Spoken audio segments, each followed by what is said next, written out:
Yep, here's the room, and it's empty and waiting for us as promised. Navia is such a good person.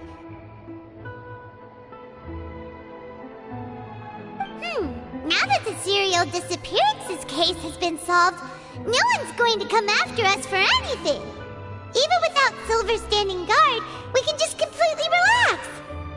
Why don't we stay and rest up here for a while? Even machines in Fontaine need to stop and recharge now and then.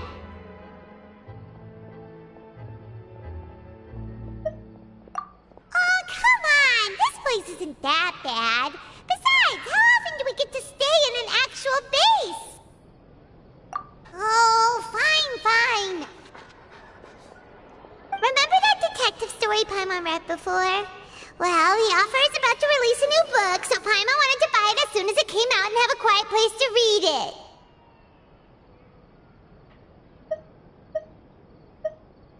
Yippee! Then it's agreed. Come on, let's get some sleep. We'll need to be up first thing in the morning to get in line and buy a copy.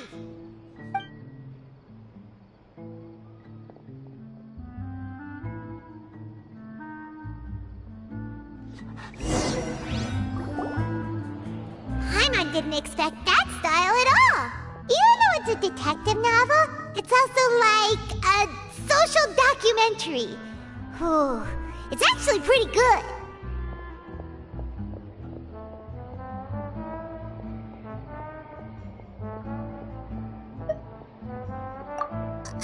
No! Paimon just spends a bit more time sleeping than you, that's all. Excuse me, but do you know if the Traveler and Paimon are lodging here? Huh? Who are you?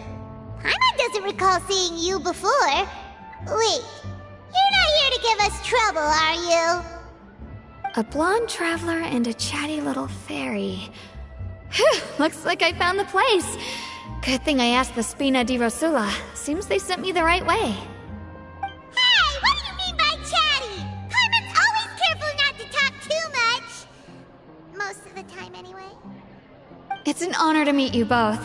I was sent from the Palais Mermonia. Monsieur Nourilette wishes to see you. It seems he— Last time we met, has something happened since then? I am not privy to the details.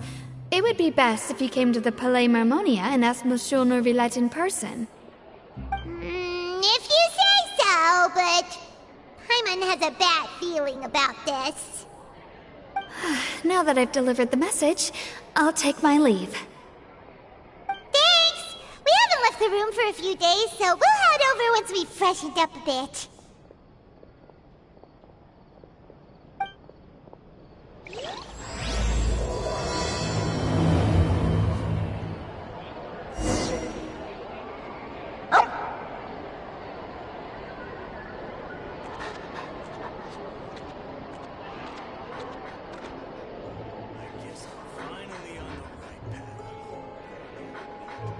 Say what you mean.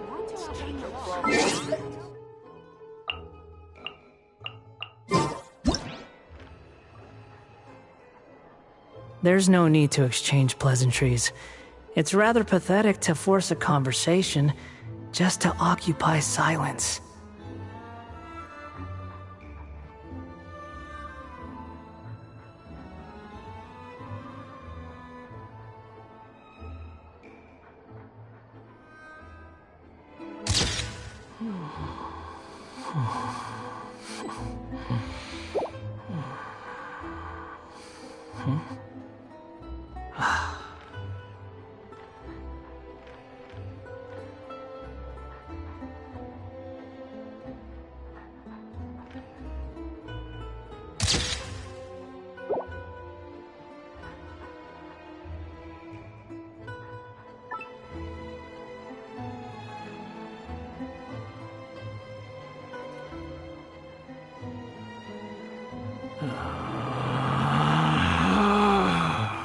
Relax.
but that's just These standard newcomers are full of procedure. enthusiasm. Definitely the right decision.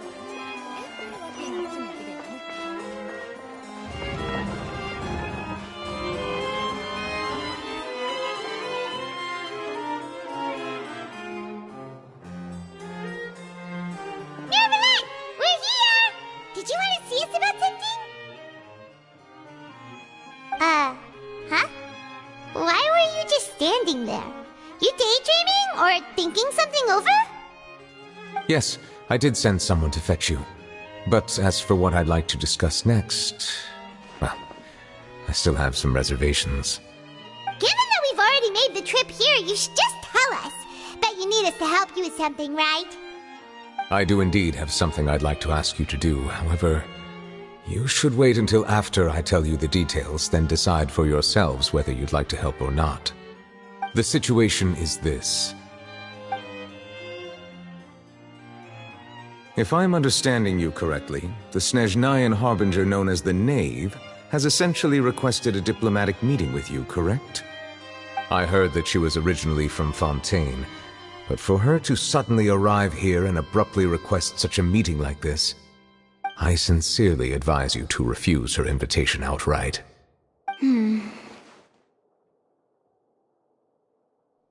I'm sure you're aware that her purpose is most likely related to Child's recent predicament. We convicted one of the Snezhnayan Harbingers in a court of law, but we have yet to provide any form of detailed report on the matter. This does indeed provide an opportunity for Snezhnaya to put pressure on us.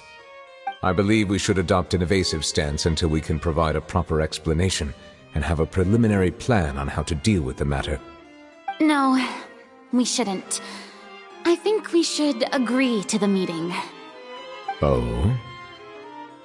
Well, you see, we are the ones that owe an explanation. If we keep putting off the meeting, it could easily result in the problem escalating, right? It's like a fight between two friends.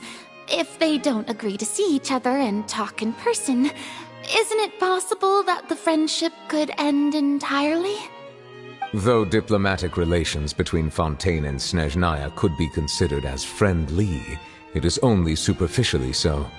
You wouldn't go so far as to say that our nations are friends, as you did in your example. It was just an analogy. An analogy, okay? Moreover, even if we were to talk in person, if we don't have sufficient information prepared, it is quite possible the result wouldn't be restored relations, but a complete falling out. I don't think we should overthink those possibilities yet.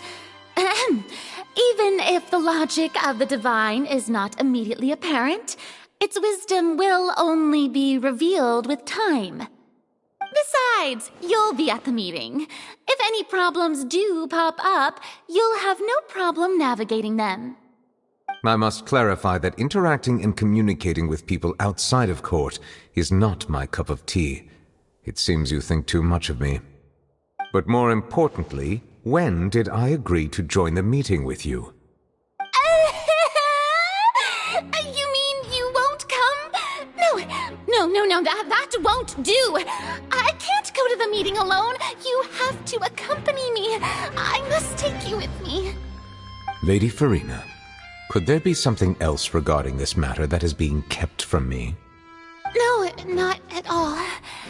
Look, I am the Hydro-Archon of Fontaine, ƑөŨıl, the god of justice who is loved and adored by many.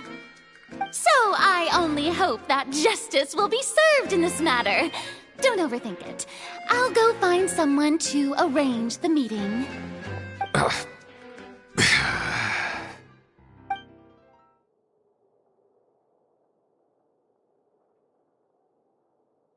Though it could officially be considered a diplomatic conference, I prefer to see our meeting today as an ordinary tea party. I assume you see it the same way, Miss Farina?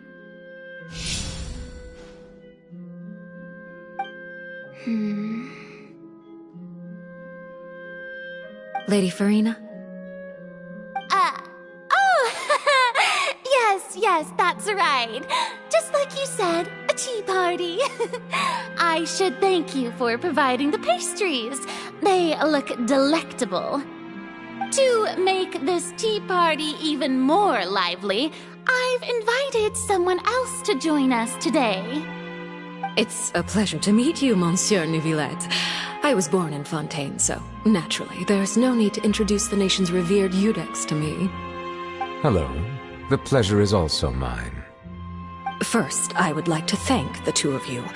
I'm often away on business outside of Fontaine, and I'm told that the children of the House of the Hearth have been well taken care of by you. Oh, I'm not referring to when my children, Linny and Lynette, were falsely accused by you. Please don't misunderstand. The children of the House of the Hearth are often misunderstood, perhaps due to the reputation of the ƑөŨΗ. There's no getting around that. All I meant to say is that Fontaine has been stable in recent years. The people are well off and the children lead happy, fulfilled lives. That is something truly worth cherishing, and no one wishes to disrupt such peace. Now then, you have come regarding the matter of child, correct? Well, yes. It appears the ever-busy Iudex Neuvillette doesn't wish to waste time with diplomatic pleasantries, and hopes that we can get straight to the point of our talk. Yes, as you surmised, understanding child's situation is indeed one of the goals of this trip. As we are both diplomats from Snezhnaya as well as Ƒө骝Η harbingers, Child and I have always been colleagues.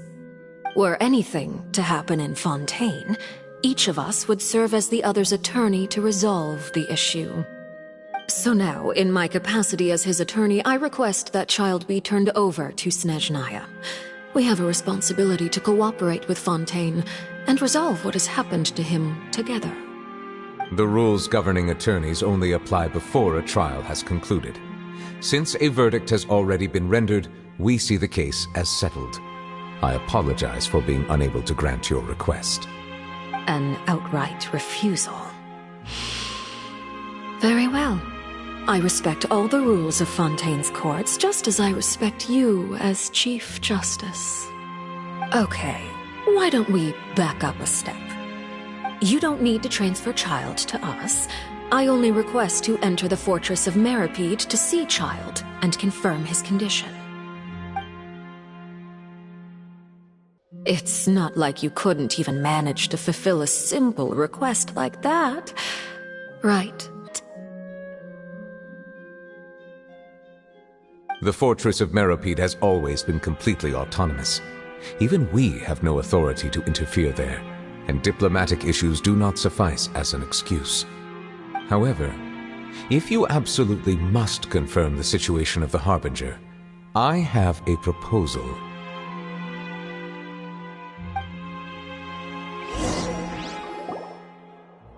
The knave showed up already?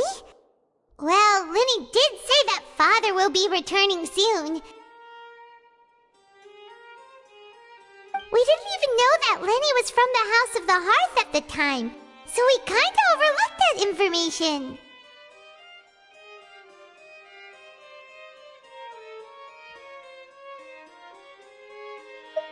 Yes, thank you for your kind advice. I'm well aware of the situation. I also noticed that Lady Furina acts a little odd and unnatural whenever I bring up matters related to the knave. Could the knave be threatening Lady Furina or something? If that were the case, then why wouldn't Lady Furina inform me? And what means could the knave possibly have to twist the arm of an Archon? So maybe that's not very likely. Even though Furina can act a little weird at times, she's still an Archon. In reality, this problem is even more thorny than it appears. According to reports from the fortress of Meripede, Child recently disappeared under mysterious circumstances.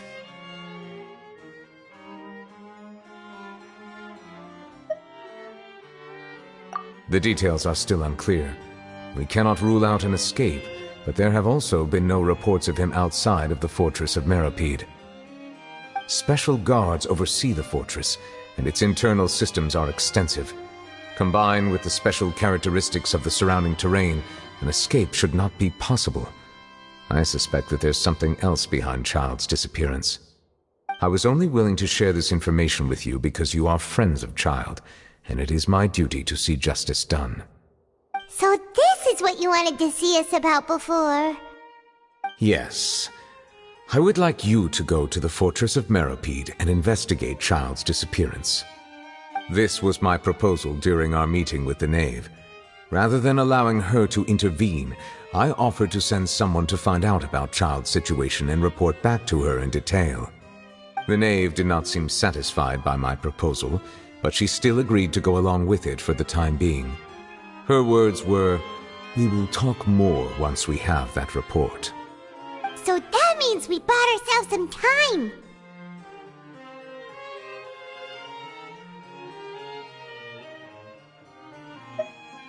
Firstly, you're already acquainted with Child. Your eyes may discern relevant details there that others would miss. And secondly, is the consideration of the unique nature of the Fortress of Meropide. Isn't it just Fontaine's prison? I would not define it so crudely. The Fortress of Meropide is not affiliated with the court system of Fontaine on paper. It has always existed as an autonomous entity. Early in Fontaine's history, criminals were punished with exile, not imprisonment. Even today, sentences against convicted criminals still include exile, just as before. The Fortress of Meropide may seem like a prison, but it should in fact be regarded as a gathering place for exiles. All we do is dispatch guards to keep watch and help maintain security, but we have no right to get involved with any other matters. Although I do have a personal relationship with the administrator there, neither myself nor the courts have the right to be directly involved with the investigation, no matter how serious the grounds. Oh, Paimon gets it now! That's why you need us to conduct our own investigation as a third party, right? Correct. I will arrange false charges against you so that you may secretly investigate inside the fortress during your detention. This will save us a lot of unnecessary trouble. So, are you two willing to accept my proposal?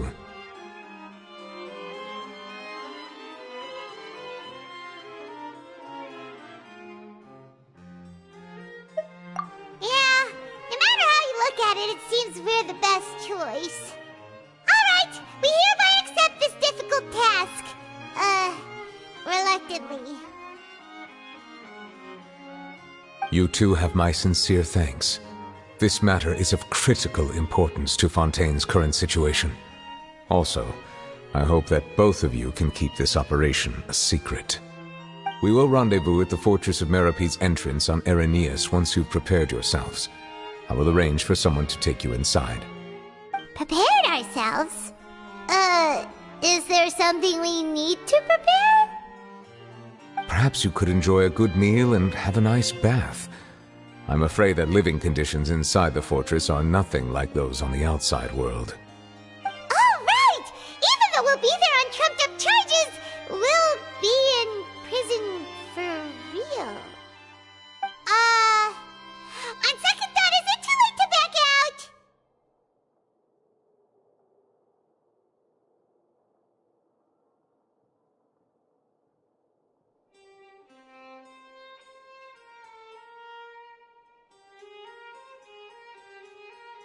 Please do not worry. Since you are sacrificing both your time and quality of life for the sake of delivering this report, you will be compensated according to the highest standards permitted to legal staff, regardless of the outcome.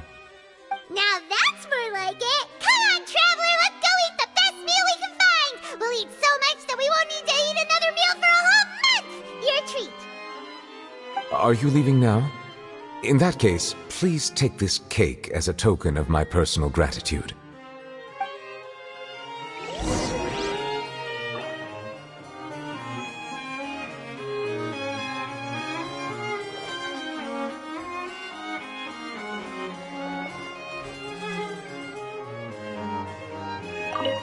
Oh, no need to thank me for it. Just be sure to enjoy it.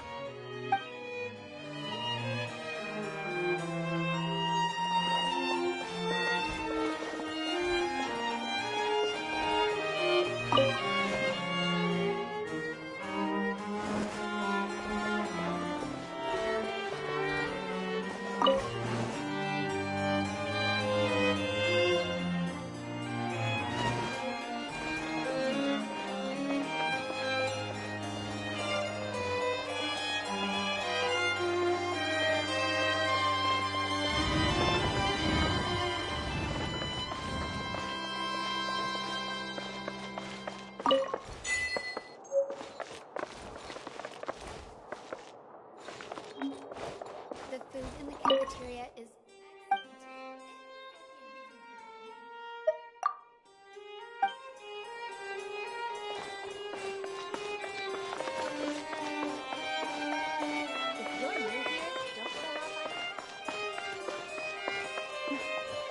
Ministry of External Relations.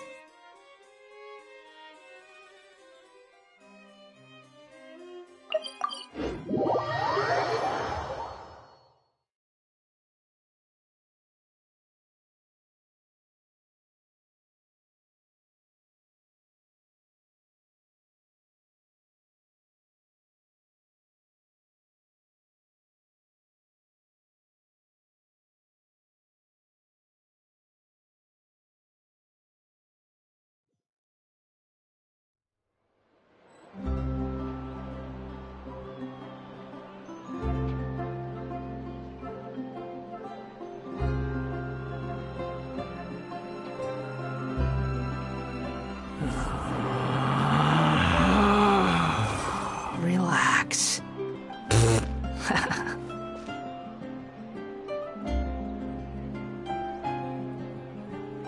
We cannot just rely on the ocean's self-cleaning ability.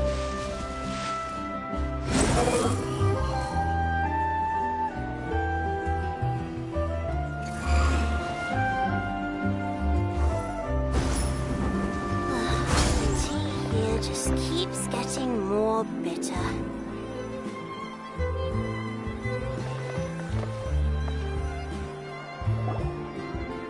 Paimon will have that, and that. Oh, and one of those too. No Fanta, thank you.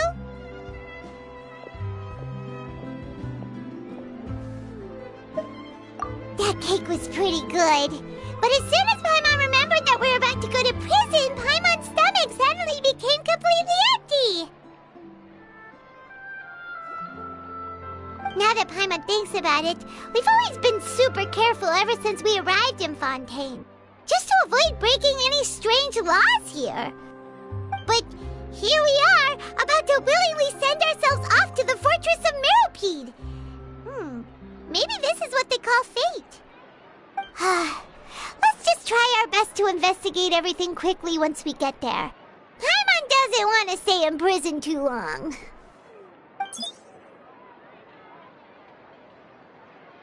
Oh, what is that I hear? Is it the taste of a breaking story? Hey! You can't hear a taste! And what are you doing here, Charlotte? Oh, don't remind me. I invited an eyewitness to a case to eat here, and I was planning to get some great material out of him. But he didn't even show up. Calm down, calm down. This is nothing new. As a journalist, you should be used to this by now. As long as you can score some juicy tidbits from the traveler, you might still be able to recover the cost of the meal. You know we can still hear you, Charlotte. Never mind. It's nothing. I just heard you mention the Fortress of Meropide. You didn't commit a crime, did you? Please tell me all about it. No way! We would never! We're just going there to...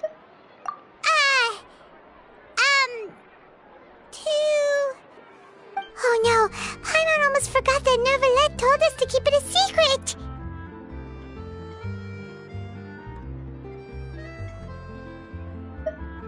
Huh? You're being arrested for that? Oh, but now that I think about it, I suppose that's not completely unreasonable. That's pretty despicable, almost as offensive as committing theft. You mean Paimon really did something that serious?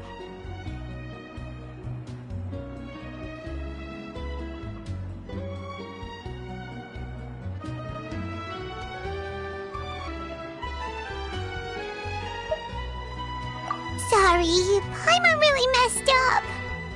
In that case, it's nothing particularly newsworthy after all. Oh, how disappointing. Oh, right, there's still a chance. Since you're going to be at the Fortress of Meropide, would you be willing to help me gather some material for a story? About that, Paimon doesn't think we'll have any time. Oh, it's nothing difficult. All you have to do is think of a way to get some time face-to-face with the warden of the fortress. He was awarded the honorary title of Duke in Fontaine. Sounds really cool, huh? Only those who have made significant contributions to the nation have been conferred this title. It's incredibly rare. On top of that, the Fortress of Meripede has never been under the jurisdiction of the courts. Practically nobody, including journalists like me, knows anything about the person in charge there. Oh, if I could write an exclusive article about him, I bet it would sell a boatload of papers. You make it sound easy, but it really depends. Of course, I wouldn't ask you to do it for free, so this meal is on me. All right, you got a deal. We'll do anything you want. Then it's settled. The food should be here any second, right? Huh? Wait, just how much did you order?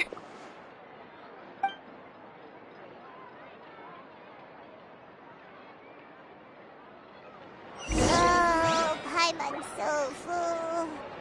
Well, guess we have nothing to regret now, so let's get going. This coffee smells as good as ever. I had no idea you could eat so much. That didn't go according to plan. Please, please, don't forget about the material for my news article.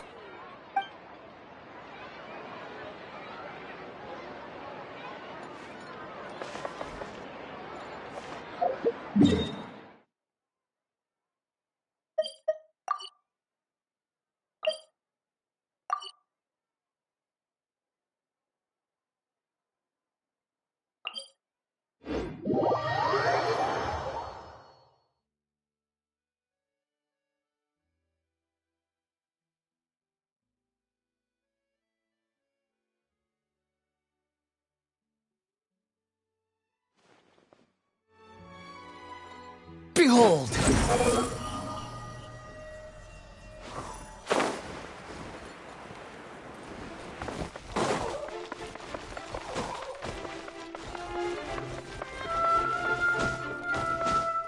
Hup. Too slow.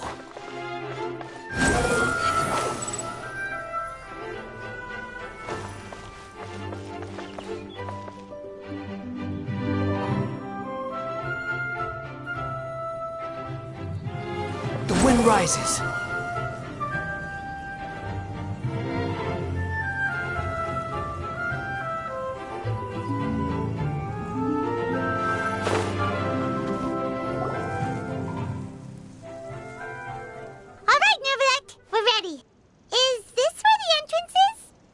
You have come, just as promised. Yes, this is the one and only entrance to the Fortress of Meripede from Irenaeus. Careful. You may want to step back a bit. Whoa! So you have to go down from here? Is the prison underwater? Utilizing both the barrier of the water as well as the fear humans have of the depths, the Fortress of Meripede is naturally the perfect place to confine and guard criminals. But do not worry. It is not nearly as frightening inside as you may think. You will see for yourselves once you are down there. Paimon hopes you're right. Don't know about you, but just thinking about being at the bottom of the sea like that gives Paimon the heebie-jeebies. Oh, and there's one more thing. I mentioned that I have had personal dealings with the administrator of the fortress, Writhsley. He's a very shrewd fellow. Yeah, we heard about him too. He's that Duke, right? Correct.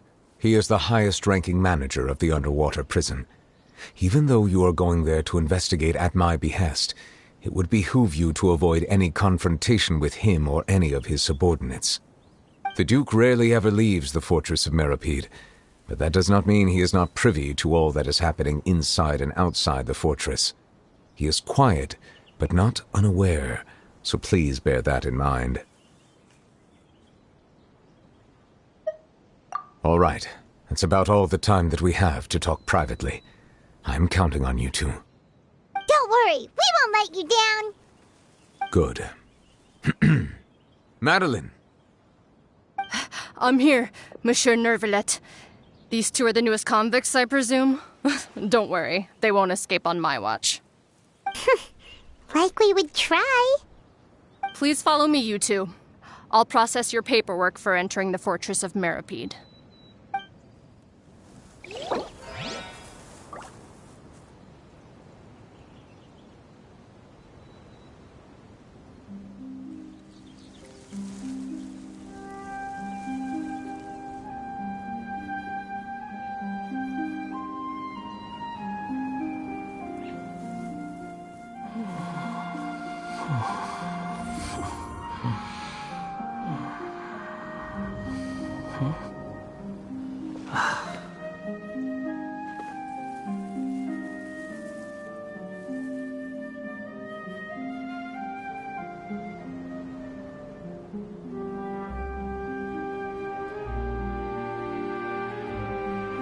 There's no such thing as pure freedom in this world.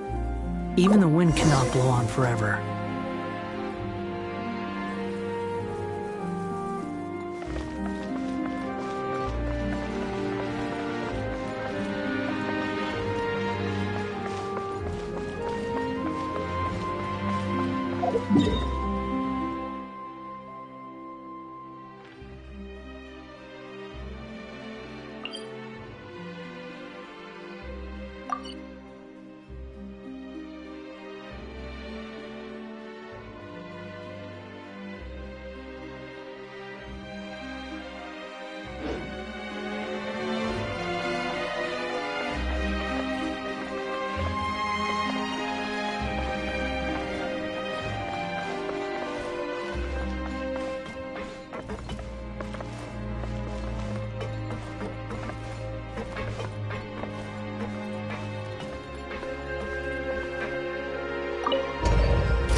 Underwater now? Huh. So this is what it feels like to be a criminal in Fontaine. You two seem to be taking this pretty well. It's rare to see convicts in such a good mood.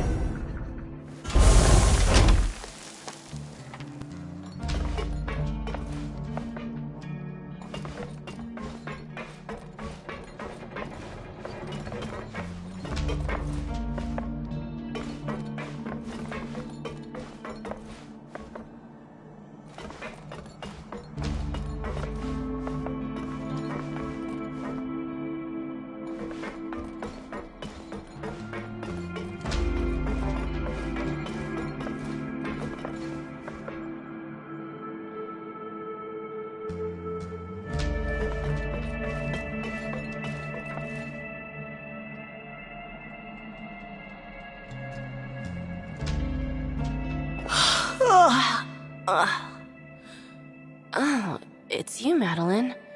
Why'd they make you make the trip down here today? Monsieur Nervalet personally requested I escort these two convicts. I suppose he was concerned others might not be up to the task. Well now, aren't you the lucky one? Must be nice to be on good terms with the big shots like the Chief Justice. The only people I get to see every day are the new inmates. Well, have you tried service with a smile? Who knows, it might help your professional reputation. Yeah, right. As if. Every criminal comes through here looking miserable. How can I smile with such a toxic work environment? And even if I did smile at them, the convicts would probably just think that I'm some freak getting some kind of twisted enjoyment from their pain. Oh, she's got a point. Well, I've finished transferring you. You two will register here, and Marette will guide you through the remaining procedures. Yep, I'll take it from here. You head on back to that bright and sunny world above. Okay, let me see. You are the Traveler and Paimon, correct? That would be us! Let me confirm your charges and sentence. Let's see. You two are charged with eating a cake specially prepared for the Archon by a Snezhnayan envoy without the Archon's permission, thereby incapacitating the political center of Fontaine for a brief period. Sentence: 45 days? Huh? Wait, you mean Just looking at the charges, it seems you two are capable of causing some serious trouble. And considering how fond Lady ƑөŨÿö is of sweets, this crime is tantamount to trying to assassinate the Hydro Archon herself. Anyway, we still need to finish processing you before you can enter the Fortress of Meripede. Please stand in front of the board over there. I'll take your mugshots with my camera. Oh, all right. But be sure to catch Paimon's good side.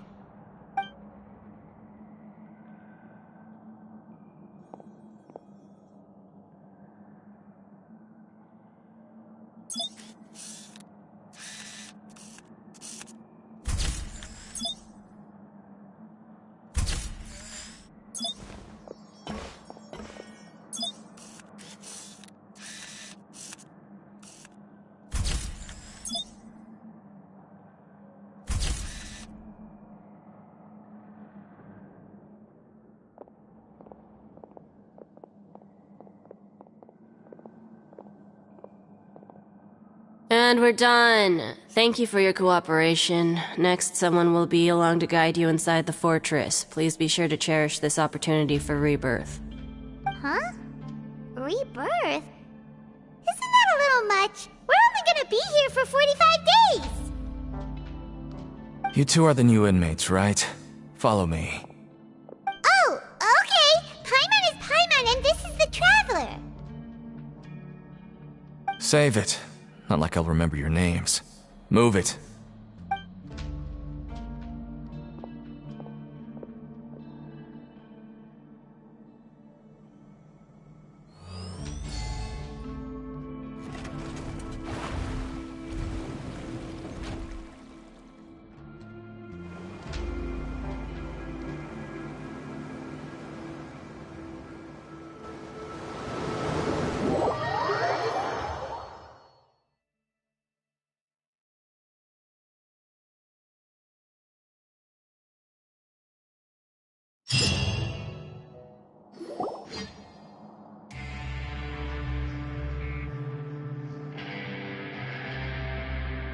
So, are you one of the guards here? Is there anything we should be careful of while we're here?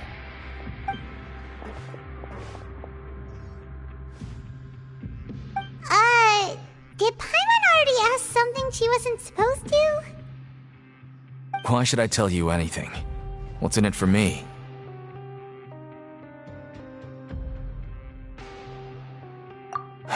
This is exactly why I can't stand new fish. I wouldn't even be doing this if it weren't for the credit coupons. Credit coupons? Alright, seeing as you're not the annoying kind that's getting dragged in here crying and blubbering, I guess I can tell you a few things.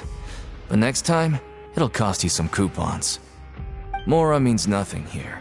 Here, we use credit coupons. Coupons can get you almost anything in the Fortress of Meripede. Desires? Fulfilled. You want power? No problem. Coupons can even change fate itself. So, credit coupons are a currency that can only be used here? It's not as simple as that. Like Moret said, everyone gets a chance at rebirth. No matter how much money or power you had before, it means nothing once you set foot inside the Fortress of Meripede. You have to start over and earn your coupons. Everyone starts from the same place, and you have a chance at a new, less terrible life. I guess that's the real purpose of the coupons. They symbolize true fairness and true justice. And this is also exactly why so many criminals choose not to return to the outside world, even after they've served their sentence. Oh, so that's what the Fortress of Meripede is like. Huh. Paimon was under the impression that it'd be more like a prison. It certainly ain't all sunshine and roses here, but it's also not the worst place to be. You'd better take a good look at the scenery now. It'll be the last chance you get for a while. After being away from the sunlight for so long, even the terrifying depths of the sea start to feel like home. It just stops feeling oppressive, you know? Oh, I'm actually an inmate like you two. Welcoming newcomers is a job I've picked up to earn some extra coupons.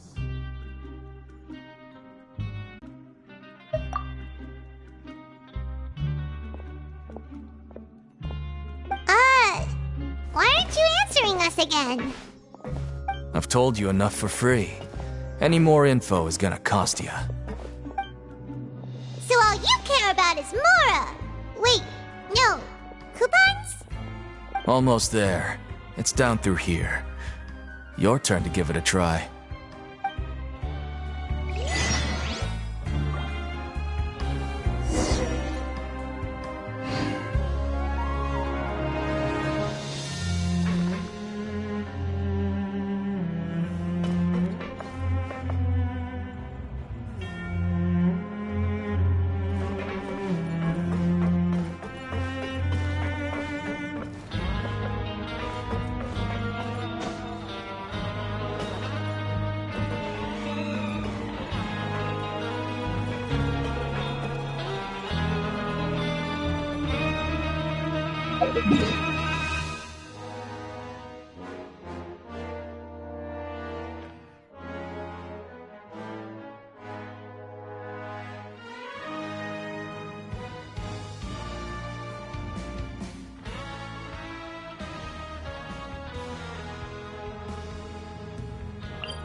Behold!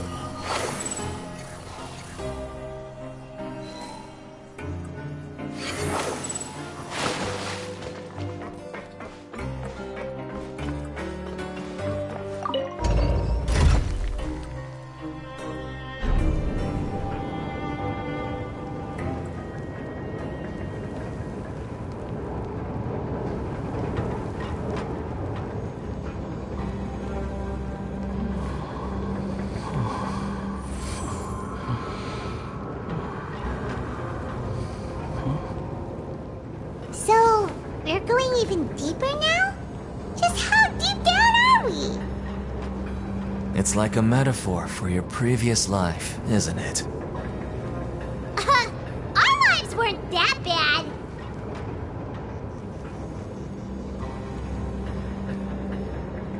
There's no need to exchange pleasantries. It's rather pathetic to force a conversation just to occupy silence.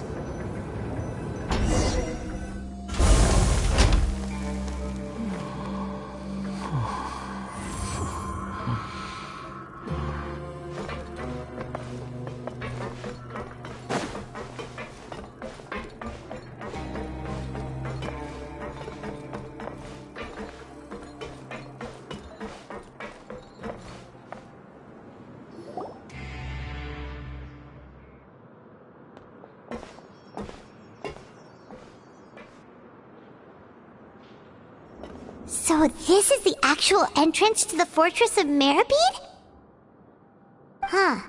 It looks like there are other new arrivals, too. Oh, they sure don't look happy. Maybe we look too relaxed for fresh convicts.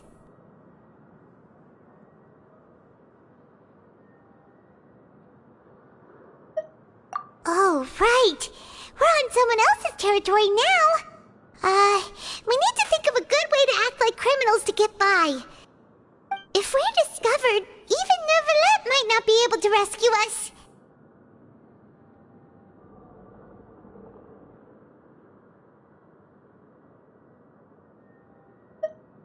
Hey! Don't scare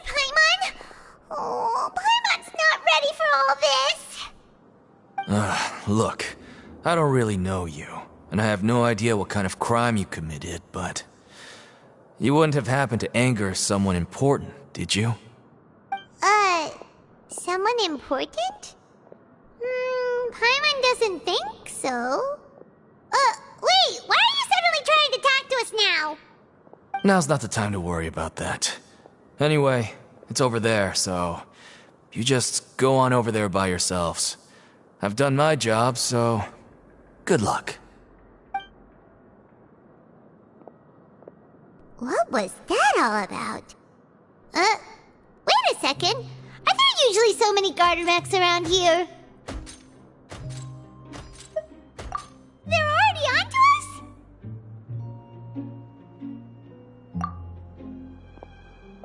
Prisoners numbers 7459 and 7560.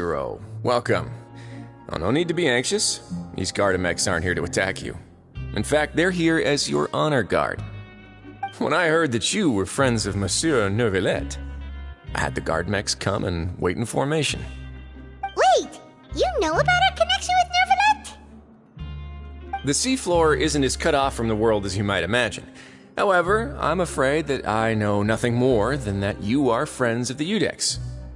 And as you can see, committing a crime means being sentenced here, even if you're friends with the Chief Justice. Quite fair. The Duke! Greetings, Your Grace. Lovely weather today, isn't it? Oh, greetings, my good fellow. Well, I'm willing to imagine that the weather is as good outside the sea as you say it is. How great it would have been if only the fortress of Meripede had been built on the coast, huh? It would have been so convenient to enjoy a nice chat in the sunshine. My profuse apologies. I just got so nervous when I saw you, So this is the Duke. He sure looks a lot younger than Paimon imagined. The Traveler and Paimon, correct? Mr. Deacon here was responsible for your welcome. I trust you were satisfied with his guidance?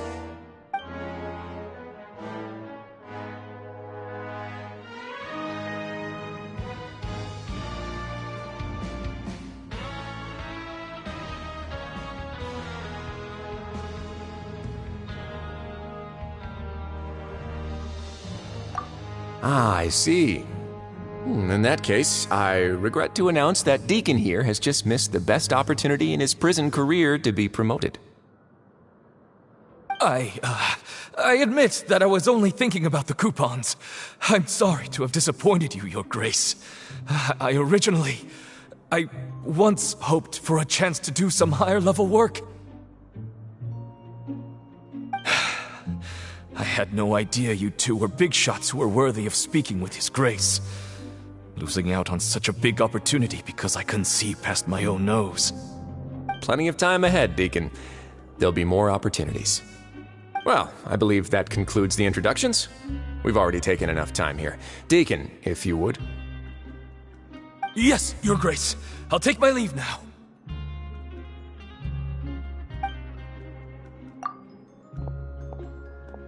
Please, follow me. To make you feel more welcome, I'll show you around the various facilities of the Fortress of Meripede. I hope it'll help you adjust to life here.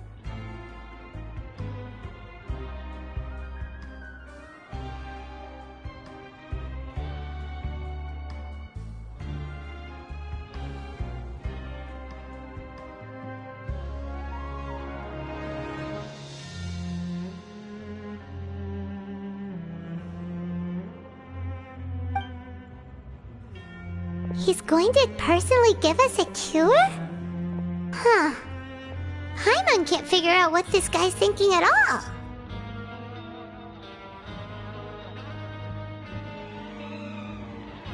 No wonder Charlotte's so interested in him. He's one of those mysterious types. Alright, let's keep up with him.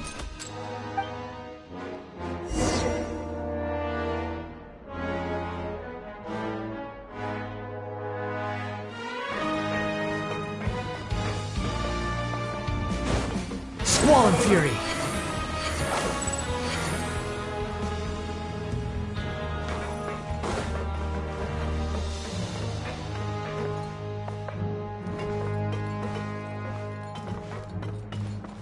never get a handle on all this paperwork.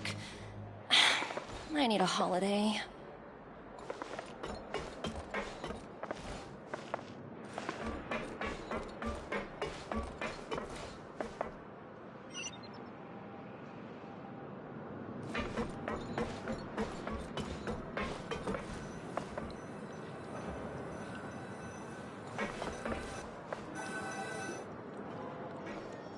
There's no need to be so reserved.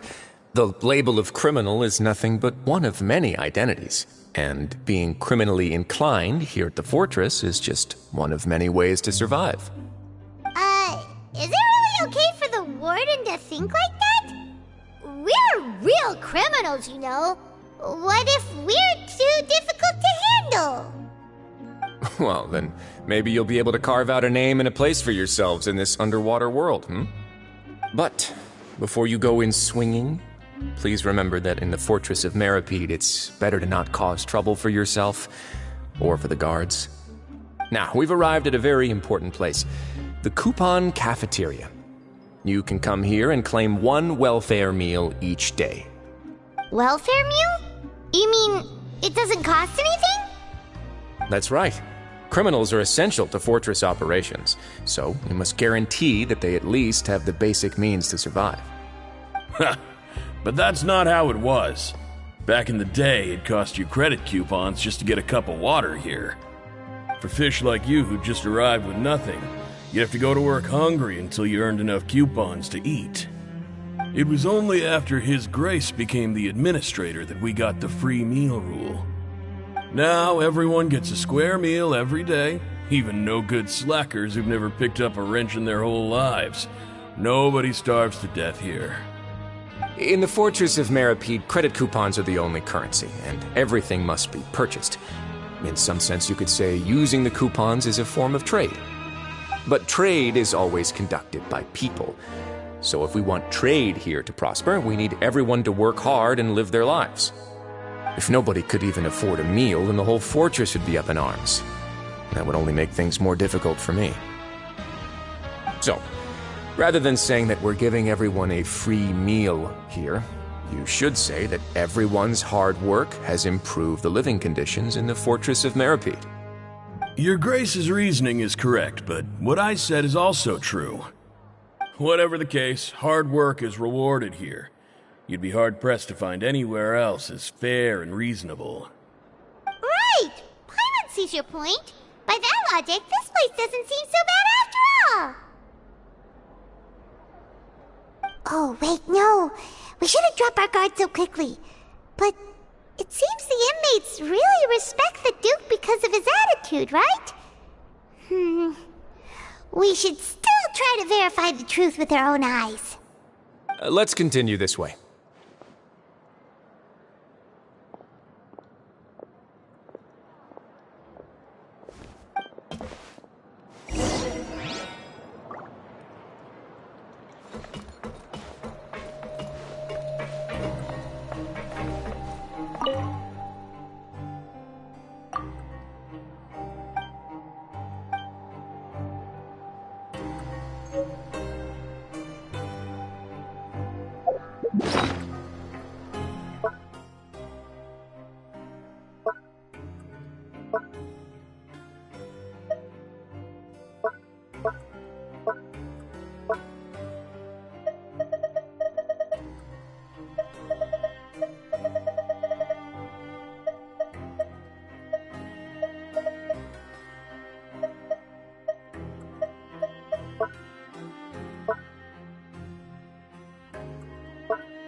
This place is known as the Pancration Ring.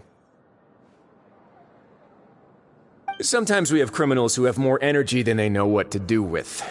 Their daily work alone isn't enough of an outlet for them. So, instead of leaving them to their own devices, we've provided them with this dedicated venue. This way, nobody will get involved unless they want to be. Pancration matches? And you can earn extra coupons? Oh, what do you think, Traveler? Interested? But I must warn you that your sentence will be extended if you fail to restrain yourself and end up seriously injuring or killing your opponent.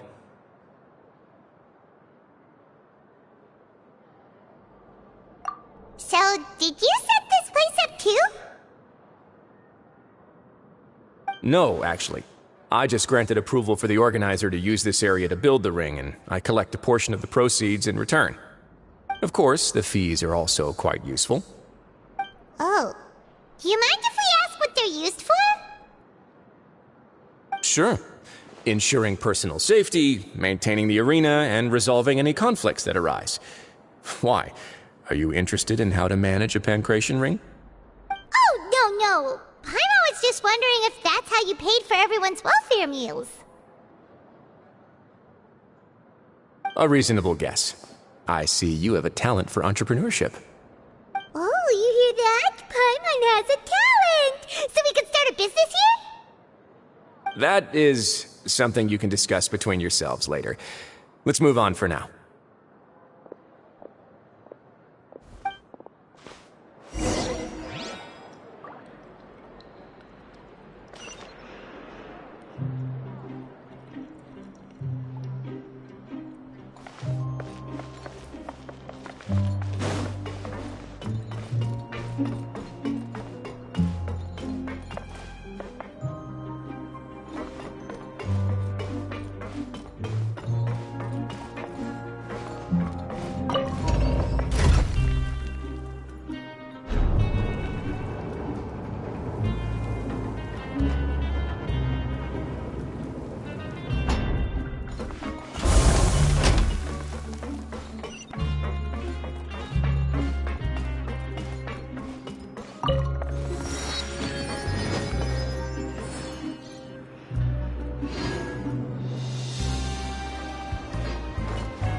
Your Grace.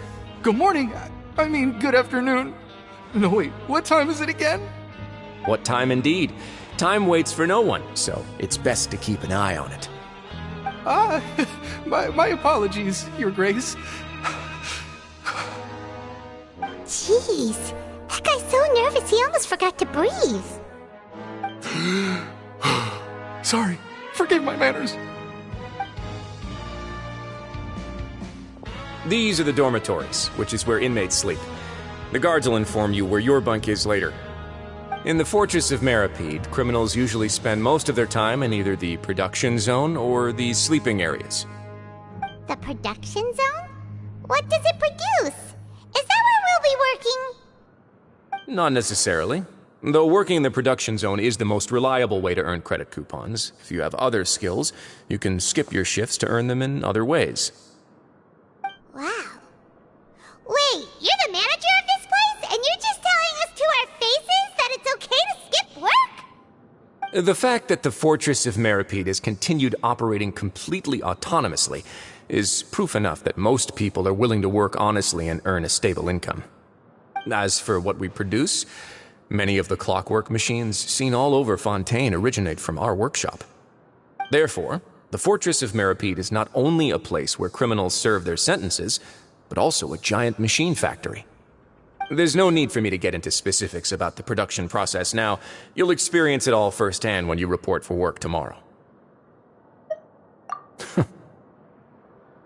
Let's move on. The tour continues over this way.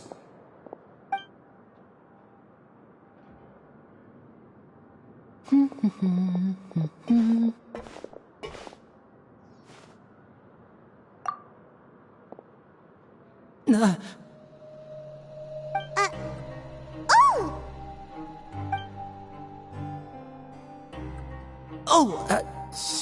really scared me there. I didn't expect to see you here, Your Grace. I thought maybe I was so tired from work that I was starting to see things. The only thing you should be seeing is the work in front of you. Stay focused and keep up the pace. Oh? Is something the matter? It's nothing. Paimon's just worried about how hard we'll have to work tomorrow.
Your Grace? What are you doing in the infirmary at a time like this? Oh no, you didn't injure yourself, did you? Not yet, unfortunately for you. But thank you for your concern, Sijween. Oh, then you must be here for those two. Allow me to introduce you. This is the infirmary, and Sijween here is the Fortress of Meripede's head nurse. Hello, new faces. They call me the head nurse, but I actually handle all the nurse-related work all by myself down here. Since you seem to have some rare downtime with no patients, perhaps you could find the time to join us for dinner? Oh, then these two must be some important convicts. Sure, I'll join the welcome party. Thank you. Your presence will be the pièce de résistance for today's tour. Oh, so the tour part is over now? I believe I've already covered the primary aspects of life here in the fortress. As for your work, there'll be someone else to guide you through the details. Is there anything else? I seldom conduct tours, so why don't you just ask if you have any questions? Well, this is our first time here. Paimon's not sure what to ask. Then let's head back to the coupon cafeteria. Maybe a meal will help you think up some questions. You should at least try to be excited. Our free meals are actually pretty good here.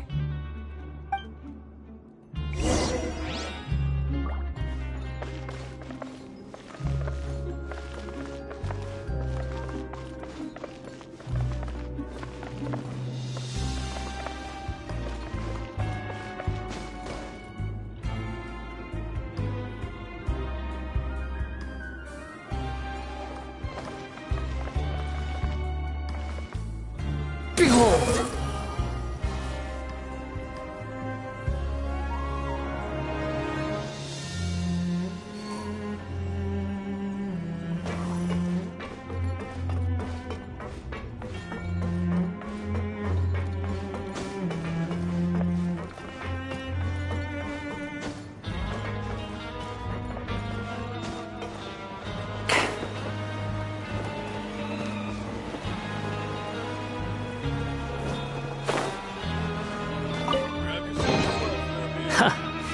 You even want this?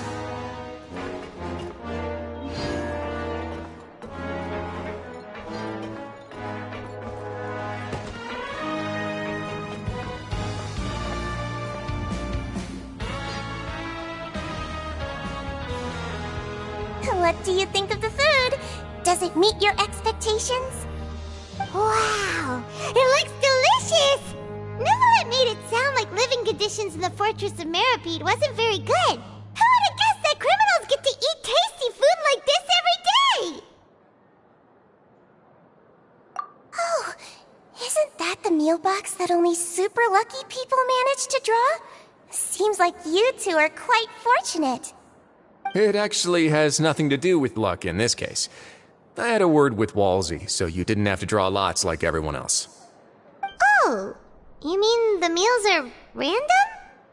Yes, what you get to eat depends completely on your luck. You could say that it's a distasteful little game that Chef Walsey likes to play here in the cafeteria. Paimon knew it! If criminals got to eat tasty food like this every meal, the crime rate in Fontaine would skyrocket for sure!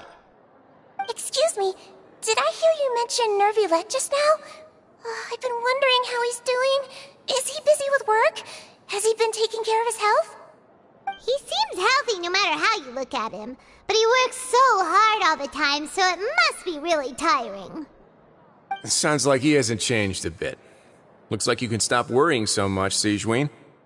Oh, that's good. But I still feel like it's been too long since I've heard any news about him. No news is good news. Maybe next time I've got something to discuss with him, I can invite you to accompany us. But isn't the Fortress of Meropide independent from Fontaine's court system? What do you two have to discuss? Well, we provide all kinds of mechanical products for official use, and some essential goods have to be obtained from the overworld, so we naturally have to stay in touch about this and that. Monsieur Neuvillette's character is unimpeachable. No matter the question, you can discuss it openly and freely with him. Talking with him feels quite effortless. In light of that, I am quite willing to go out of my way to show respect and accommodate him. In fact, right now, I'm treating you two as guests invited by Monsieur Neuvillette. But unfortunately, I can only do so until the end of this meal. After this, you two will just be inmates here. You're very welcome. Well, your new life awaits.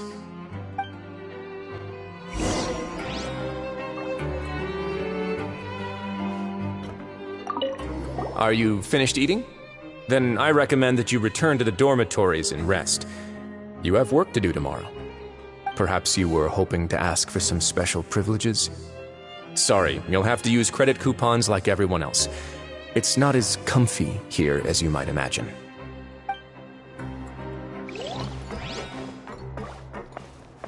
Grab yourself a walk. Now that I've gotten a good look at you two, I think you're very cute. After all, heavy is the head that wears the cutesy crown. I guess I just want to say, just take care of yourself and don't get hurt.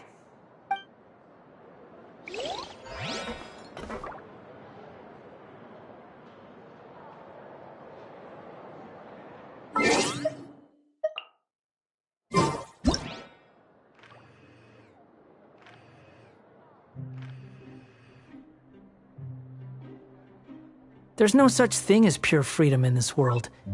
Even the wind cannot blow on forever.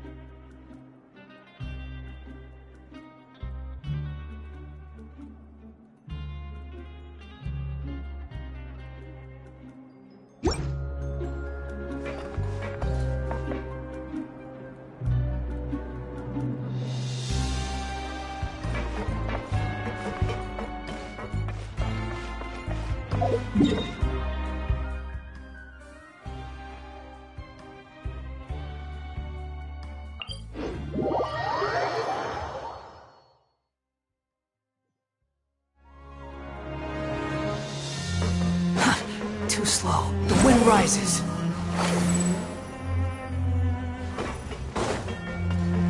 Quit following me.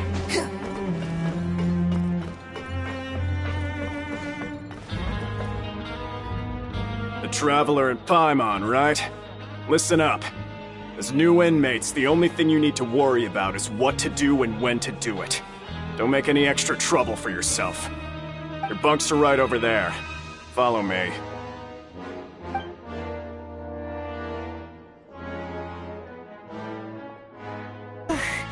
So this is where we'll be sleeping from now on. Oh, Paimon can't believe this! The days of staying home and reading detective stories are like a dream now. By the way, Traveler, we saw a lot of things worth investigating just now. Even though the Duke didn't say it too directly, judging from what he said at the end, it seems that he was only welcoming because we know Neuvillette. We are criminals, and Paimon did eat that cake, but we're actually here to help Neuvillette. Is it possible that he knows we're here on a mission? Or is Paimon overthinking things? Yeah, Paimon thinks so too. He probably knew why we came here from the very beginning and intentionally wanted to send us a message. Maybe something like, "Hey, I have my eyes on you, so don't try anything funny." Yeah, you're right. It's not like we can go back to Neuvillette empty-handed and say, "The dude looks scary, so we gave up." And besides, the Duke said that he was willing to go out of his way to show respect for Neuvillette, right?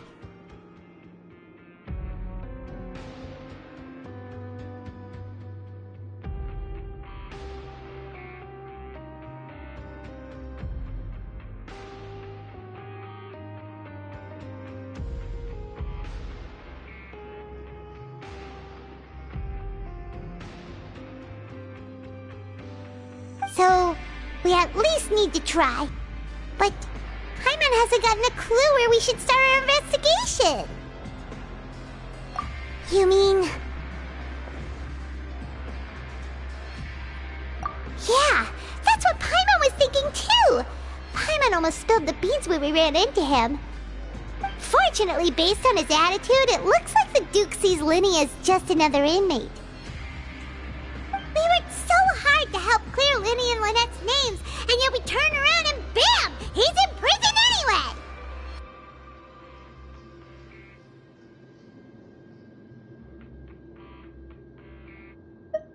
Oh, right! Linny and Lynette are from the House of the Hearth. They work for the Knave, so they could be here to investigate too!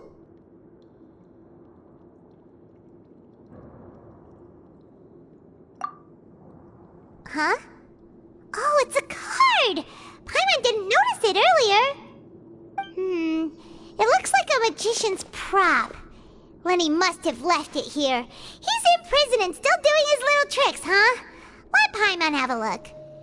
It was nice to bump into you again. Let's catch up in the production zone tomorrow. What in the world? It's written like he's greeting a buddy on the street. Paimon thought he'd write something important.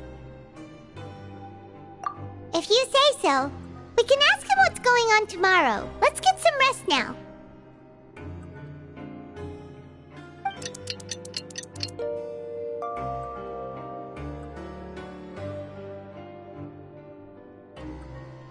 Hey, you're finally awake! Well, it's Paimon's first day as a prisoner. Last night, Paimon dreamed about getting interrogated by the guards until Paimon told them everything, and then Paimon woke up. Hey, come on! It's just a dream, okay? Paimon wouldn't really squeal. Maybe. Hey, lazy bones! What are you still doing here? If you don't want to starve, then get yourselves over to the production zone. Sorry! We're going right away!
too slow.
Ah, you must be the catch of the day.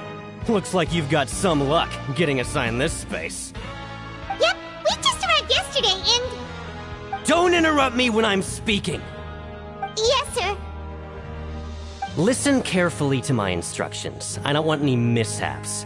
Every machine here is worth more than the both of you. Working around these machines can be very dangerous. Do your job well, and you can eat in the cafeteria after your shift. Get sloppy, and you dine in the infirmary. Anyway, the Fortress of Meropide doesn't want to lose a single one of its machines. And it also doesn't want to waste the production potential of any inmate. You got that? Got it! Your job is to use the machine over there to process widgets. Watch carefully, and make sure you step on the pedal at the right time. If the machine gets jammed, then give it a little maintenance with your fist. Here, take this. Bring me the process widgets, and I'll give you some credit coupons in exchange.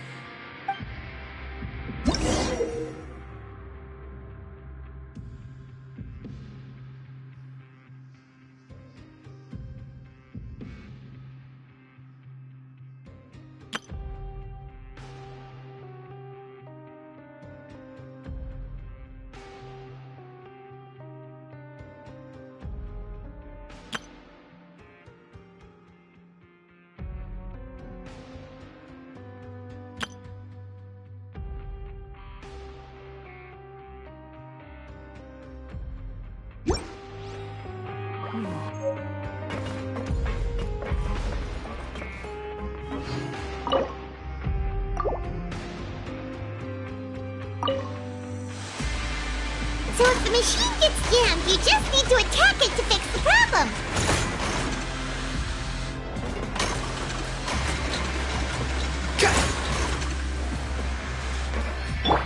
Once the widget is hot enough to blow, jump to step on the pedal and hit the widget with the hammer.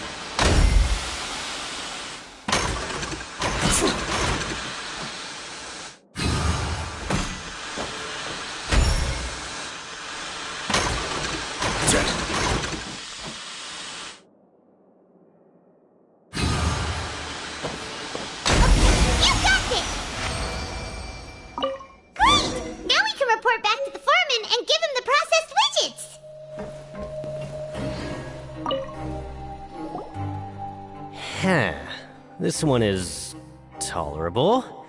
Though since the processing is done by machine, the product is all pretty much the same anyway.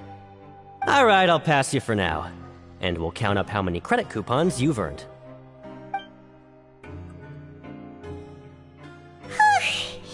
Paimon's exhausted. We're done now, right? Oh, that foreman.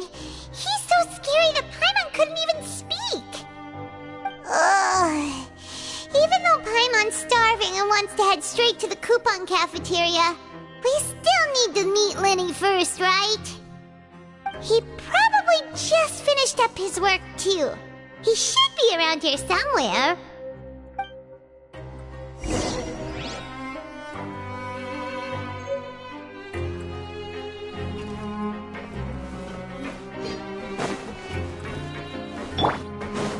Squall and Fury! Lenny?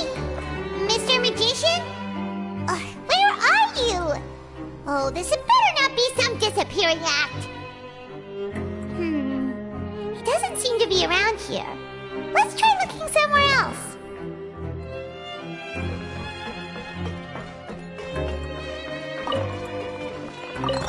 Behold!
There's no need to exchange pleasantries.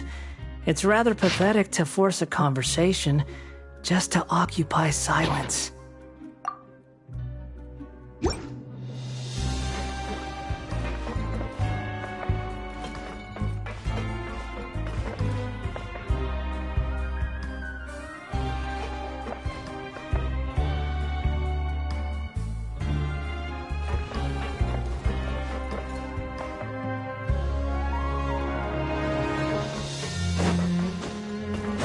The wind rises.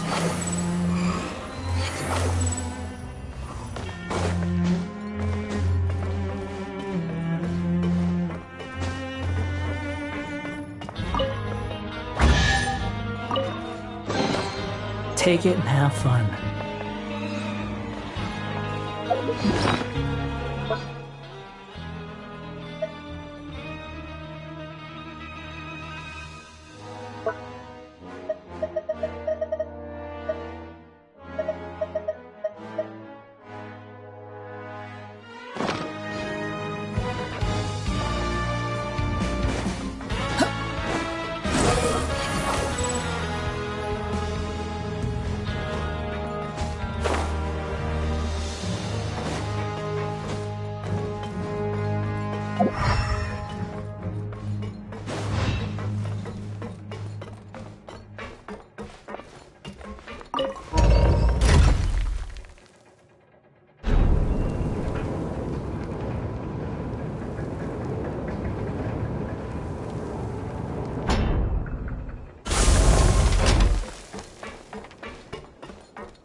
Where could he be? Did he decide to slack off and sleep the day away?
Relax. Learn the safety rules by heart.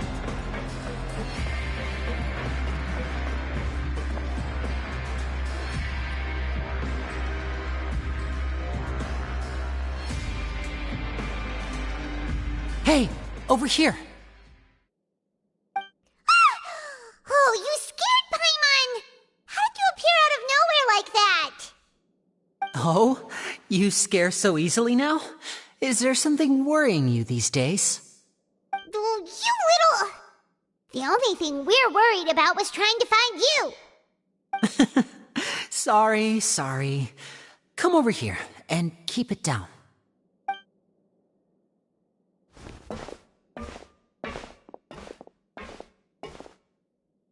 Oh, Lynette! You're here too! You two really are inseparable. That's right. My brother simply can't stand to be away from me. It's not just Lynette. Fremine is also here. Do you still remember? Oh, you mean that diver from the House of the Hearth, right? Pyro remembers seeing him in the Court of Fontaine before. Now hurry up and tell us, how did you end up as criminals this time? We fought so hard at court to prove you were innocent, but now it looks like our incredible court battle was for nothing! Sadly, even the teeniest of things can land you in prison these days. I put together a street performance and used the popularity we gained from the Opera House incident to attract a big crowd. And then? Next, I invited several audience members to participate in the show. And then, with the entire audience watching, their wallet suddenly disappeared. My brother was charged with theft, and I was charged as his accomplice, having assisted him in his crime. It really isn't that bad. The missing wallets are all in the leftmost drawer of the Maison Gardiennage's big filing cabinet. We just need to see how long it takes to discover them. Yep, we should be released then. In terms of the magic trick itself, I think the performance went perfectly. Leave it to Lenny to magic himself into prison. Indeed. Last time I hid my identity from you, I promised that I'd tell you absolutely everything if you were angry about it. No more secrets. So I don't plan on keeping anything from you this time either. At the moment, the House of the Hearth's interests don't conflict with yours at all. We were instructed by the father of our house, the Knave, to come here and conduct an investigation. Told you so! See? Paimon guessed right. As for what we're investigating, perhaps you haven't heard, but the fortress of Meropide hides a secret. Some even say that the entire fortress exists just to protect it. The House of the Hearth has been investigating this for a very long time, trying to uncover its mysteries. But recently, all of our informants, including the ones that had infiltrated the guards, suddenly vanished and have not been heard from since. We believe that this is a direct provocation, and it's the reason why we came here. Father has somehow managed to confirm that Focalors does not have Fontaine's gnosis. Huh? How did she manage to learn information that important? Father has her ways. Many of them are beyond our imagination, and we've never had the chance to see her at work. But we trust her conclusions. It was this information that led us to suspect that Fontaine's gnosis might be in the fortress of Meropide and is related to that secret. So it's all about the gnosis again. Well, that's about it from our side. How about you two? Did Monsieur Nervulette send you here? Bingo! The Knave has been applying a lot of pressure. She wants to know what happened to Child, so we came here to investigate. Traveler, are we allowed to tell them?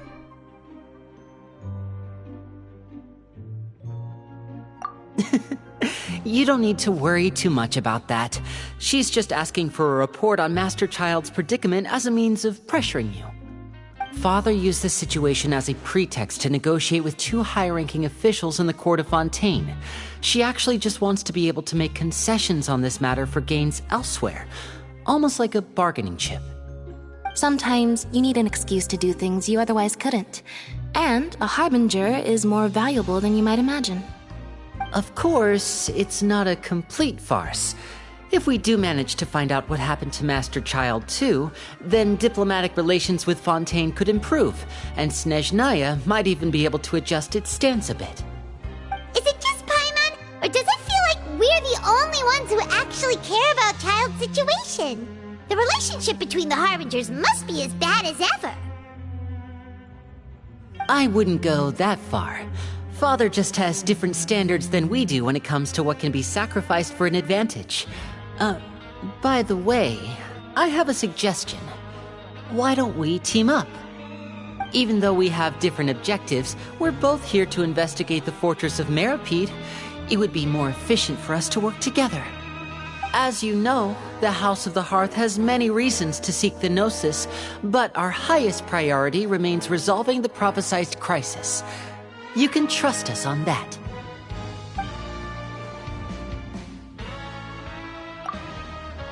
See, I told you. Is that so? Sure enough, it won't be easy to convince them to cooperate with us. Lenny seems to be thinking pretty hard about something.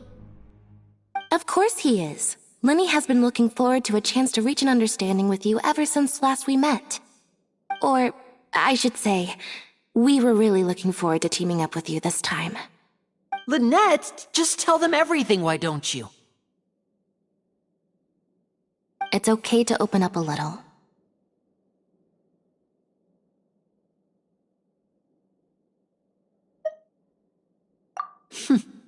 Very prudent of you, and consistent with your behavior since we first met. That's reasonable enough, and I agreed to cooperate on these terms as well.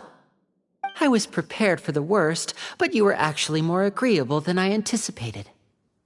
All right then, there's no time to lose. I have some information to share, so listen carefully. Since Lynette and I arrived here, our investigation uncovered the fact that the Fortress of Meropide has a forbidden zone.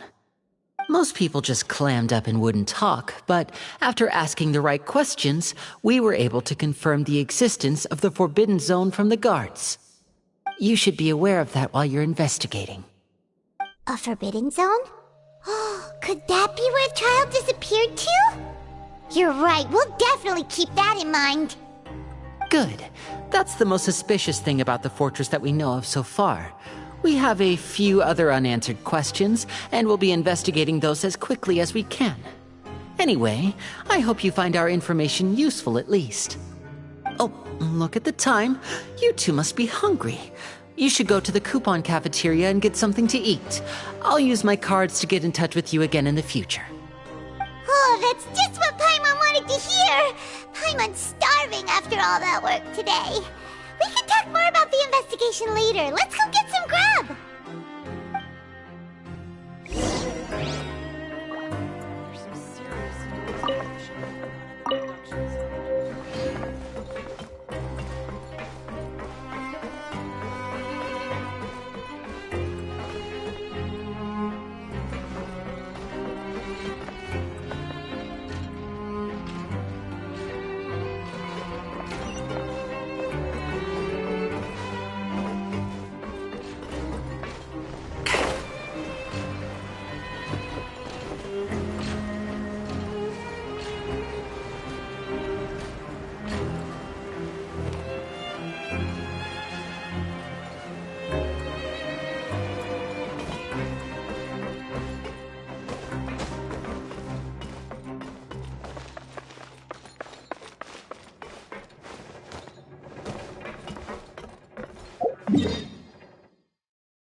good as last time.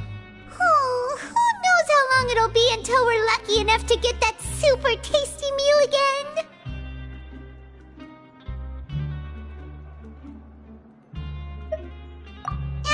Forget about it then. We'll just deal with the regular food for the time being. Let's just get out of here as soon as possible. But life here doesn't seem all that bad. Other than the foreman being kinda mean and the work being pretty tiring. You think so, mate? If I had a coupon for every fish who said that. Seems you fishies still haven't learned your lessons from your life up on the surface. If you take things at face value, then by the time you reach a dead end, you won't even know how you ended up on that road in the first place.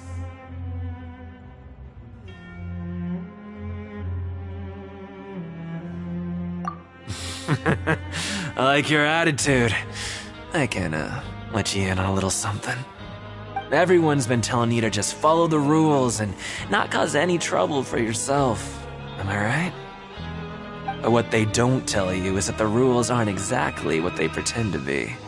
The rules for being a prisoner. The truth is, this place has a lot of hidden rules. Huh? Hidden rules? What do you mean? Not everyone knows about those rules, but whether you know them or not, once you break one, you might encounter something even worse than death.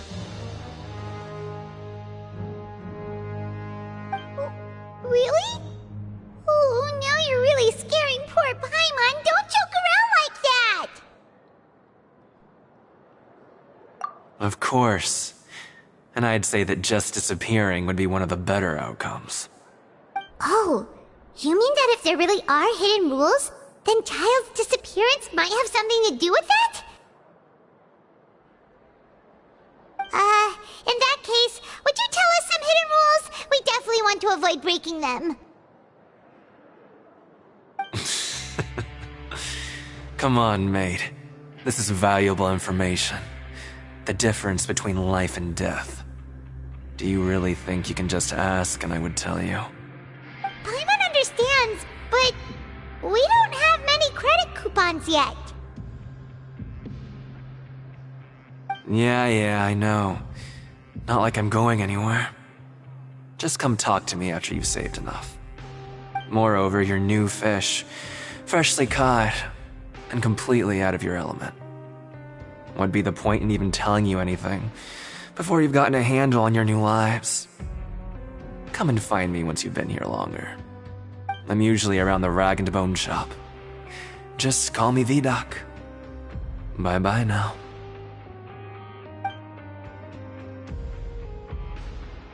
He left. Just like that. Huh. Do you think he's just trying to scare us into buying fake information from him?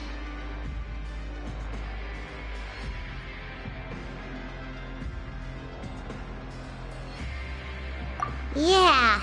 It might be a good place to start in our investigation. Hidden rules, huh? But, like he said, we don't have any coupons and we're still not familiar with this place.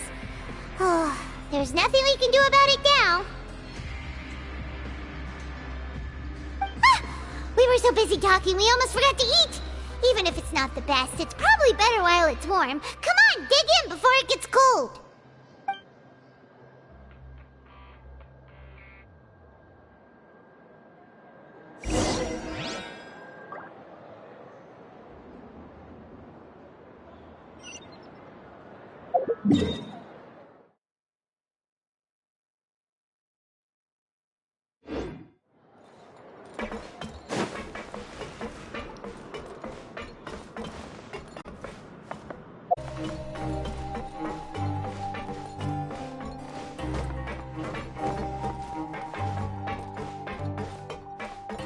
Behold!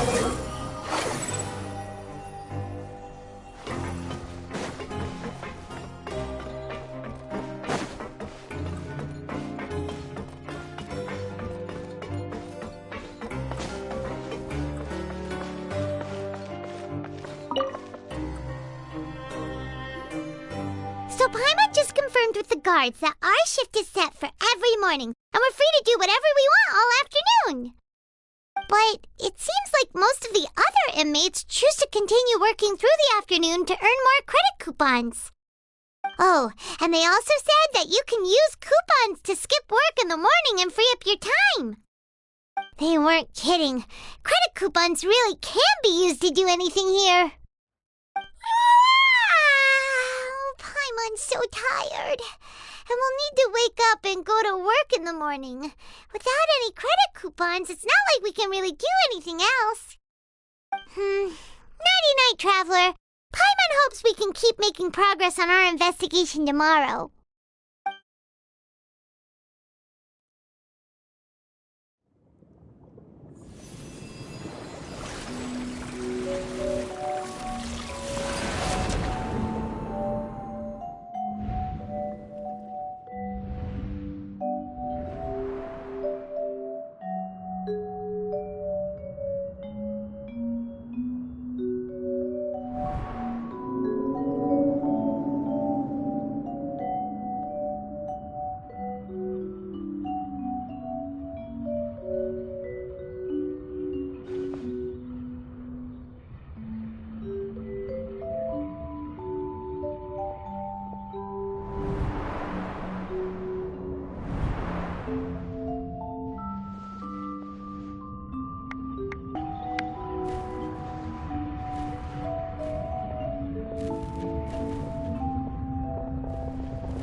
What's wrong?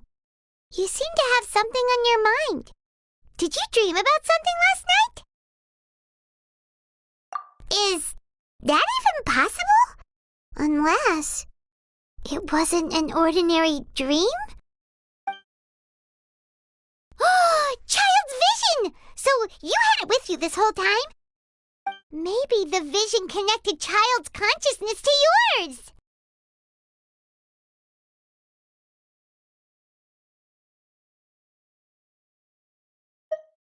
And our investigation has its first major breakthrough! Good thing you brought the vision with you here. So what did you see in the dream? Do you know where Child went?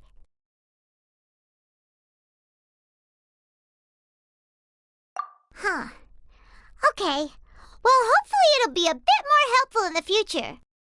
What's more important now is that it's the start of another new day as prisoners. Let's do our best to earn more credit coupons. What's the plan for today? Let's go! It's time to start working. If that guard Fielding catches us skulking about, he's sure to give us an earful.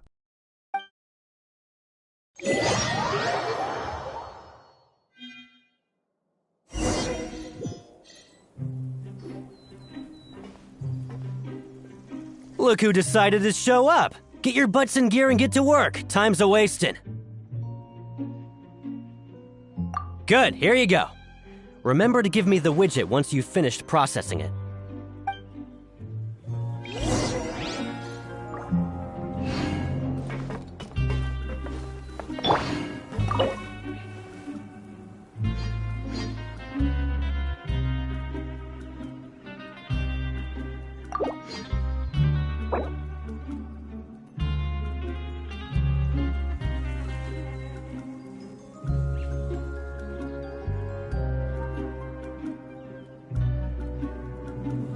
Osmanthus wine tastes the same as I remember. But where are those who share?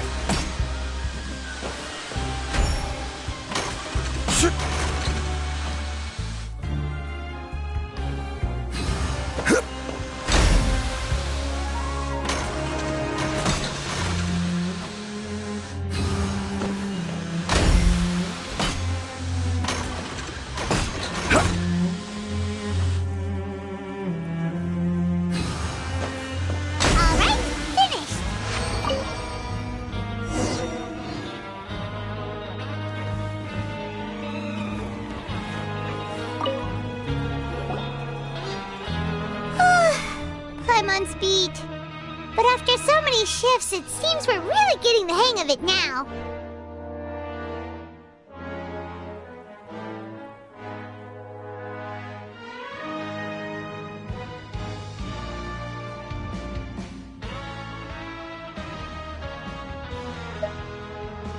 Hey there, fellow shiftmates. I saw you finished your work, so I thought I'd come over and say hi. Oh, hey there! We've seen you before. Your assigned workspace is really close, isn't it? That's right. The name's Rowan. This past few days, I couldn't help but notice the new faces working nearby. I guess we were destined to meet. I've been working here for almost 15 years. Even the foreman, Grainville, always calls me Chief. Whoa, you've been working here a long time, Chief. Hey, not so loud. If there's anything you'd like to know, just ask me. I know the work here in the production zone better than the back of my hand. All right, Chief. We'll be sure to come to you first.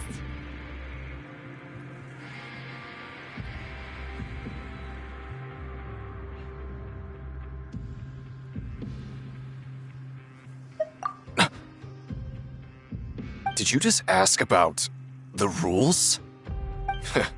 Pretty sharp for newcomers. You've already heard about the rules, huh? Who'd you hear it from?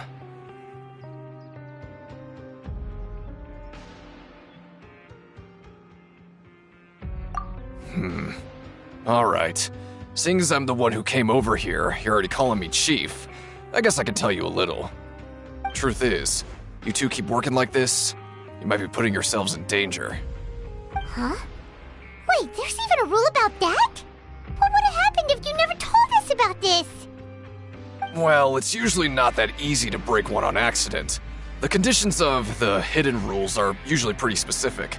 But once you do break one, bad things happen. If you work continuously in the production zone for 3 days, and if all you do besides eating and sleeping is just work, then something bad will happen during lunch on the 3rd day. Huh? Like what? Oh, don't scare Paimon! If I knew that, then I wouldn't be standing here talking to you, now would I? You mean, even you have never tried working 3 days like that before? There's actually a legend about this rule. They say that there was a worker who worked way harder than me. He was both efficient and eager on the job, and most other workers couldn't hold a candle to him. One time, he tried to test his limits and worked as long as he could. Then during lunch on the 3rd day, he disappeared into thin air, as if he'd evaporated. Later, some people went and asked some of his past friends about him, but they said, never heard of the guy. What the? How could that happen? Unfortunately, we were assigned different production zones. I never saw for myself what he looked like. Wait, are you thinking that it was... Huh? Oh? You... Listen, kid. This ain't the kind of thing you should be curious about. Let me tell you, you're better off forgetting about it and looking after yourself. Now I kind of regret ever telling you. Yeah, I agree with Chief here. Do you really want to try? Alright, if you insist.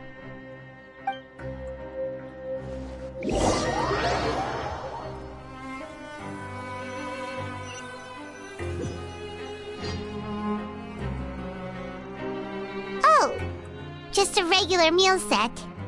Guess Paimon shouldn't get her hopes up. What would you like to do this afternoon?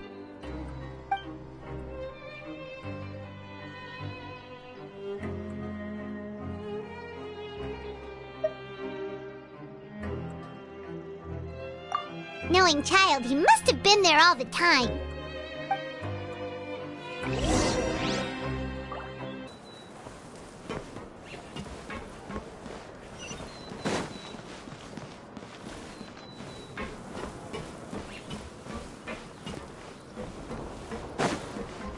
Quake! Fallen Fury.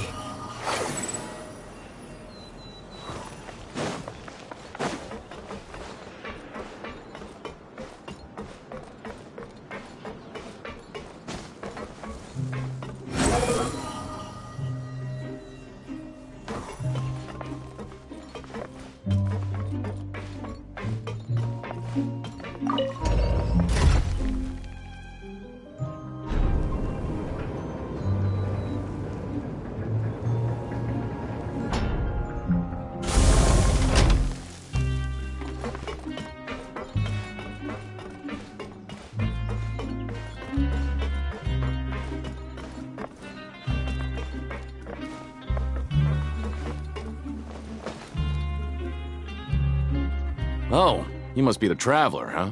Sorry, mate, but competitors as strong as you are prohibited from participating. I don't make the rules, mind you, but I was given very specific instructions. Even convicts value their lives, don't they? I hope you can understand. But we have a game here that'll let you show off your strength, and you'll even earn some credit coupons in the process. What do you think? Interested?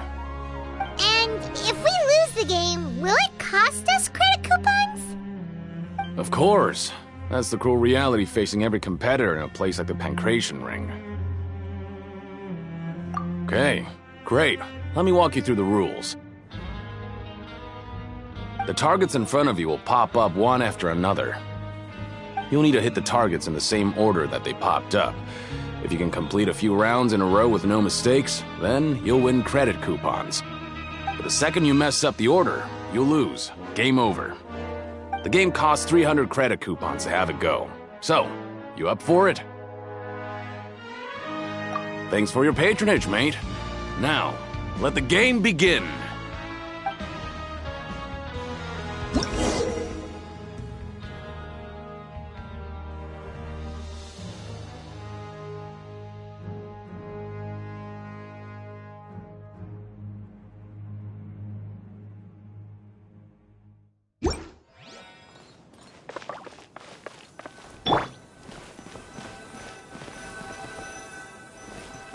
Okay, do your best to hit the targets, just like Colin said!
I'll be.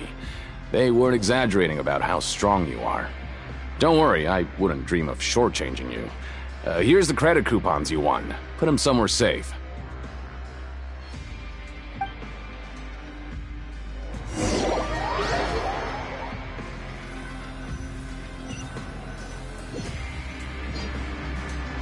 Aw, looks like we won't get a chance to sleep in as long as we're here.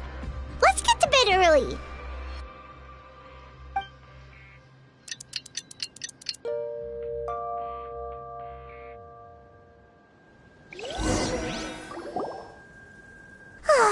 The dawn of a new day. Paimon feels like we're getting used to life as convicts. Is that a good thing or a bad thing? What do you have planned for us?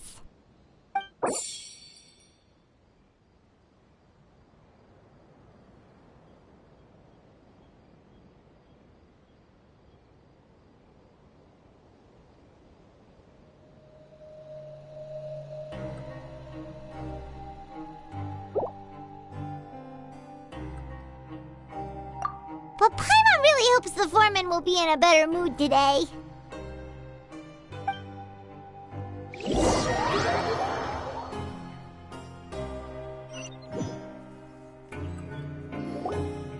Look who decided to show up! Get your butts in gear and get to work. Time's a-wasting.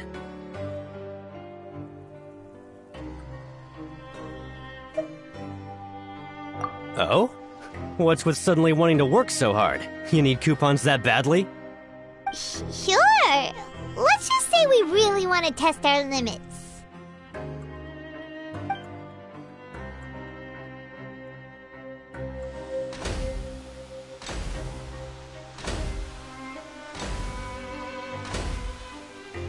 Nice! We did well today. Let's keep it up!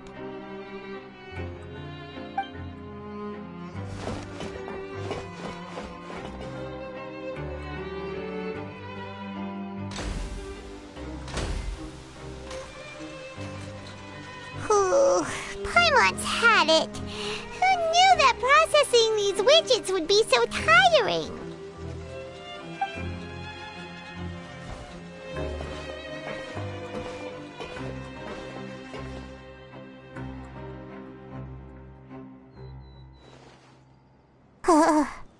That's it. Paimon doesn't even have the energy to talk anymore. Is it time to eat yet?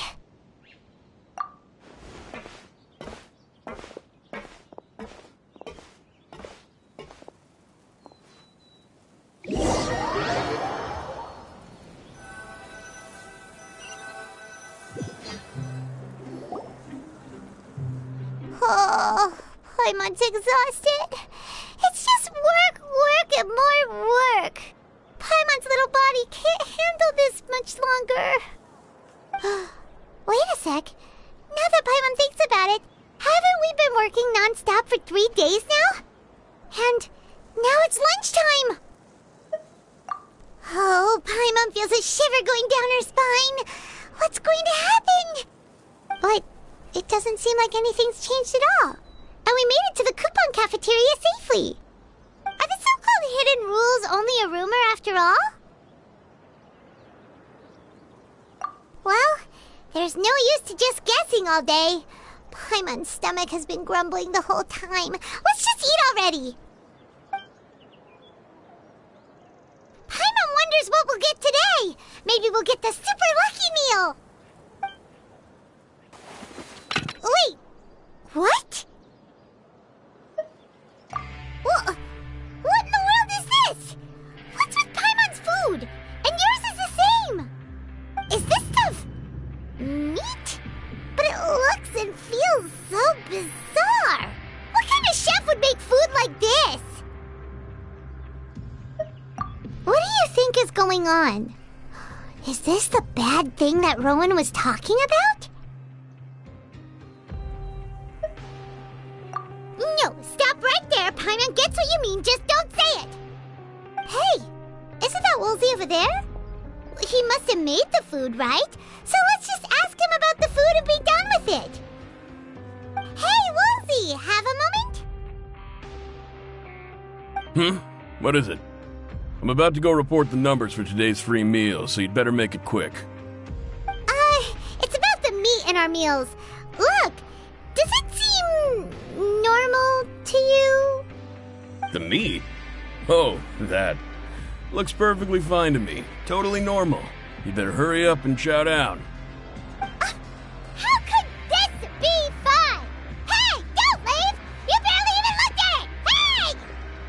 Hey! What should we do now? Woolsey wouldn't even give us the time of day. Is he trying to hide something? Yeah, looks like we have no other choice. Paimon was positively famished a minute ago, but now she's lost her appetite.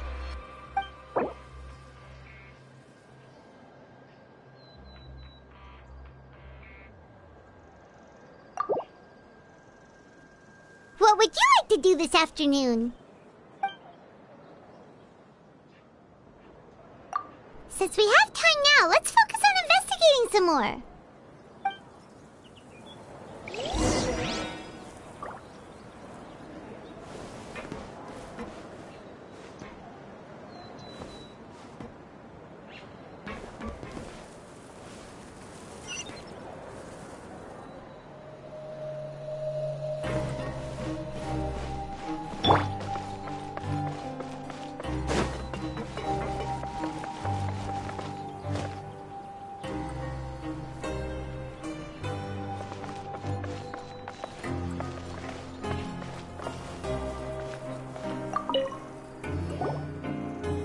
Oh, hello.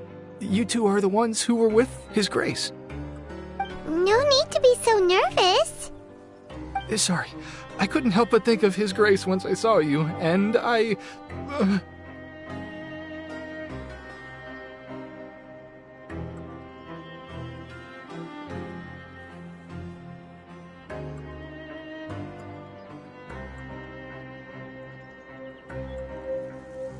Oh, it's hard to say. Maybe I am. He's got a very overwhelming presence. It makes me feel like I'm just some insignificant little bug. Wait, seriously? Oh, I'm always indecisive, and I tend to make a mess of things. It's like a reflex. I just instantly start to tense up the moment I see a smart and capable person like His Grace. What? Please, don't say anything like that out loud. How could you possibly think something like that?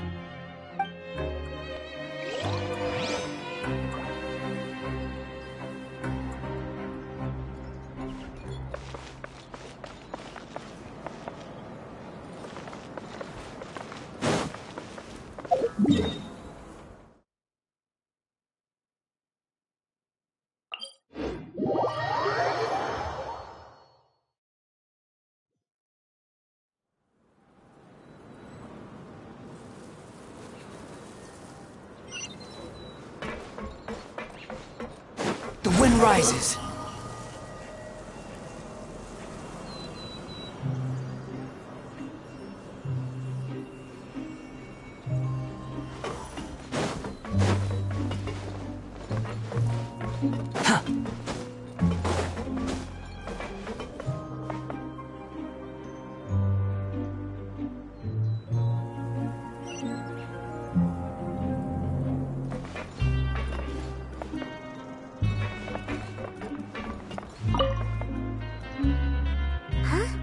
Rowan?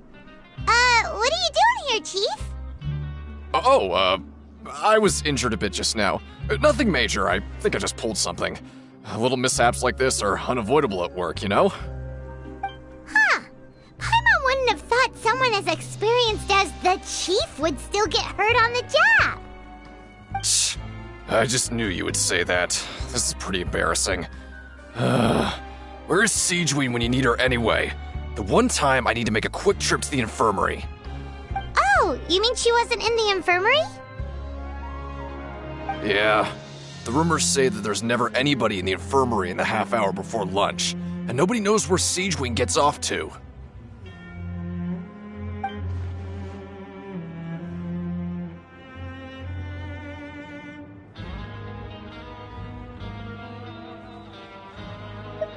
Huh. That's actually really strange. Siegewein's always super dedicated to her work. Where else would she possibly go? Forget it. I can take care of a small sprain like this on my own anyway. No need to trouble her.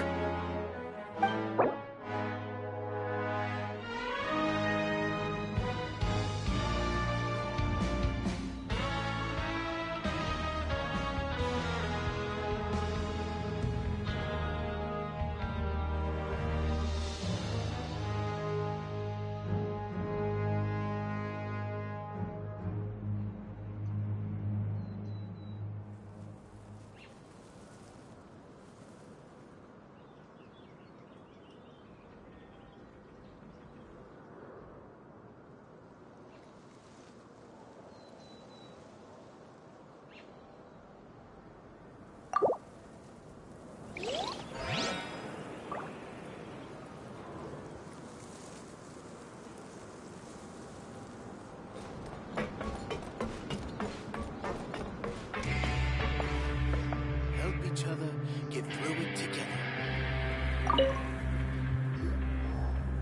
Oh, wonderful. I was worried that you'd be busy trying to earn credit coupons all the time, but it seems like you haven't neglected your investigation work after all. Paimon likes having more coupons, but no one wants to work all the time. Have you also been investigating the area, Lynette? No, I was just slacking off, and you happened to catch me. My brother is still obsessed with anything remotely related to the Forbidden Zone. But knowing him, it won't be long before we get more leads. Oh, before I forget, this is for you. Huh? Credit coupons? Why are you giving us these? I've been here longer than you, so credit coupons aren't a resource in particularly short supply. What is in short supply are interesting people to talk with. Aw, that's so nice of you, Lynette. We'll be sure to make good use of these coupons then. Thanks a bunch!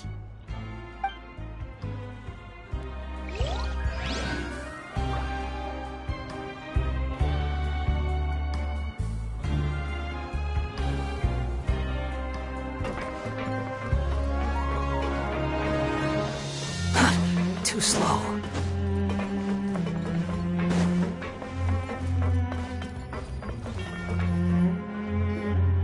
Hey, look! There's something here! Looks like a research notebook. That suspicious guy peeking into the infirmary just now. Is he a fan of Siegewing? He must have dropped this. Let Paimon read it real quick! The Melusine perceive the world very differently from humans. There are significant deviations. As a result, their sense of aesthetics and beauty is also very different from that of humans. This must be taken into consideration when giving gifts. Ooh, this all sounds pretty serious. He sure did his homework.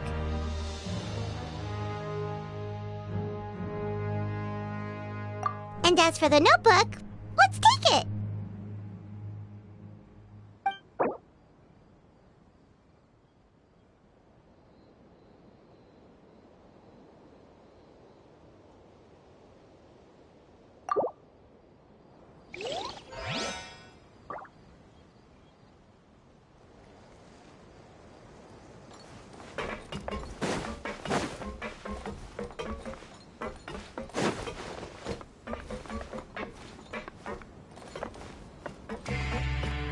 Squall and Fury.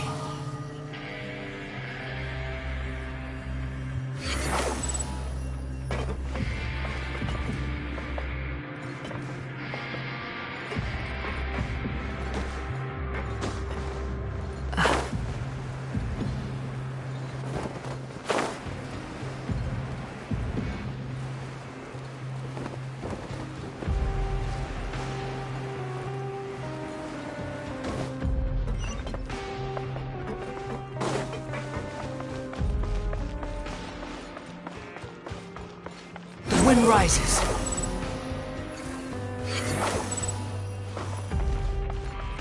Quit following me.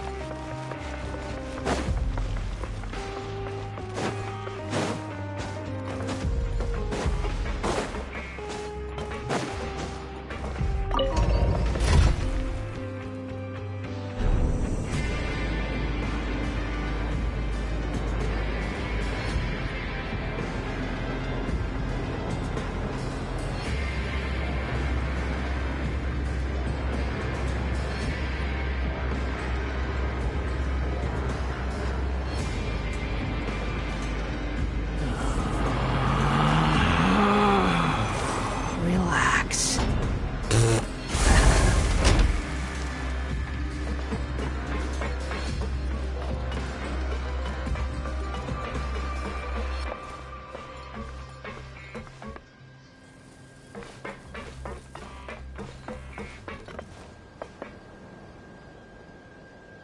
Behold!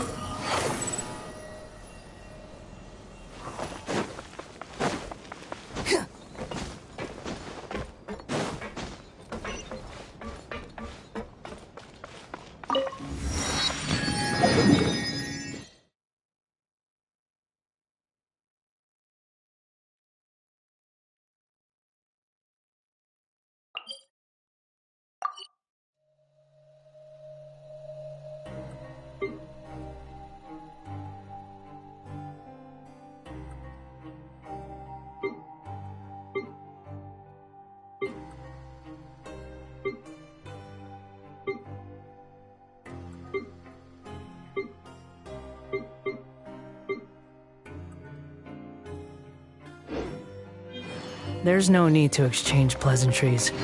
It's rather pathetic to force a conversation. The wind rises.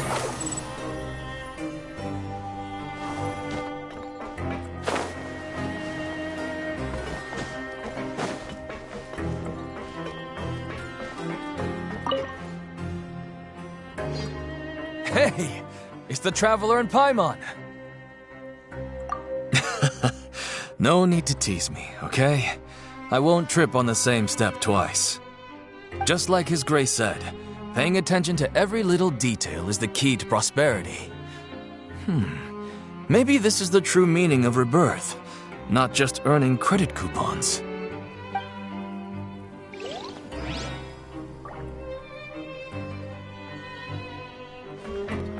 Behold!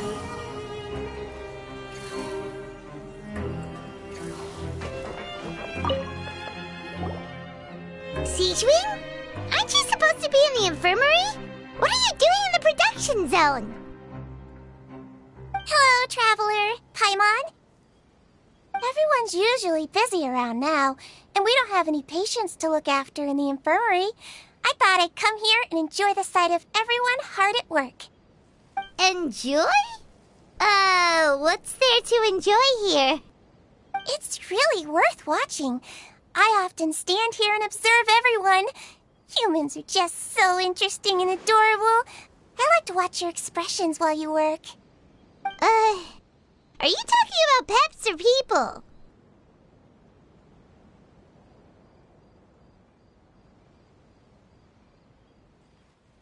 Oh, I can see why you think that, but you shouldn't jump to conclusions. See, we Melazines are a different species, and we see the world very differently from humans. It's very easy for me to observe everyone's condition. All it takes is one look, and I can tell which workers are exhausted. Wait, Melazines can see that? Huh. That does sound useful for being a nurse. Yes, running around tending to everyone's health is very fulfilling. But I'd much prefer it if you're all happy and free from exhaustion and pain in the first place.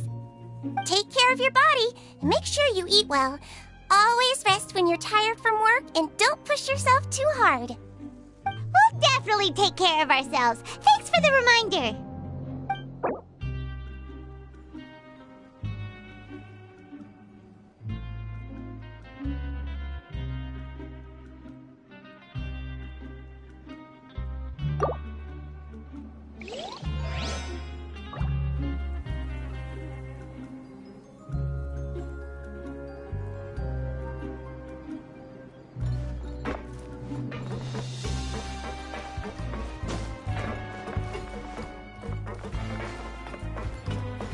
The wind rises.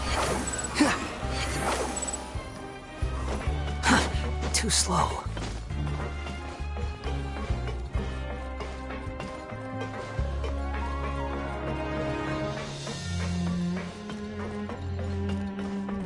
Quit following me.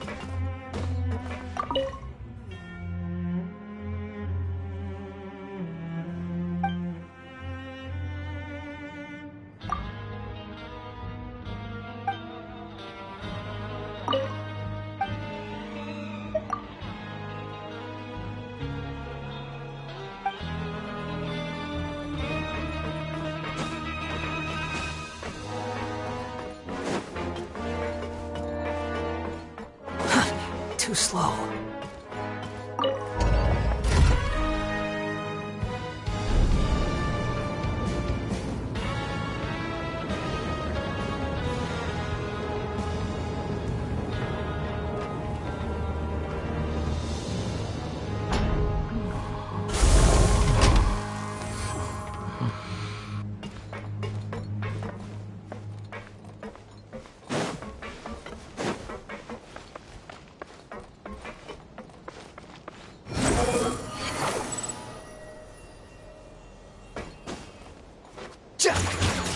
Quit following me. Too slow.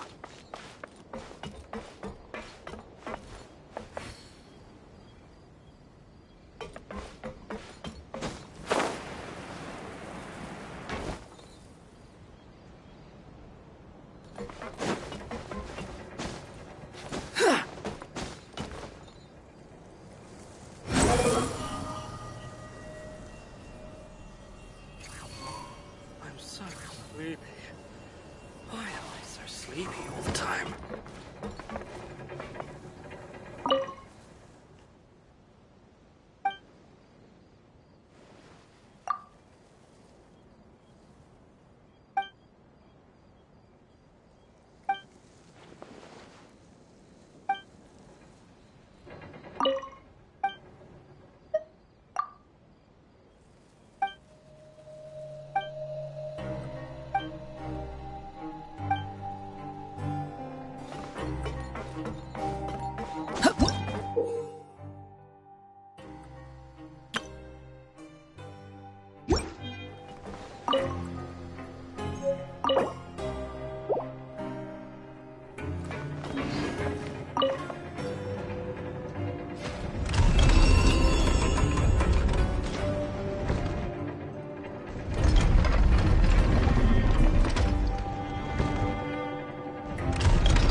You think I've got a sharp tongue?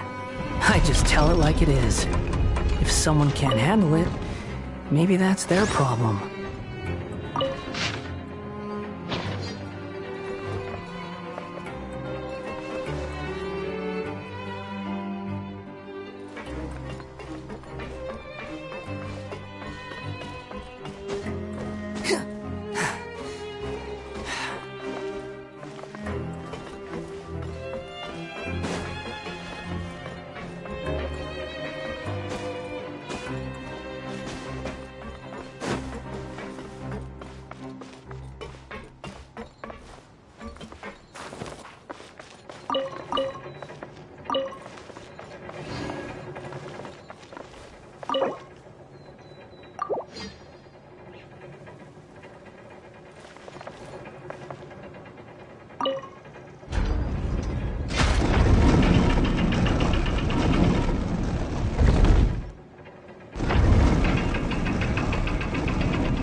There's no need to exchange pleasantries. It's rather pathetic to force a conversation just to occupy silence.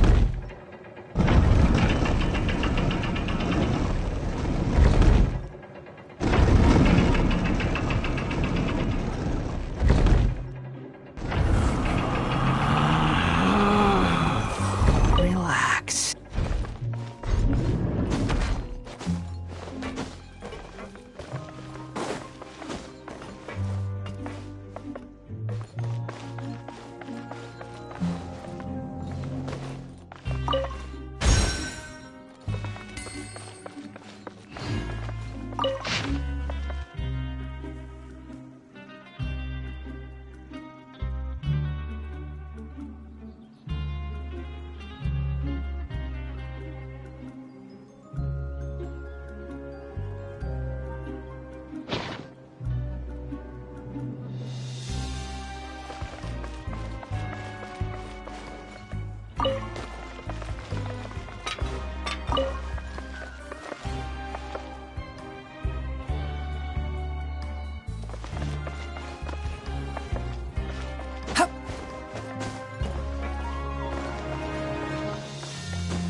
Swollen Fury.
Oh, you want to stop investigating and go rest?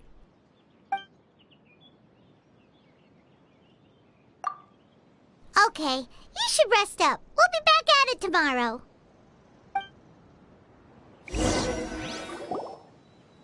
So after working a few days straight, we got some strange meat in our lunch. What was that all about? Has our investigation turned up anything useful recently?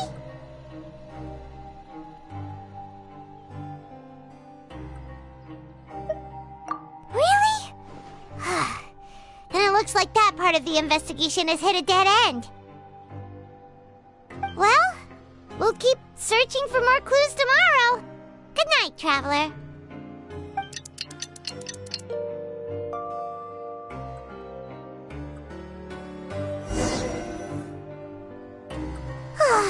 The dawn of a new day. Paimon feels like we're getting used to life as convicts. Is that a good thing or a bad thing? What do you have planned for us?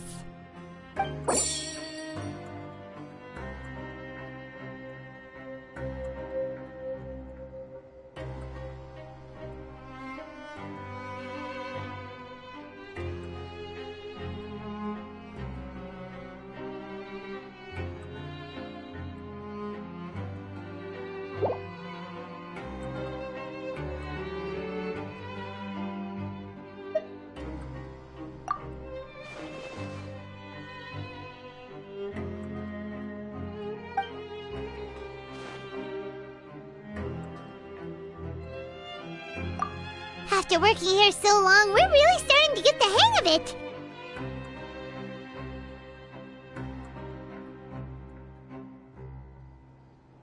But doing the same thing all the time can get old pretty quickly. How are you holding up?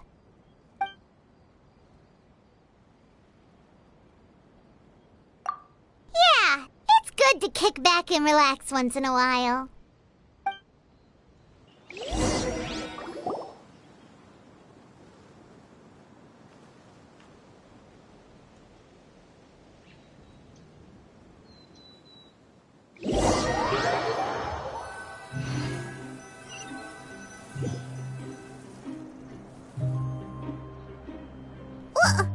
What is this garbage? Ooh, it looks disgusting! Oh, Paimon misses your cooking now. What would you like to do this afternoon?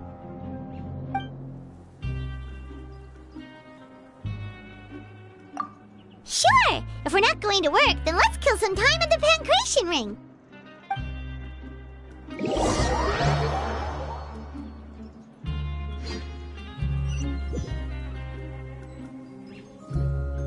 Oh, back for another try? I hope you brought enough credit coupons this time. All right, then get ready to play.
Your strength really shouldn't be underestimated. Now I get why you're prohibited from participating in any official fights. Nobody who values their life would be willing to get in the ring with you.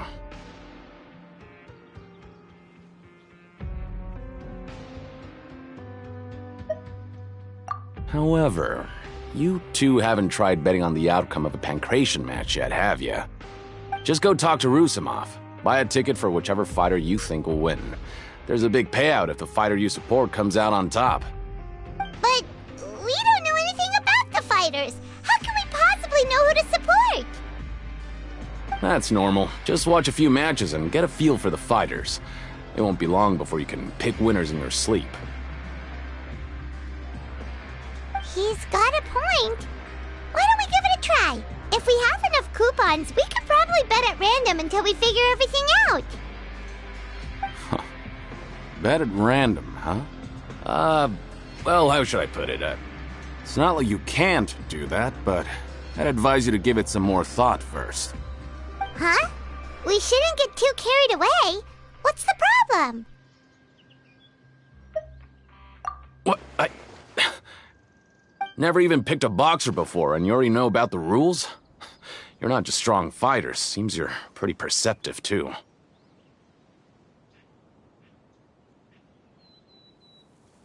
Might as well tell you about it, since you already know that much. Plus, I think you've got the potential to be one of my greatest customers. I think I can let you in a bid. Besides, I don't want to risk ever losing a customer like you. Is it that serious? Okay. The hidden rule here is, if you buy both boxers' tickets and support them both, something bad will happen the next morning. So the rule is that we shouldn't pick both boxers in the same fight, but if anyone actually did that, wouldn't they be guaranteed to lose coupons? Who would do that anyway? And what do you mean by something bad will happen? How would I know? Not like I'm stupid enough to do that.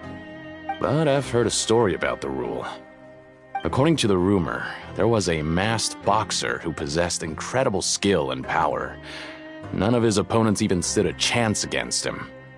However, in the final match, the organizers told him to take off his mask. He refused and never showed up to the fight. And after that, he was never seen again. Some say he died, or that he was taken care of by the event's organizers. But everyone remembers that he was someone who cherished honor above all else. In his eyes, supporting both boxers in a match would dishonor the competition itself. So you mean it's like a curse? He'll take vengeance on anyone who does that?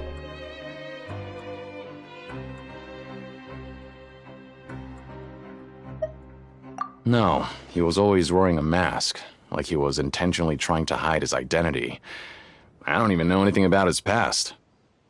Traveler, do you think that boxer was...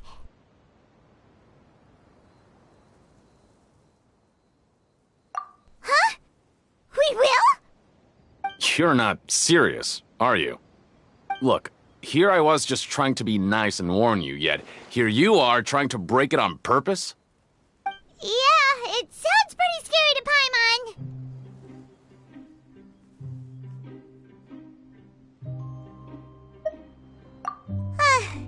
Seems you've made up your mind. Just be sure to protect Paimon, okay? Betting on both fighters will set you back about 3,000 credit coupons. If you have enough, then go ahead and give it a try. Just don't come running back to me if something happens.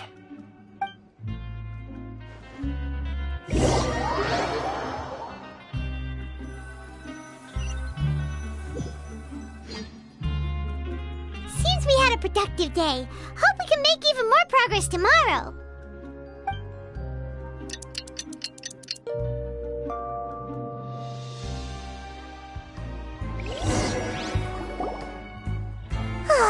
The dawn of a new day.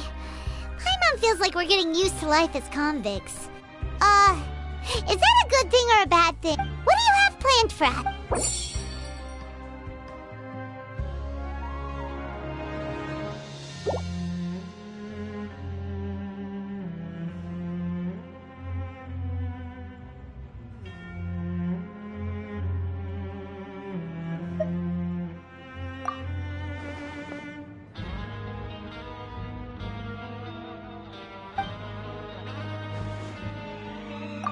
After working here so long, we're really starting to get the hang of it. But doing the same thing all the time can get old pretty quickly. How are you all... Yeah, it's good to kick back and relax.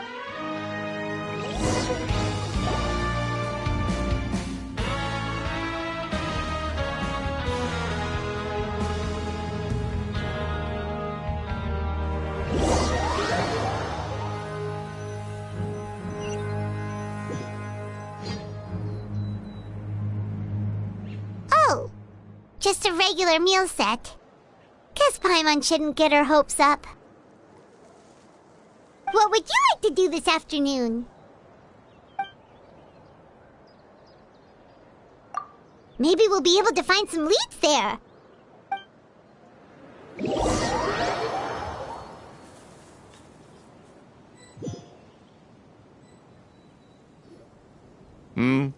Are you two here to buy tickets?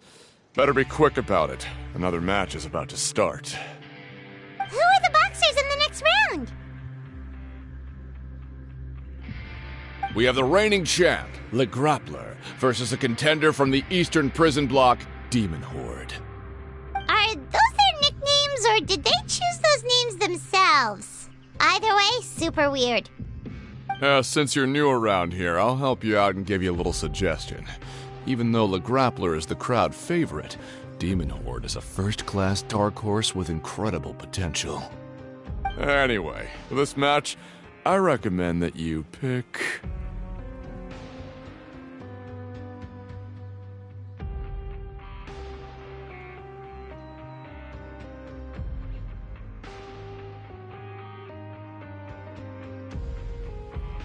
Huh?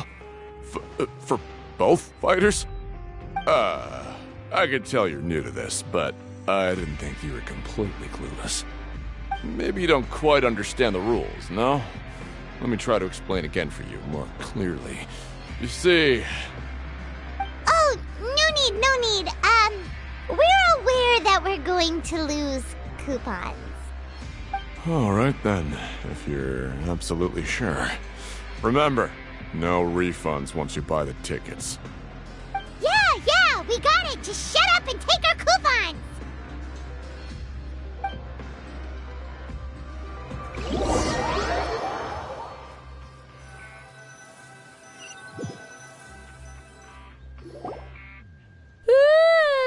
We woke up so early today that Paimon's been nodding off all afternoon.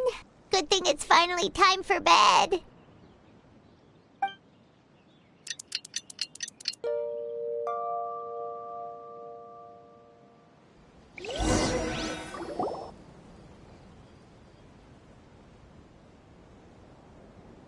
Hey, Traveler. Paimon. Package here for you. The next time you buy something, go pick it up yourself. I'm not a delivery man, you know. Huh? A package? For us? Did you buy something, Traveler? Paimon's not quite awake yet, so why don't you go take a look?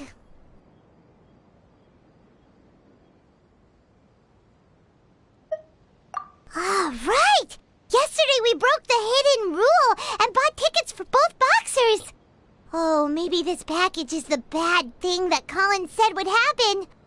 Paimon suddenly feels wide awake.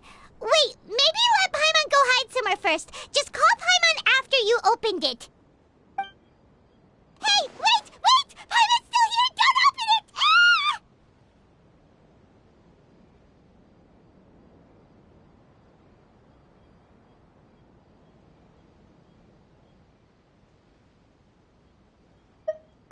Huh?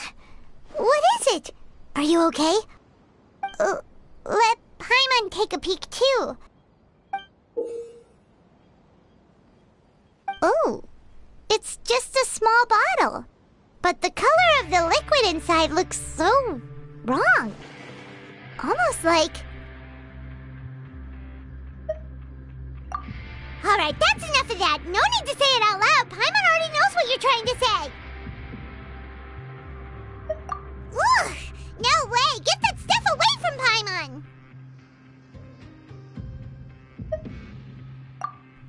Paimon thinks we shouldn't open the bottle until we figured out what's going on. Just trust Paimon on this one, okay?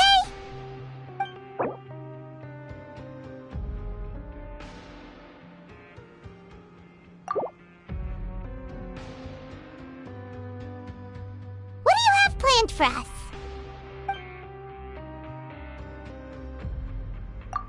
Though it feels nice to slack off a little, less work means less coupons. Let's make the most of our morning.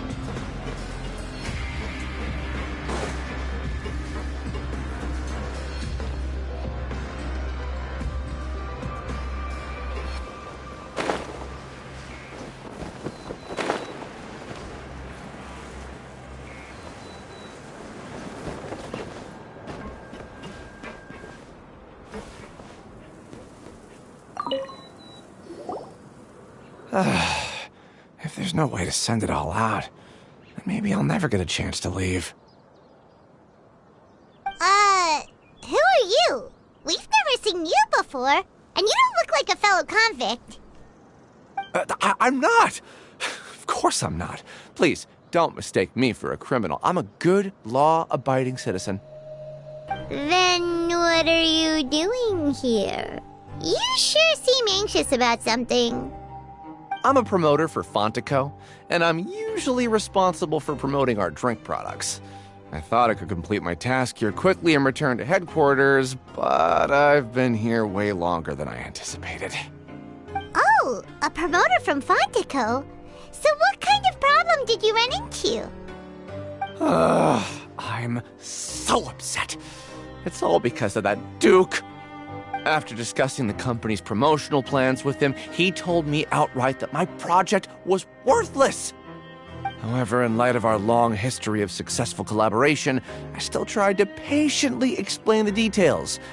However, to my surprise, he just cut me off while I was speaking. Let me take a moment and recall his exact words. I'm just gonna stop you there and say no. If anything, I'm saving you time. It seems you don't fully understand the value of credit coupons here, nor do you understand the value of your own products. The former is because you are from the overworld. That's understandable, and I don't blame you for that. But as for the latter, only someone monumentally stupid, so breathtakingly stupid that they were completely ignorant of the value of credit coupons, despite living in the underworld, would ever possibly consider buying your drink. Let's just forget it. Anyway, that's how he rejected my proposal and asked me to come up with another solution with the condition that it doesn't cause any trouble for him. Can you believe that guy? Well, he is the head honcho here. Not much you can do about that. We met him too and could tell that he's the kind of guy that's hard to pin down. Fine. I know I should just let it go. I'm on his turf after all. His house, his rules.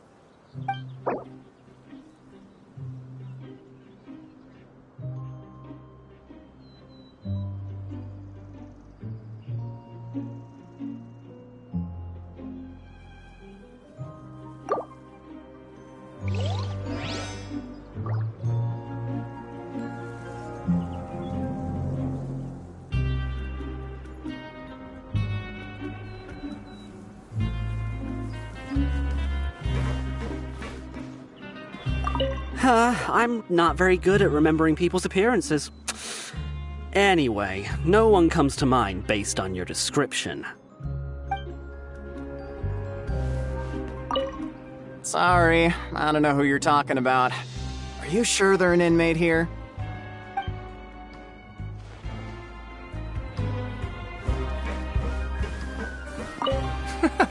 There's no one here that's anywhere near as strong as what you're describing. Believe me, I'd know if there was.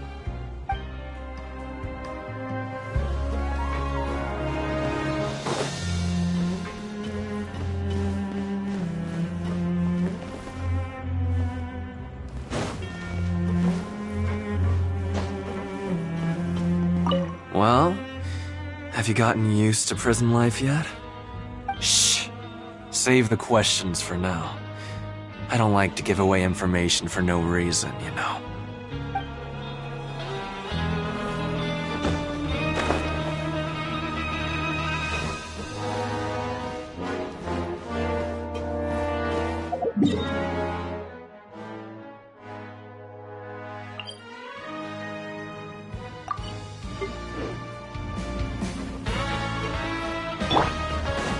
Behold!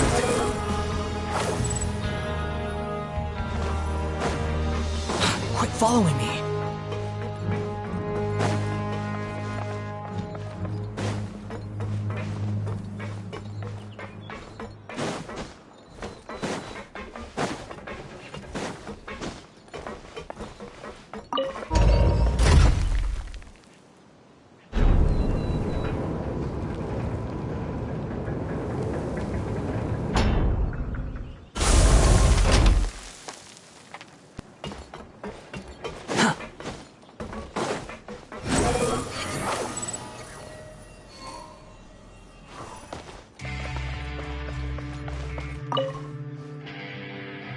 Hey, I heard you crazy fools really did it. You bought tickets to support both fighters, didn't ya? Well, did anything happen? Well, the next day we received a mysterious package, but we still haven't made any sense of the contents. So it is real. You didn't become cursed or anything like that, did ya? Are you both still okay? Wait. Are you sure that it's still you controlling your bodies right now? Paimon's not sure. What do you think, Traveler? Is Paimon still Paimon? Oh, okay. Well, that's good. Yeah, you two don't seem to have changed at all. But I wouldn't let your guard down just yet. Still, I didn't expect you would actually do it. You'd actually throw away coupons like that just to satisfy your curiosity? Even if we bought tickets like everybody else, it's not like we could hope to earn any coupons. When it comes to things like this, it's always the organizer who makes the real profits. Hey, just what are you trying to imply? The Pancration Ring is an honest business, and we really don't make much from selling tickets. We make so little that even the current tournaments can only be held thanks to funding from the producer of Fanta. Oh, so it's the company that manufactures Fanta sponsoring the events? Paimon thought all of this was thanks to the Duke's support. Let's just say it's a mutually beneficial arrangement. They reached out to us first, hoping to promote Fanta products in the Fortress of Meropide. Anyway, you try and take extra good care of yourselves these next few days, you hear?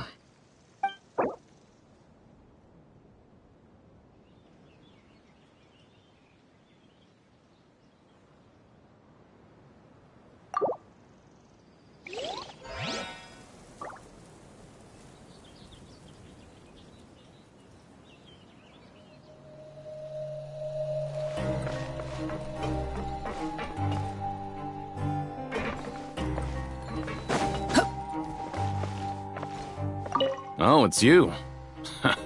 You must be absolutely loaded with coupons if you have time to stroll around like this. Too slow. Time to show me what you got.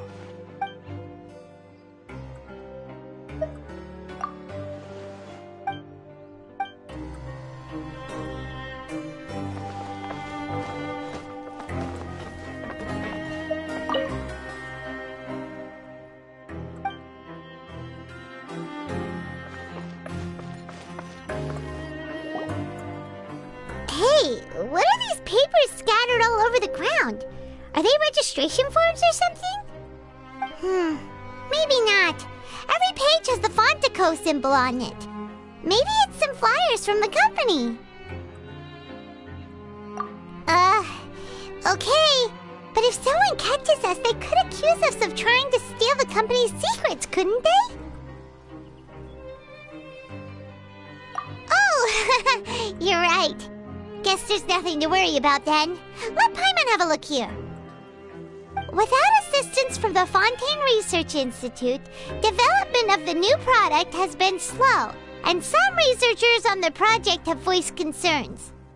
We have no choice but to let the new product undergo the first phase of promotional trials without a designated name or packaging. We will adjust the direction of future development according to feedback. We have decided to only conduct closed, small-scale trials for the time being. Sure doesn't seem like anything unusual. The company is just trying to develop some new products besides Fanta. But it sounds like things aren't going well at all. Let's put these papers back where we found them and make it look like nobody went through them. Okay, good.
Without even thinking about it.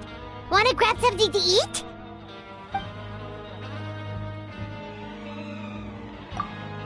Alright, but remember that we bought this time with coupons, so let's make better use of it next time.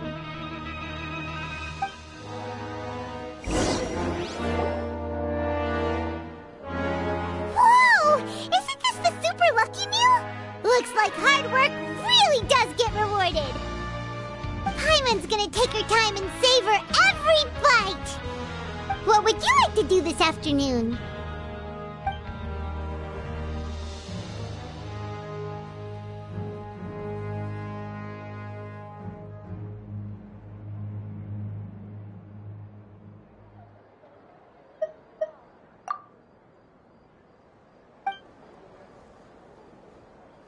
After working here so long, we're really starting to get the hang of it.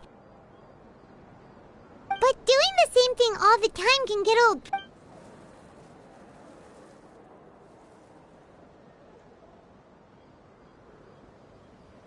Yeah, it's good to kick back and relax once in a while.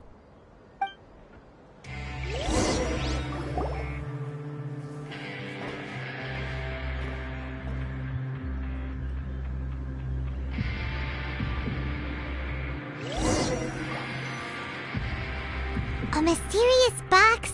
A bottle of crimson liquid? Paimon still doesn't know what to make of it. Do you... Really? Then it looks like that part of the investigation led us nowhere. Well, maybe we'll have better luck tomorrow. Good night, Traveler.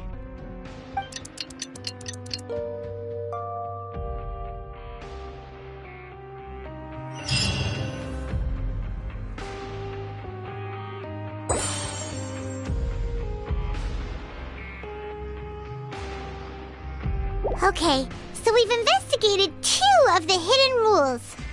Paimon didn't think this prison would have so many weird things going on. We'd better pick up the pace with our investigation, otherwise we'll never get anywhere.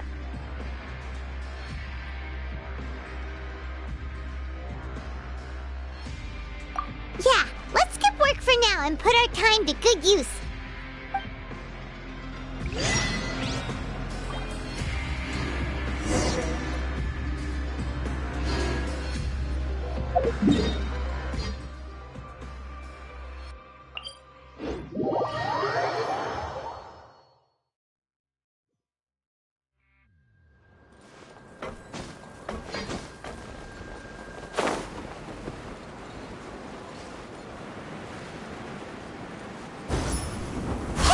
Isn't that VOD over there? Huh. Is it just Paimon, or are there a few... Seeing you at this time must mean you've already saved up a lot of credit coupons. Or at least enough to skip work. Seems you're getting into the swing of things around here. Impressive. Very impressive. So, now can you tell us about the hidden rules you know? If that's what you want to know, I guess you couldn't have come at a better time. Huh? What do you mean it's a good time? Leonid and those other pesky broke urchins have all gone to work in the production zone. I wouldn't want them listening in without paying up. We get it! Just tell us already! So, you know those pipes that make strange sounds? Don't ever, ever go near them at night. Even if you manage to avoid the guards, you might find something even more terrible there. Something even more terrible? Like what? A group of cannibals. Cannibals? In the Fortress of Meripede? Every month, they meet a few times in the dead of night. Rumor has it they might be connected to the people that have disappeared here. But what's even scarier is that they have a special proclivity. Since they have no way to dispose of the leftover remains, they have ways to transform them into other forms and keep them in the fortress forever. Paimon might already know what you mean by other forms. So that's what's going on here. Oh, Paimon's stomach doesn't feel so good. You two look pretty skeptical. No matter, learning the truth behind dark secrets isn't necessarily a good thing. I've got things to do too. I suggest you just act like I never told you anything. Traveler, can we just trust him on this one? Oh, Paimon doesn't want her blood and flesh entombed here for all eternity? Oh, so that's how you see the situation. Huh. You know, Paimon does feel a little better about it now.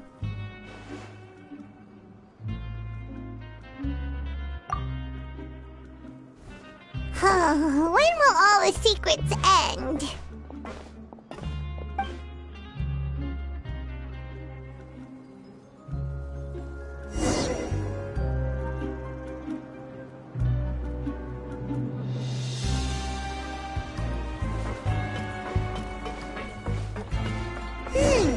Vidok isn't here.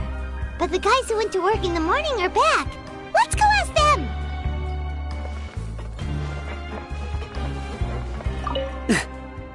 Just stay away from me.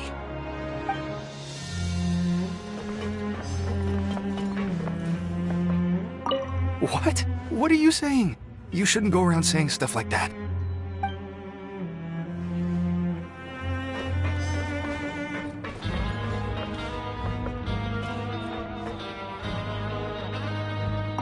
What are you talking about? Listen, you should keep your nose out of other people's business.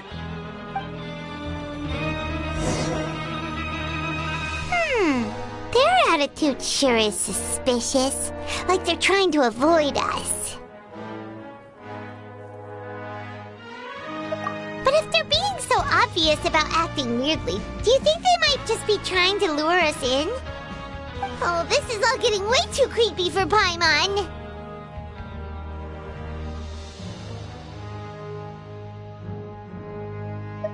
So you mean we still need to investigate some more?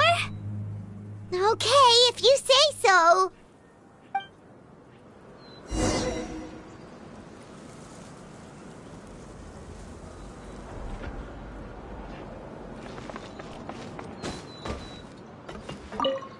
What? What are you saying? You...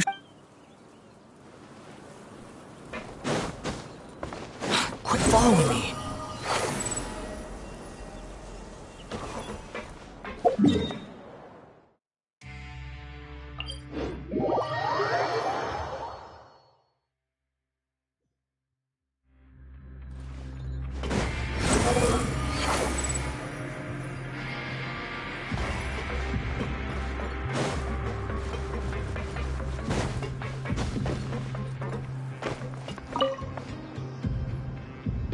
Fielding?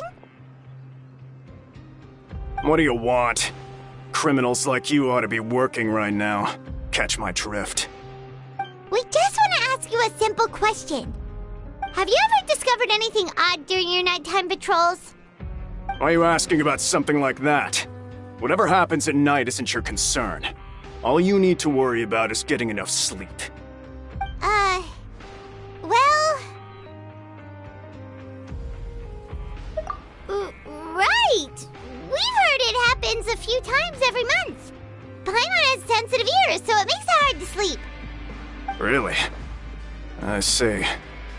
But it's not like I'm on duty every night. And now that you mention it, I recall my colleagues talking about something like that before. They say that strange things tend to happen at night on pipe cleaning days. Lots of us don't willingly take those shifts. So, what happens at night on pipe cleaning days? They just conduct regular cleaning of the fortress's drainage facilities. There are 3 pipe cleaning days per month, and it just so happens that today is one of the scheduled days. You can try to confirm the sounds tonight if you want, and if they're real, then I can report the issue to my superiors for you. Oh, okay. Then we'll keep both ears out tonight. If that's all, then I'll be leaving now. I advise you not to try anything funny, though. Even if I'm not on duty tonight, someone will still be watching you.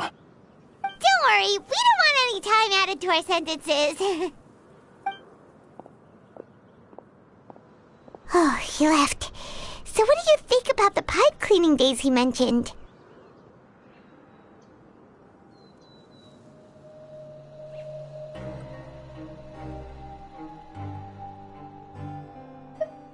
Right, both are a possibility. But Fielding did say that tonight is a cleaning night.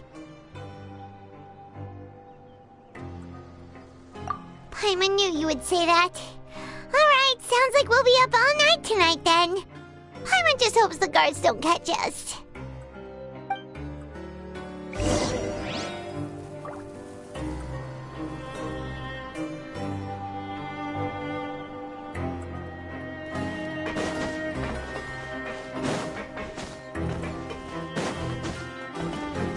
The wind rises.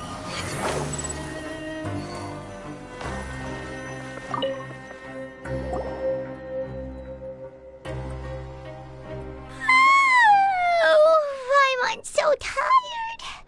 But we can't sleep yet. They'll be cleaning the pipes tonight, so it's the perfect chance for us to investigate.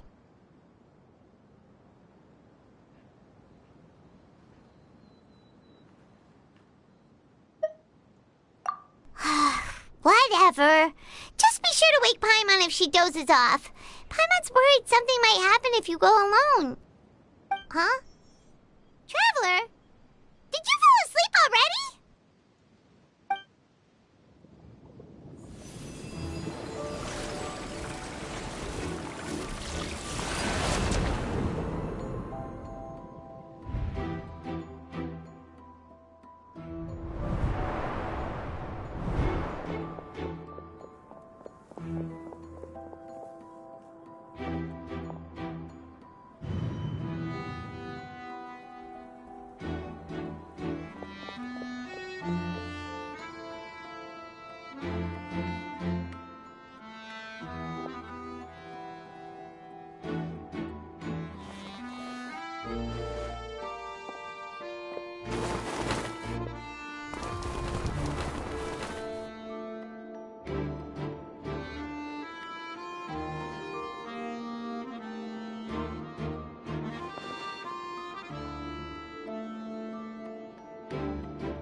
Traveler, come on, wake up!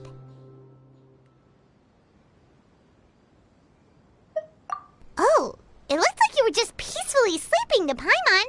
Well, what did you see this time? Really? So we're finally starting to figure out what actually happened! But what about the cannibals? How do you explain them?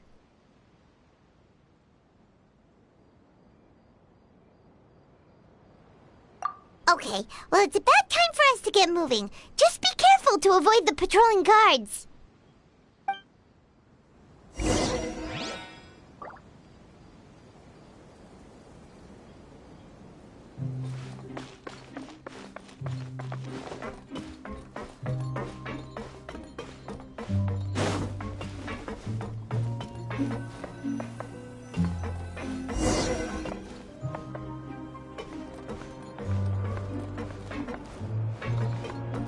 Shh! Careful!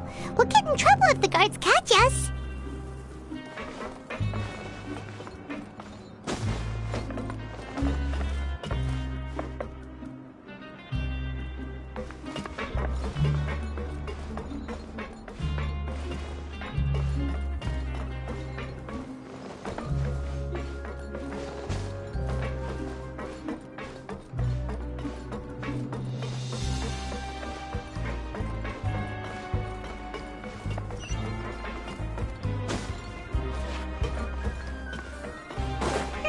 This should be the place. Swollen Fury!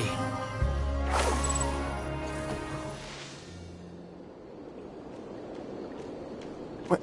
I know you. You were the ones we saw. Huh. You've got guts showing up here. You know who we are, right? You'd better leave now. Ain't nobody coming here to save you. What'd you say?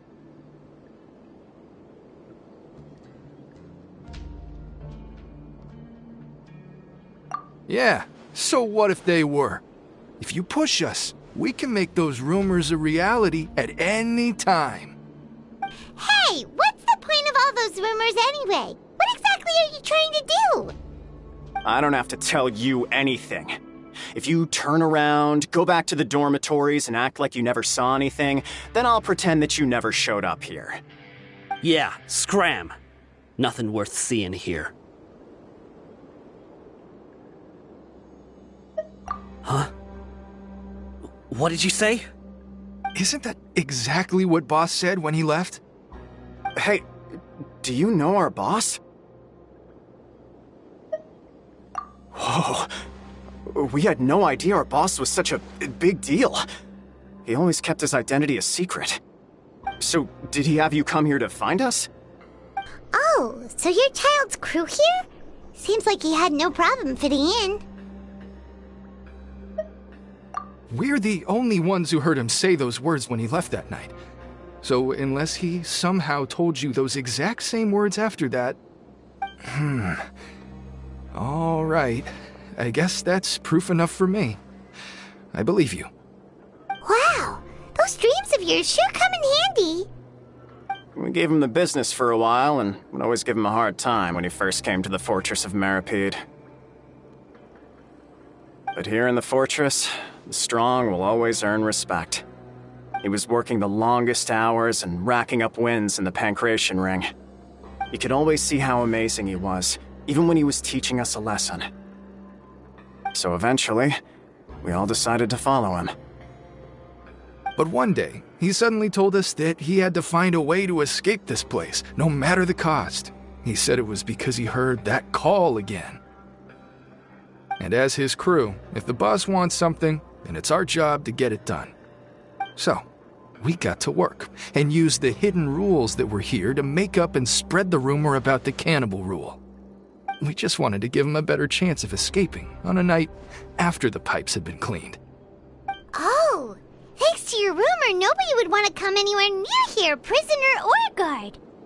Wow, it sure is easy to exploit people's fear of the unknown. But hasn't Child already escaped? Why are you all still coming here after pipe cleaning day? Because as far as we know, the pipe he went into isn't actually an exit. It should be a dead end. It leads to an abandoned factory area, and even if there were a way to escape from there into the sea, we're still way too deep. No one could ever reach the surface alive. But Boss still insisted on going in. It's like he was obsessed about it. So we told him that we'd pretend as if he never existed while he was gone. And that if he wanted to come back, he should wait for nighttime on a pipe cleaning day. That way, we could meet him here and help cover the whole thing up. So you come and wait here through the night a few times a month just because of that promise? Yeah, but it's been so long now. We already know in our hearts that he must have managed to escape somehow. Is it also possible that something unfortunate happened to him? Nothing could ever defeat Boss or slow him down. That's one thing we know for sure. Okay. Paimon was just brainstorming possibilities. Alright. Keep quiet and follow us.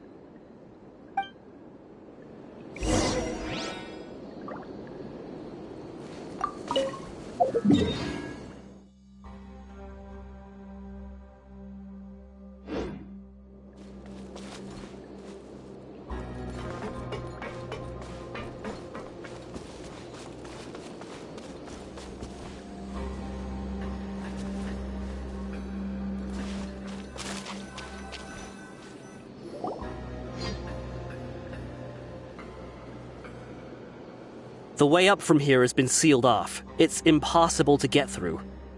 Boss left by going down from here. It wasn't full of water at the time. Later, we came back hoping to have a look. That's when we found out it had been completely flooded. It's impossible to navigate unless you're an extremely skilled diver. Do you think Child got trapped by the water? Not likely. We all know that Boss was an incredible swimmer. Really? Then have him come investigate. Pronto. Just be sure to tell us if you get any news about Boss. It's getting late. We should leave before the guards come this way. Yeah, we learned a lot about what happened to Child here. Let's get going!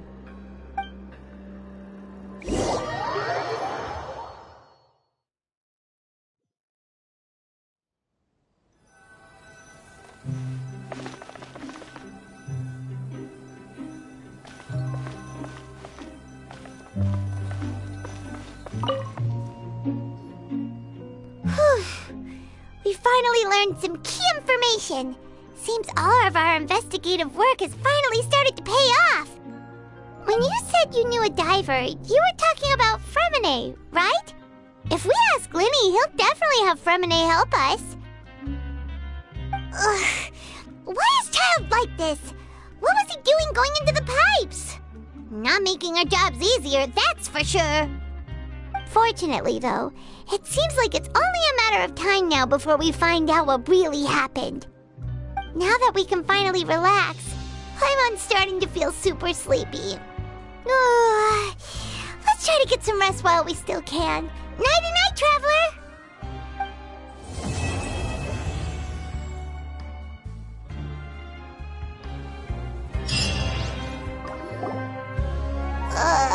It's morning already?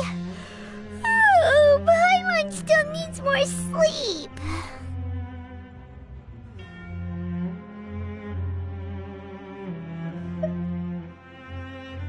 Huh? Wait, look over there! Isn't that... It's one of Linny's cards!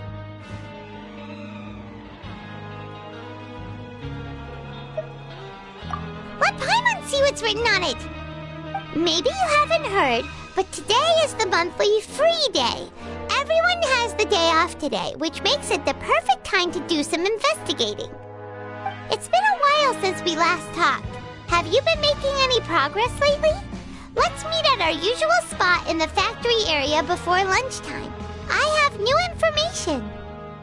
Ooh, today's our lucky day. We have the day off.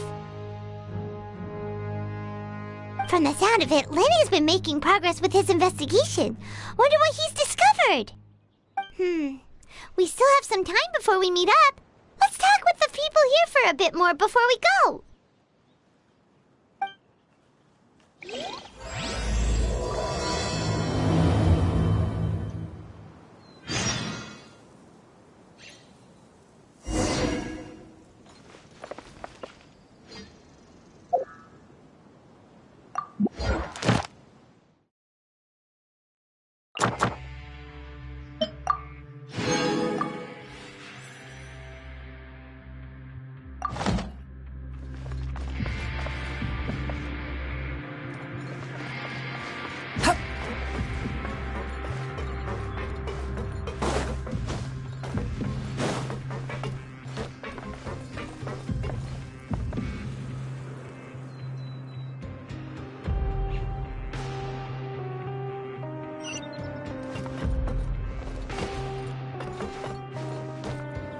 Behold!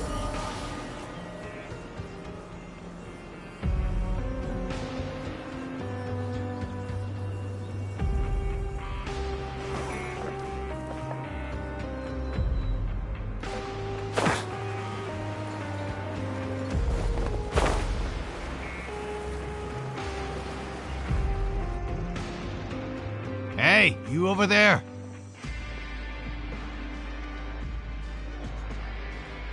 Yeah, you! Say, do you like playing card games?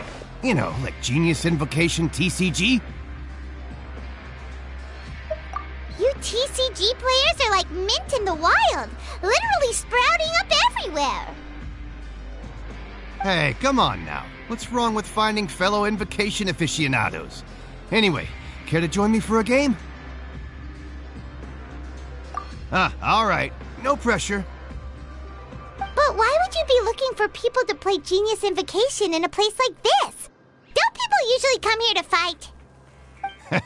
Whether you're throwing down cards or throwing punches, it's all a competition, isn't it? It's all the same in my eyes. There are lots of card players here in the fortress. When I saw you, I immediately thought, hey, even outsiders from other nations play cards. So I came over to say hi.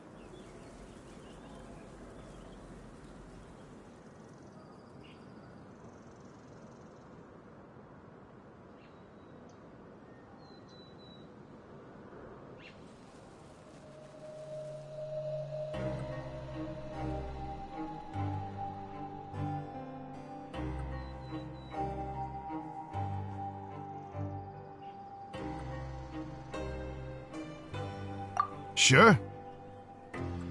Great! Since you've been here longer than us, you need to flex your seniority a little bit, right? Maybe you could start by telling us newcomers some stories about this place. I thought you would have already heard everything by now. All right, then. Did you have anything specific in mind? Or do you want me to just pick a topic? Why don't you pick? We'll let you know if we've heard it already. All right. Have you heard any strange rumors since you've arrived? Ben, did you know that there are some people who are always gossiping over in the corner? There are two guys who are always skulking around in the corners of corridors gossiping. The bigger guy is Quisto, and the skinny one is Lavaroon. People call them the Bombshell Bros. I never really found their gossip very mind-blowing. It's pretty much just the same stuff that I hear about when I'm at work every day. If you're interested, you can go talk with them. They tend to talk a lot of nonsense, but they aren't exactly bad. Good to know. Do you have anything else to tell us? Let me think. Sounds like you want to hear something a little more tantalizing. Oh! Did you know that the Duke was also a convict in the fortress of Meripede before? Huh? Wait, are you serious? That's right. The Duke was an inmate just like you and me. Seems he was exiled here for committing some crime. Who knows how he ended up rising up to become the warden, though. To go from an ordinary inmate to becoming the manager of the whole place? I'm not gonna lie, I kinda respect that. A forbidden zone? Sounds like something that someone just made up. I've never heard of that. Where did you hear about it? Worries if you've never heard of it. Do you have anything else you can tell us?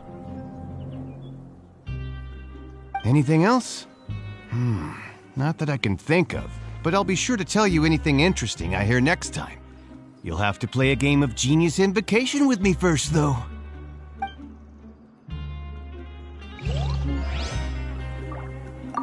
See you later. Hey, let's play a game if you ever have time.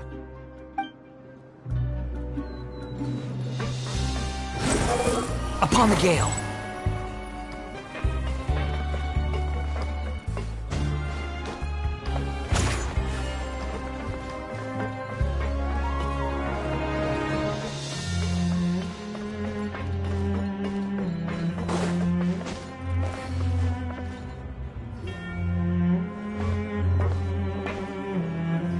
There's a group of people over there. Let's go listen in.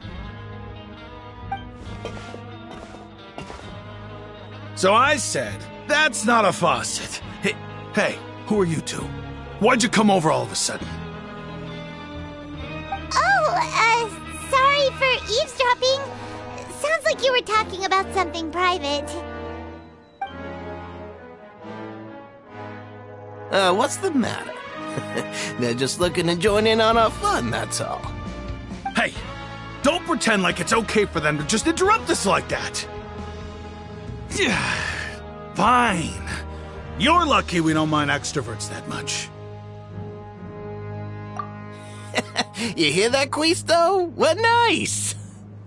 Your expressions tell me you're looking to hear some juicy info, am I right? But before that, it just so happens that I know you two. Really? Are we that famous? You're kidding. How often does anyone get a personal tour led by His Grace himself? Practically everyone was talking about it. Word has it that you also caused quite the kerfuffle. A little mistake, huh? I like the way you put it. You see, people with a good attitude can join our group anytime, unlike some of the others here. Your group? I'm Quisto, and this is Lavaroon. People usually call us the Bombshell Bros, but don't worry. We're not playing with bombs or anything. It's just that our information is always so explosive, and we blow minds on the regular. So, you two really like to gossip? Whew, you sure know how to embellish. No. You don't get it. Knowing intelligence will make things better for you here. For example, knowing who's working with whom, who has the latest rumors, who's not getting along. Wouldn't you like to know all that?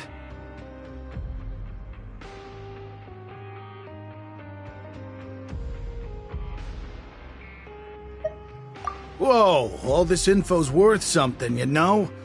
You should prove you're worthy of it. I don't mind him. Quisto's always this way. Just play nice and say something to massage his ego. The welfare meals. Talk about the welfare meals. Right! That meal we had yesterday was super delicious. Paimon can still taste it whenever she closes her eyes. Is that so? To tell you the truth, I've been helping out with making those welfare meals. I've been working as a kitchen assistant for about a month and a half now. Oh, so you're the one who made those delicious steaks. Amazing! You could be a professional chef. You are correct. I am a true professional. In fact, I even went to culinary school. But enough about that. Since you like my cooking, I guess that means we share similar tastes. Listen carefully. This little bombshell will help you learn what's really going on here in the fortress.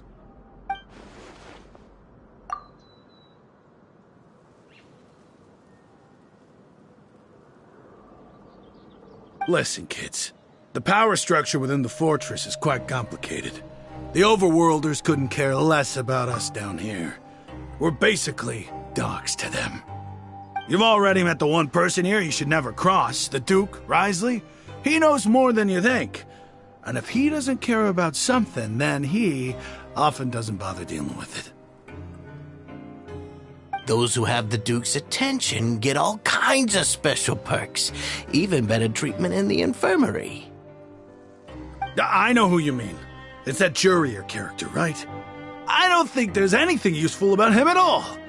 Why does he visit the infirmary practically every day? Is it normal for anyone to be going in and out of there so often? If you ask me, he's just faking it to get out of work. But did you know that ƑөŨdę was a talented researcher from the Fontaine Research Institute before he came here? There's no denying that. I don't care if he was a researcher that could turn dirt into Mora. Once you're in the fortress of Meripede, you're just another inmate like everybody else.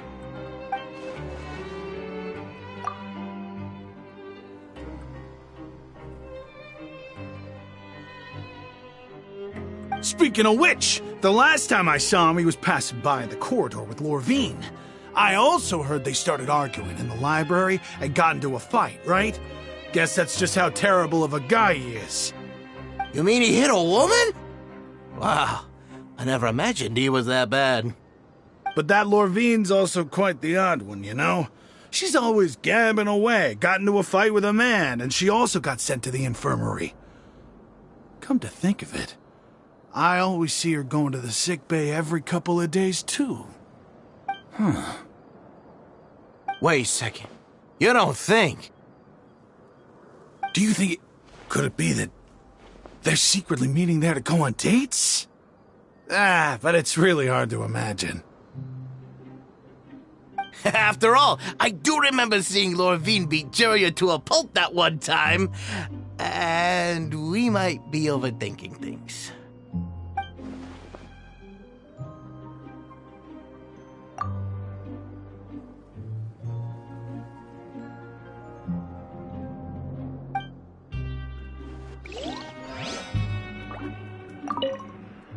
Is it really all right for us to talk about people behind their backs like this? That's just how it goes. Good gossip is still gossip. Yeah, I guess you're right. But wait, we're not just gossiping. This is legit information we're discussing here, right?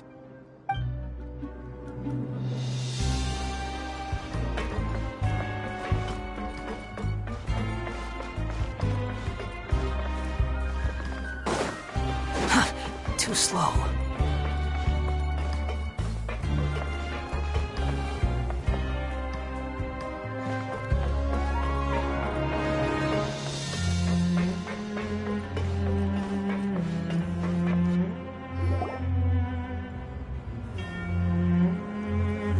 Look! There are some people talking over there! Let's listen in on the conversation.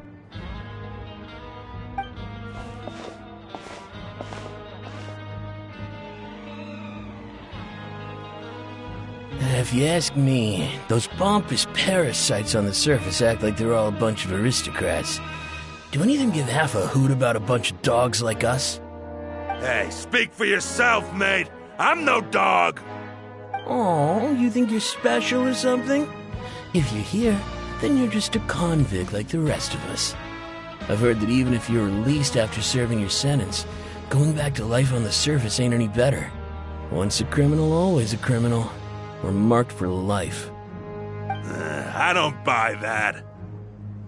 Hey, how cool would it be if the whole world was destroyed by a giant flood and everyone had to start over from nothing? What kind of filthy bilgewater are you spewing? I have family up there. You best shut your sewer hole with talk like that. Listen, things ain't so great on the surface, but who says that you have to leave? I've heard that you can still stay here and work even after you've served your sentence. Not bad if you ask me. Who wants to live in the ruddy overworld anyway? And what makes you think they'd want to hire someone like you? It's one of the great mysteries of the universe, how someone as useless as you is so confident. Whoa. Sounds like they're really unhappy about the overworld.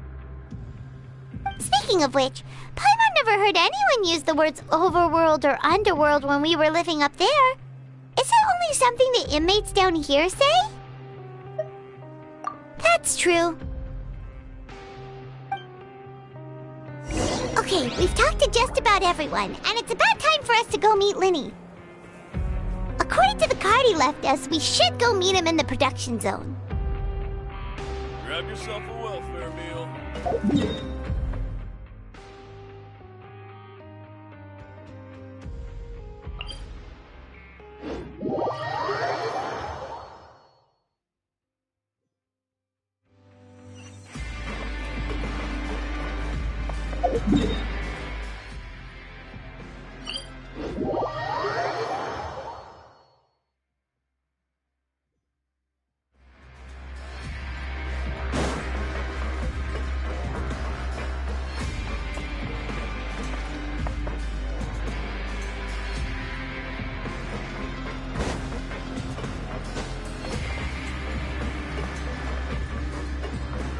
Squall Fury!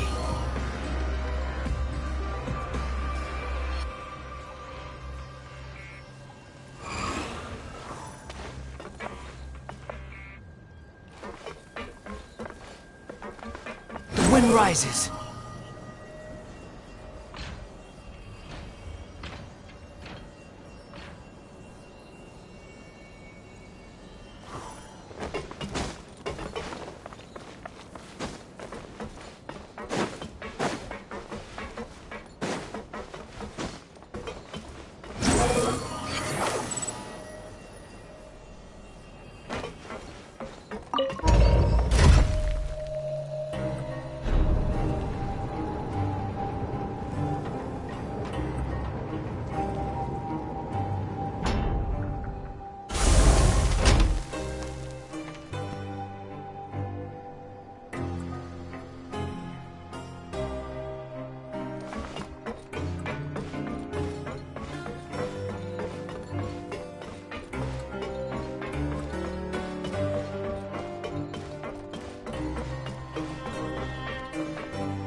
Huh?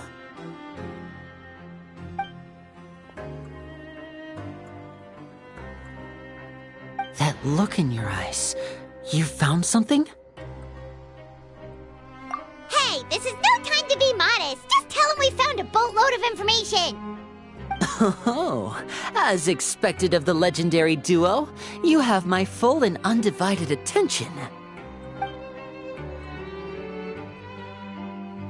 Huh. I'd have never guessed that myself. The rumors swirling about this place are unreliable after all, and Master Child probably went missing because he found a way out. He is a harbinger after all. I suppose he's much more resourceful than I initially gave him credit for. Unfortunately, this isn't enough for our final report to Father. We need to find out Master Child's exact whereabouts.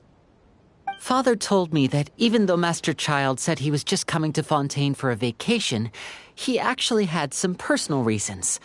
His agenda might be linked to his disappearance.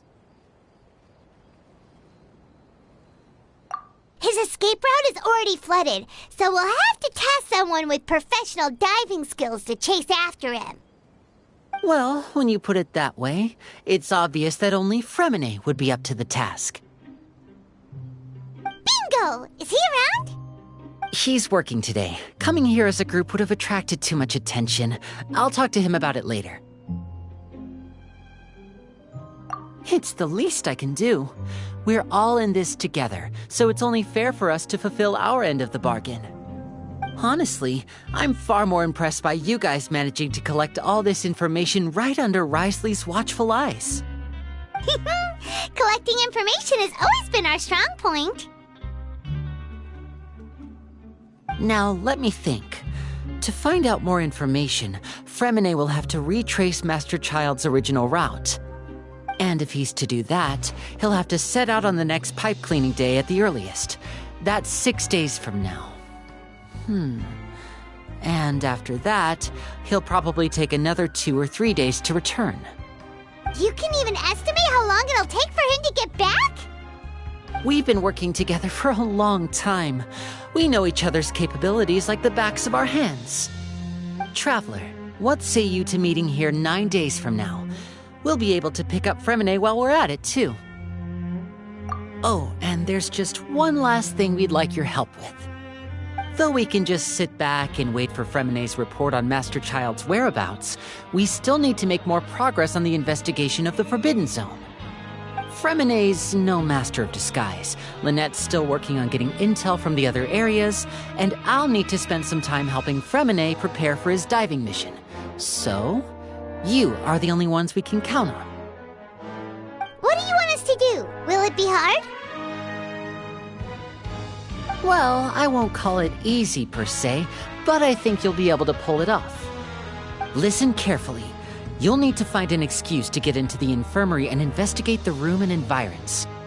You've mentioned several sketchy-looking people always meeting at the infirmary earlier, so it probably has something to do with the secret we're hoping to uncover. You've already met the head nurse, so she'll be less suspicious of you. Investigate the internal structure of the infirmary and any active dealings within, and pass those on to me alongside anything else you're able to discover. But also, there's no need to take risks. Don't forget, safety always comes first.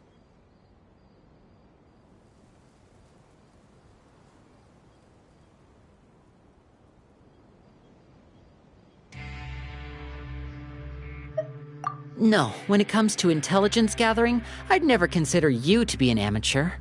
Didn't you say it yourself? It's always been your strong suit. I'll believe anything as long as it comes from you. So, please prove your prowess to me once again. All right, then we'll head out as soon as we finish our prep.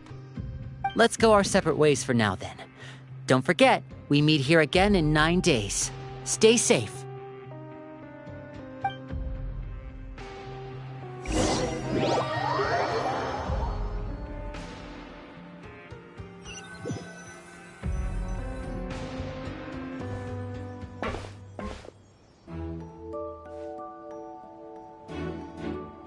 Hey, stay here for now. Paimon will take a peek.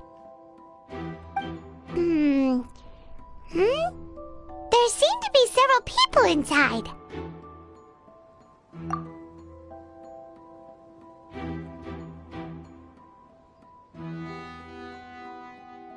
Right. I feel like it's not impossible. So...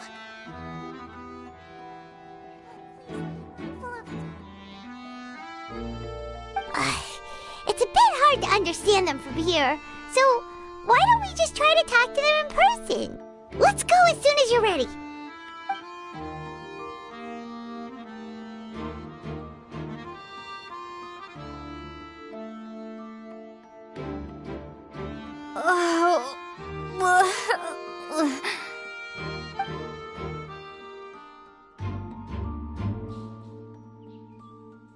Someone, please help! She's sick!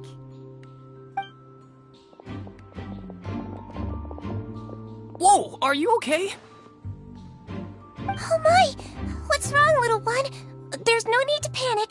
Take a deep breath before you begin. The traveler started complaining of a stomachache, and then nausea, and then collapsed onto the ground. Paimon doesn't know what to do.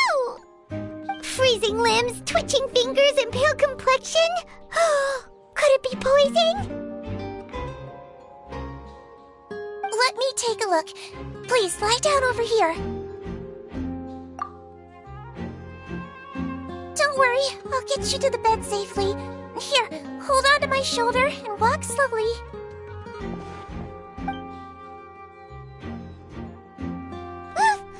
You can do it, traveler! Don't apologize. You're sick after all. Now, please relax. I'm just going to do a preliminary checkup on you.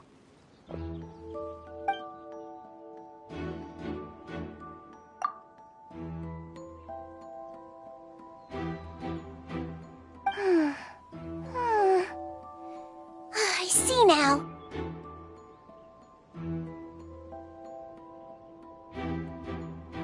My checkup has confirmed that she's not in any mortal danger. That's our worst fear out of the way. Eh? Oh, that's good. But... I'll continue my diagnosis of the patient now. Please, relax and take a deep breath.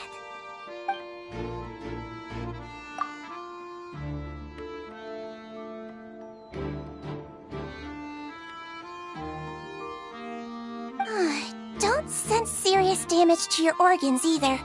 Does it hurt when I press here? And here?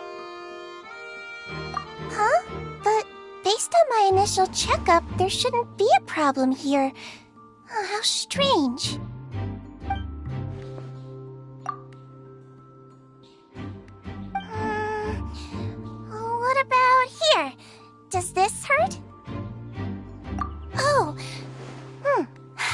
understand. So that's what it is. I think you just ate something that disagreed with you. That's all. Nothing too serious. Outside of a pretty bad stomachache when it decides to act up. So that's what it is. Thank goodness it's not anything more serious. And there have been other inmates complaining about the food recently. I'll inform our head chef, Mr. Woolsey, of this problem as soon as possible. Congratulations! The health risk is incredibly low, so you should recover within a couple days. Why don't you take a rest here while I go get some medicine for you? Miss Levine, I'll have to trouble you to help me look after this new patient while I'm gone. Very well. And she hopped away just like that.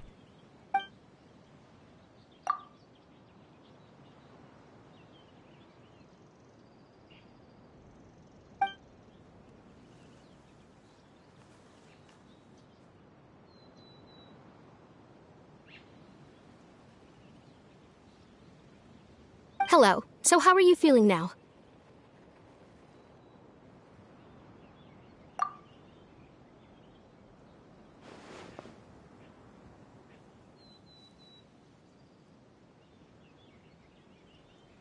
Her stomach aches really bad. She was stumbling about the whole way here, so Paimon's really worried. If Miss Sijuin says it's not a serious problem, then there's no need to worry. She's the best medic we've got down here. But it also looks like she's the only medic you've got down here. Well, that's true. What do you mean, that's true? That's really misrepresenting the situation. Of course I can't speak for the whole fortress, but it's not like everyone imprisoned here is useless, you know? Though they may have committed crimes and gotten locked up here as a result, they still know a thing or two about medicine, and they help Miss Sijuin take care of the sick and injured. Yeah, you're right. But did you have to lecture me about it in front of another patient? Aren't you a patient too? Where did all your energy come from? That's correct. Sorry, I got a bit ahead of myself. Are you two also sick? We've been sick a while. I come back every once in a while for checkups, and to pick up the medicines Miss Sijuin prescribes for us. That's just the nature of chronic illnesses. As for her... you could say she fancies herself as Miss Sijuin's capable helper because she learned a bit of medical knowledge ages ago. Please watch your mouth, Mr. Jurier. Don't forget that you are the primary reason I have frequent heart palpitations. Hey, don't start arguing now! Please, keep it civil at least!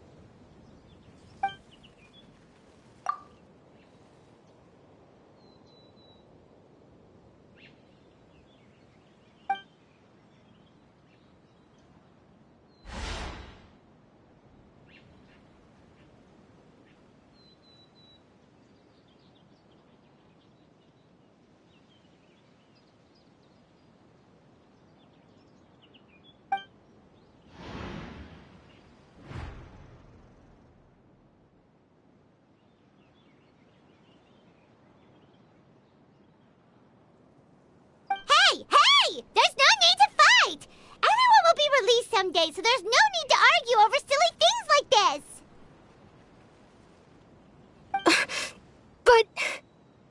this! Release.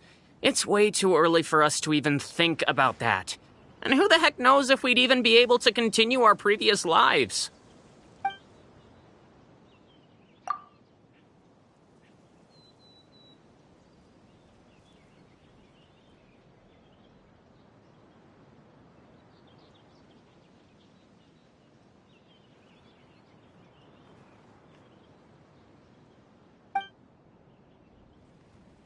Please allow me to end this boring and useless conversation. Oh, and Mr. Jurier, I don't want to see your face here again anytime soon. And same to you, Miss Lorvine. Anyway, that was more than enough rest for me, so I'm going to get out of this excessively noisy place. See you later, everyone. He just slowly walked off like that? That's just what he's like. I'm sorry you had to see all of that. I'm Lorvine, and that's... Well, his name is Jurier, but I hope you'll never have cause to remember his name. You really can't stand him, huh? I mean, can you blame me? Who would like someone who's as arrogant and obsessed with weird research topics as he is? But there's no need to keep dwelling on him. I'll accompany you two for a while. Miss Seishween should be back soon, and I'm sure you'll feel better as soon as you've had some of her medicine. No, it's nothing. I'm back! Did you rest like you promised? Thank you for getting our medicine, Miss Seishween. Did you all cooperate with your bed rest? I trust that nobody got up to walk around. Good. Here, this should be 2 days' worth of medicine for you. Take 1 pill now, and then continue your bed rest.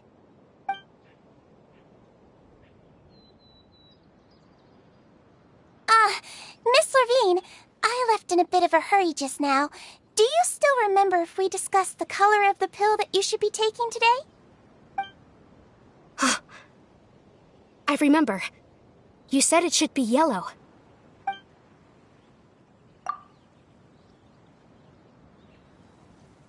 Yellow, huh?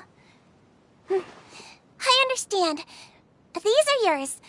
Please, make sure to go to bed early after taking them tonight. You'll benefit from a good night's sleep.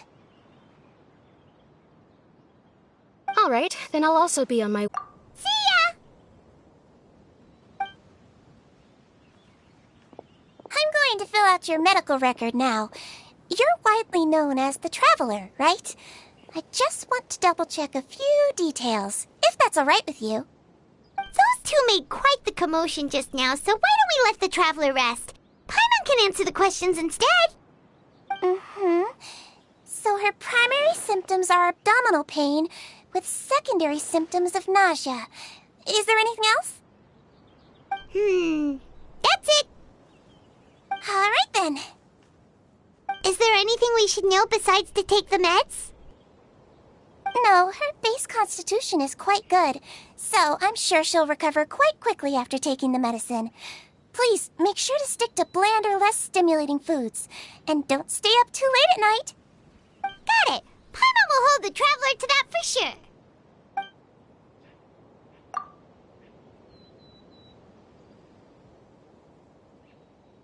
Oh, you're going to take a nap already? Okay then, you get some rest.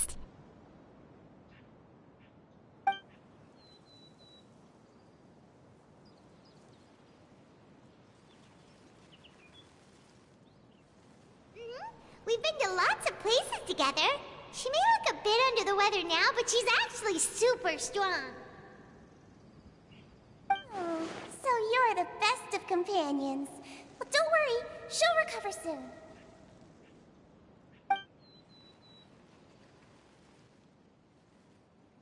You're awake.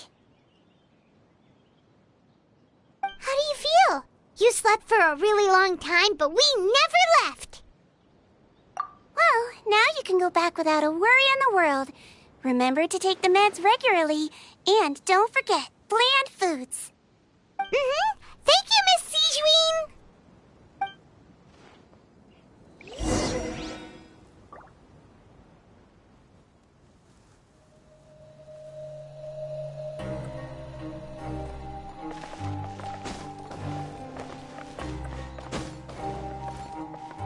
People have been coming down with an upset stomach lately.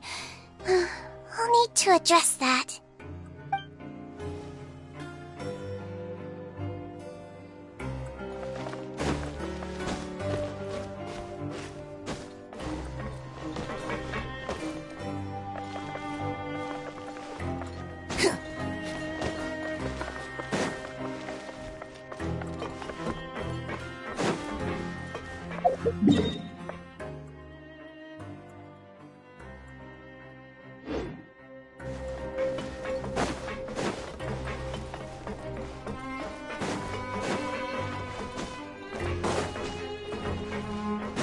Behold!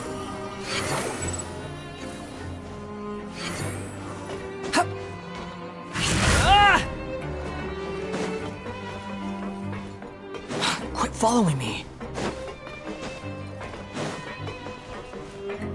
Squall and Fury.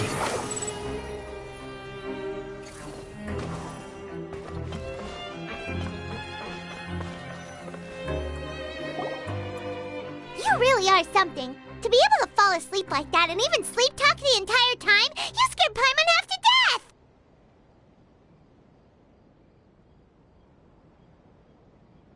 No, but you kept mumbling things along the lines of, Pyron, go take my grilled fish and put down the Adeptus Temptation now! Paimon talked with Sigewinne the entire time you were asleep. She seems like she's just a sincere nurse, and Paimon didn't notice anything unusual in the room. Are you sure we're not going off track with the infirmary?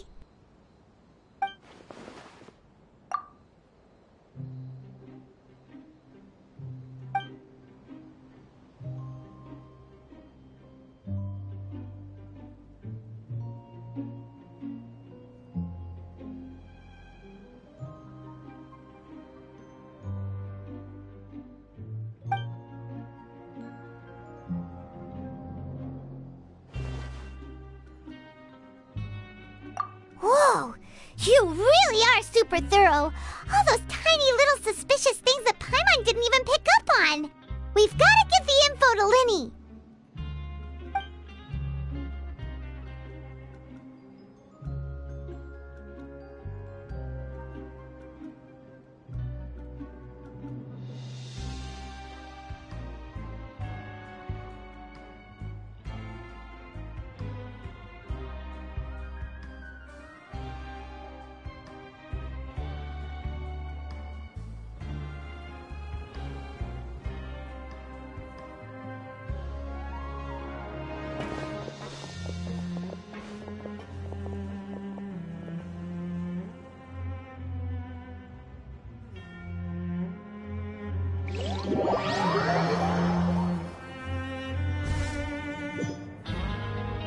Today's the day! Let's go meet up with Linny!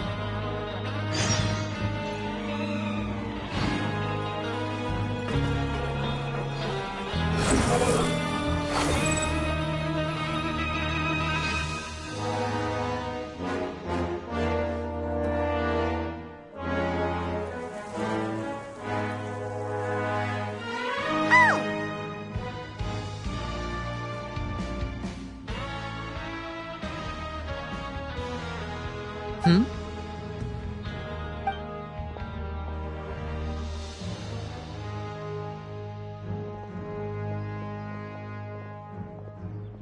Did you two run into any trouble over the past few days? No, we just worked our shifts according to the schedule. Nothing weird happened.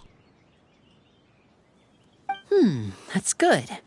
That means you didn't raise any suspicions when you infiltrated the infirmary.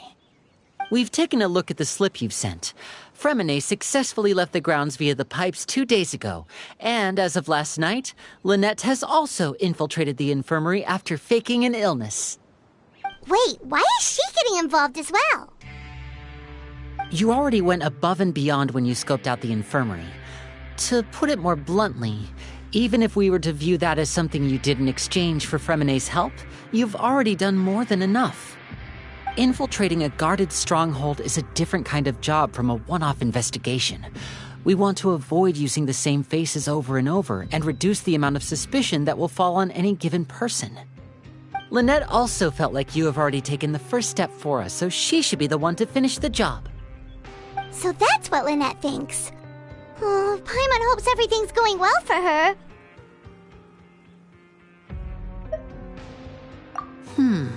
Perhaps that's true. You're both very good people, and we've come to appreciate that more than anyone else. Unfortunately, there's still one thing that could get between us, lest you've forgotten. The matter of our respective loyalties. You've mentioned before that you've had some run-ins with the ƑөŨĩ. I can understand that feeling, so I assume you're just helping us out of the kindness of your hearts? Well, everyone could use some more friends. We'll be counting on you to help us in the future, too. Since I see you as friends, then it's even more important for us to protect you from any peril. Fremine and Lynette feel the same way.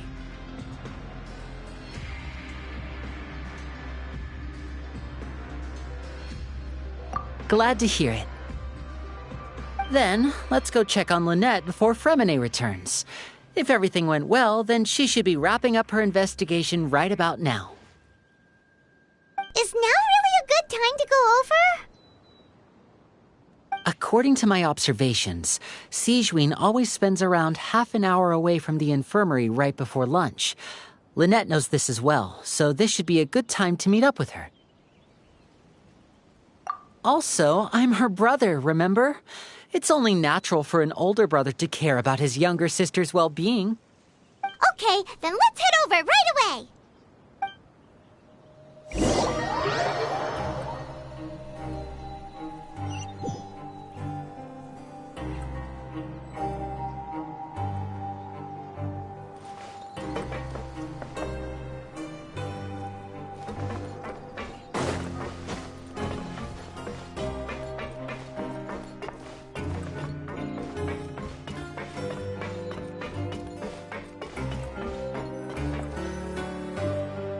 Lynette should be here right now.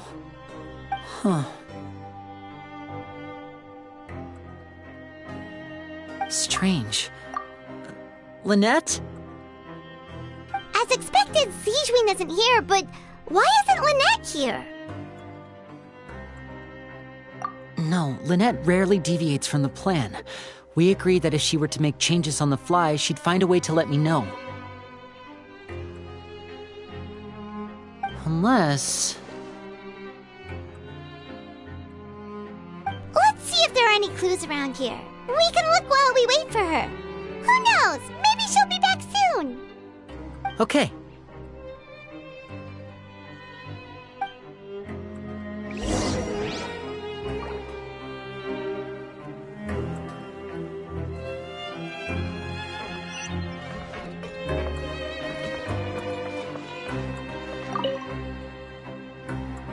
There are some books here and a few files.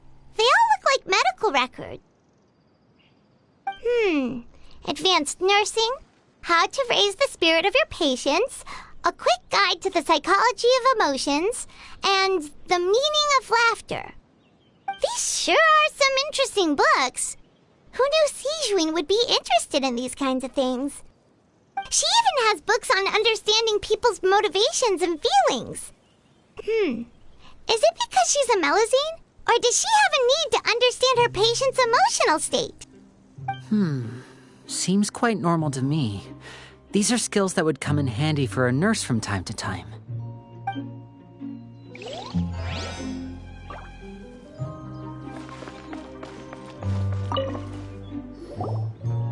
None of the beds have any signs of having been slept in. Except that one over there. That's the one Lynette must have used, right? You said she was pretending to be sick. She would have said her migraine was having a particularly bad flare-up. Generally speaking, the head nurse would then ask her to lie down and rest while she left to retrieve the medication. Which means either the head nurse didn't return the entire time from when Lynette laid down up until she left the bed, or the nurse intentionally left it this way.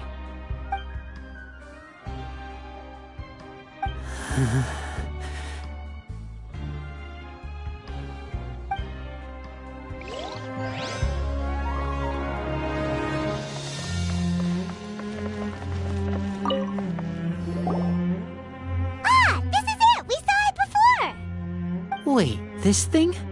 It doesn't look like it's been disguised that well.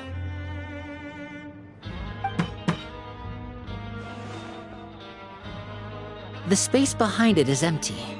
From its size, I don't think it's an entrance that is meant to be taken apart.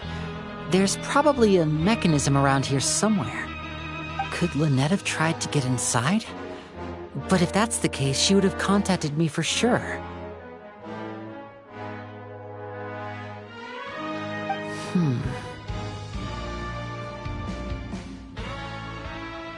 Let's look around here for some more clues. Don't panic, just take another look.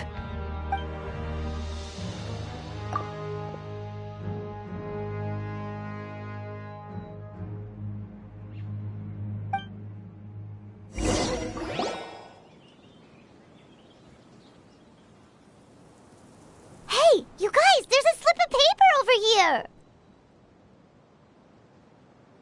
A slip of paper? It's right over here, and there's a bunch written on it too. It reads, "Out of respect for your usual practices, I'll use a piece of paper or card as the medium to pass on my message. You may consider this as me giving you my best regards." This is... Is that all? The back. This is... Show me! Now! That look on your face. Paimon's reading it now. Would you care to guess where Miss Lynette of the ƑөŨĩ could be right now? No. Could she have... Is she already... Wriothesley. Did he deliberately leave the infirmary unguarded to use it as bait? Wait, you mean he was aware of our goals from the very beginning? But why? We didn't run into any trouble last time, and he also never reached out to us since. Yes, that is a crucial question. Wriothesley, he doesn't do anything without a clear goal or reason. So this means he had no concerns about your activities from the very beginning. You're not from the same camp as us. You were sent down here by Nervulet, so you have no conflict of interest with Wriothesley. We're a completely different story, though.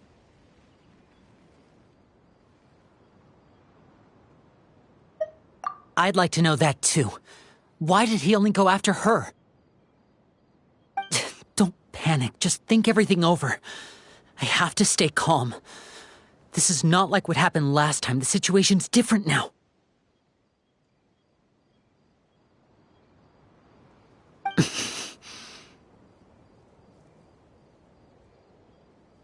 Wait, you're right. Wait, but that means...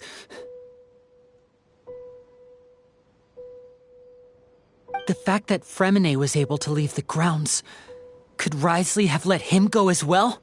But what does he gain by letting Fremine leave like that?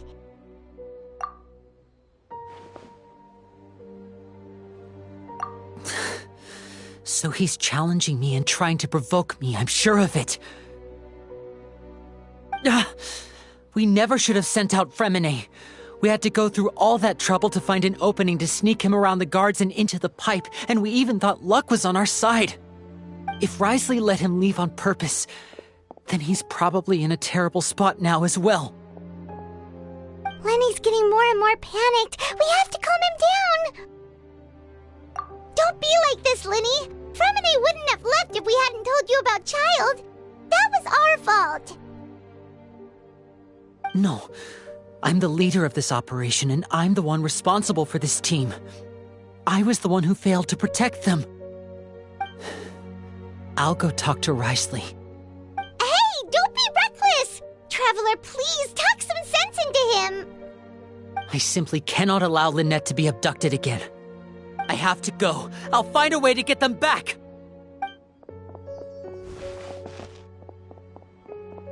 He's rushed out the door! After him!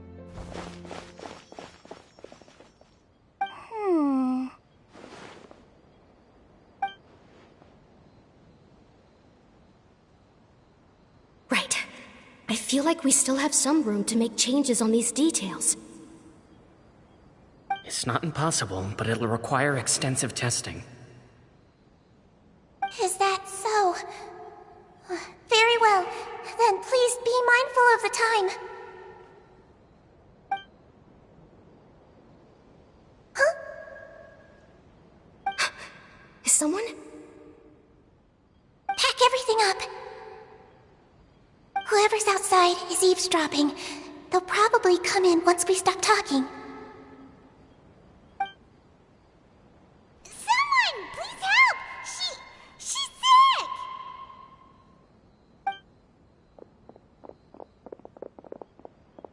Whoa, are you okay? These two. As expected, they've already found this place. Oh, they are quite sharp. What a delightful turn of events.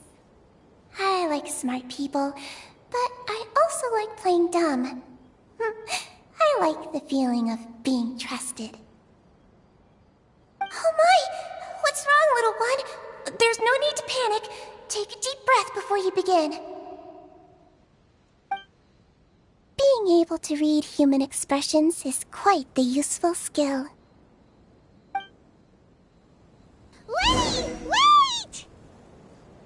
It's no use, we have to catch up to him!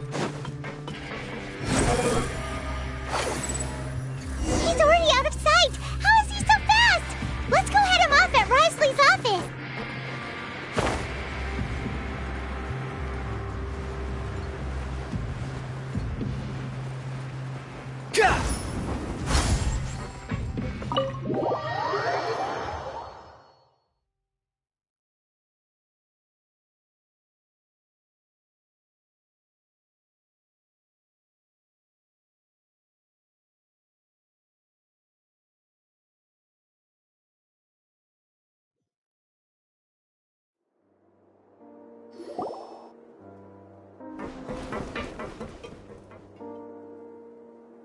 Come out and face me, Risley! Aren't we at an administrative office space? Why don't you at least try to follow even a couple rules from the fortress's indoor management regulations? What did you do to my sister? I ran into the young miss at the infirmary. I'd heard that she was suffering from quite the migraine, so I decided to invite her over for a cup of tea. I do have some teas in my collection that can work wonders against such an illness. Stop joking around! Where did you take my siblings? I have also heard that your performances are quite the spectacle. Miss Lynette would sometimes enter a box filled with water, only to emerge the next second from another place altogether. Maybe she'll appear behind you right now if you were to turn your head. Is he trying to trick me into turning my head? No. He's probably not looking to attack me right now. All of the hostages are in his hands, and he's even in the mood for small talk. That means Lynette is probably still alive. You knew we were investigating the infirmary from the start, so you deliberately aroused the Traveler's suspicions and baited us into continuing our investigation, just so that you'd be able to kidnap Lynette. As for ƑөŨdę, no. You probably didn't even interfere with Child's escape. You let him go, so you could purge the ƑөŨdę members that we had planted into your ranks. There was no need to do so. The fortress of Meripede is a pretty pleasant place. Most people enjoy their lives here. The only ones who act differently are those with personal agendas. It was quite easy to identify your colleagues. You removed our original members and spread the news of Child's escape so Father would assign our team to come down and investigate. ƑөŨdę has also fallen into your hands, right? If you're oh so omnipotent and so in control, why would you need hostages? One correction. Lynette is in my hands right now, but ƑөŨdę is not. He's not? What do you really want? Lenny! Oh, wonderful. Everyone is here, so I'll only need to say this once. Thank you so much for cooperating with me. Eager and to the point, I see. Alas, only Miss Lynette is currently having a cup of the fortress's finest tea.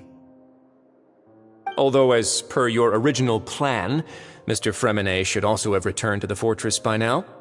But he has neither shown up within my gates, nor has he been taken into any kind of custody. So where do you think he may be right now? Wait, you can't mean... You locked him outside in the sea? I closed the fortress's gate to the outside world. That's all. ƑöŨδă's a star diver, so he should be fine, right? No, we're still here, so he definitely tried to find a way to come back for us. So we can't assume he might have made a break for the surface. But why would I do this, you may be asking? To have an audience with you, of course. My intel tells me that Mr. Linney is a great magician, so it's only natural for me to want to have some cards of my own when it comes to negotiating. Besides, I do recall you mentioning to Miss Lynette that you've always wanted to have a face-to-face meeting with the Lord of the Fortress of Meripede, regardless of whether it was in a personal or a professional capacity. Well, you got your wish. So, you've been keeping tabs on us before we even set foot in the fortress. Some of my folks just happened to hear a thing or two, that's all. In any case, I will be straight with you. I was willing to play dumb and turn a blind eye, so we had a pleasant few days playing games together here. But once you started focusing on the Forbidden Zone, all of that changed. Mr. Linney, the cards are stacked against you right now. Miss Lynette is in my hands, and Mr. ƑөŨdę is still slowly being pickled out there in the brine. You know just as well as I that he cannot last out there forever. You need do but one thing to guarantee their safety. I would like you to contact your superior, and ideally invite her over for a cup of tea with me. You want to see Father? But why should she bother giving you an audience? Well, if she cares for the well-being of her dearest children, she should have plenty of motivation to join me for a parents' evening. I've heard that the bonds between the members of the House of the Hearth are like the bonds of family. I don't see why she would refuse. Why did you think Father sent us to handle the Fortress of Meripede? This place is basically a no-man's land. It wouldn't be fitting for anyone as important as a harbinger like Father to come here in person. Oh, I see. So it's because she doesn't care for my place here. That's such a shame. After all, I've amassed quite the tea collection. I was looking forward to sharing it with her. Both Monsieur Neuvillette and Lady Farina have already received many samples as gifts. Was this the extent of your master plan to get to Father? No matter how much pressure you may put on me, I won't allow you to use us to blackmail her. You people really are difficult to get along with. All I'm asking for is a face-to-face conversation. Does she truly have no interest in the fortress's secret? Mr. Linney, you have one last chance to invite your father here. If you refuse... Linny!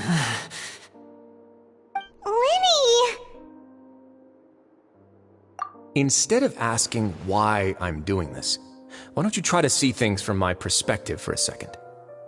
From the very beginning, the ƑөŨdę has been actively infiltrating my fortress.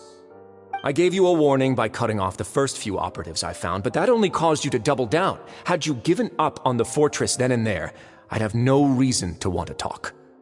Mr. ƑөŨdę left the fortress on his own, and Miss Lynette tried to pry out my secrets right in front of me. No matter how you look at it, the responsibility for this falls on you. I shouldn't ask Father to do anything because of us. 6, 5... Wait, 2, 1. Time's up. It really is a shame, Mr. Linney. Risley! Negotiations have broken down. Please leave, ladies and gentlemen. It's time for my afternoon tea. Yeah,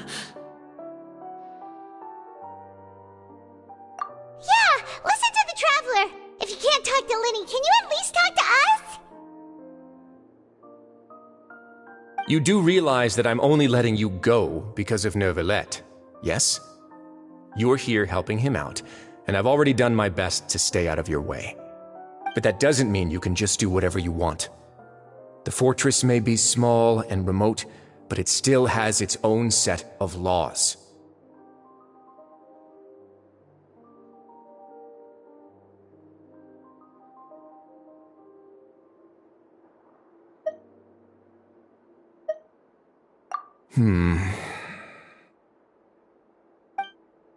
Then how about this? Those who are capable deserve respect. You've spent quite some time investigating my home turf by now, so why don't you tell me a thing or two about what you found, I'll ask you 3 questions.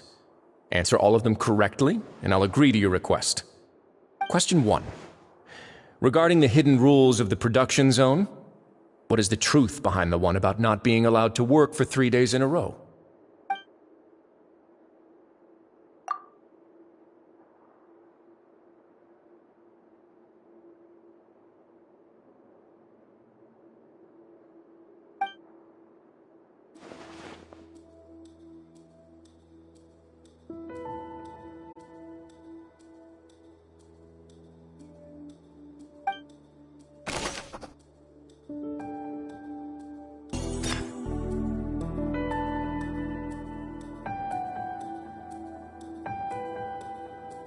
I've been told that the infirmary is always empty for the half hour just before lunch. But what could Sijween be doing during that time?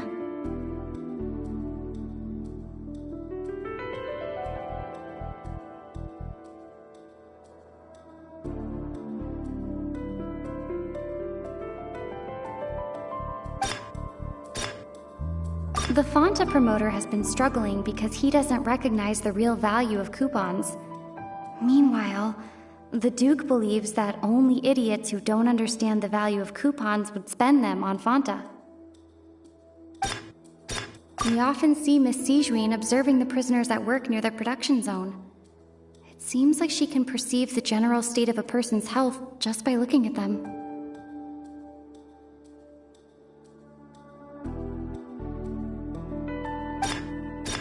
Fanta's internal reports suggest that they're starting a new trial of an unnamed and unpackaged product.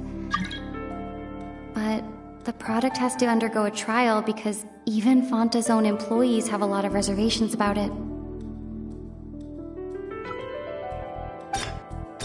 The research note said that the Melusine race perceives the world very differently from humans.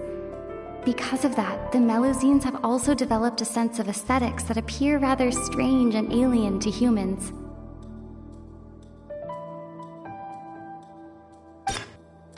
According to Collins, the Pancration tournament only took place because the Fanta company sponsored it. The company must want a return on their investment as well.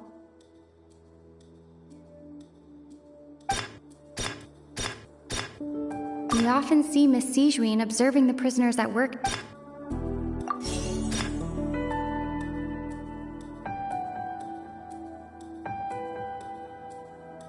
We often see Miss Sijween observing the prisoners at work near the production zone.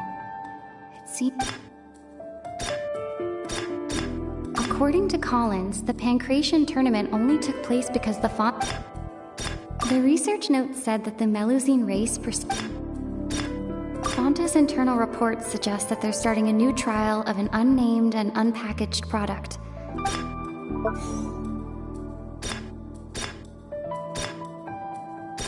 The Fanta promoter has been struggling. I've been told that the infirmary is always empty for the half hour just before lunch. But what could...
The Fanta promoter has been struggling because he doesn't recognize the real value of coupons. Meanwhile, the Duke believes that only idiots who don't I've been told that the infirmary is always empty for the half hour just before lunch. But what...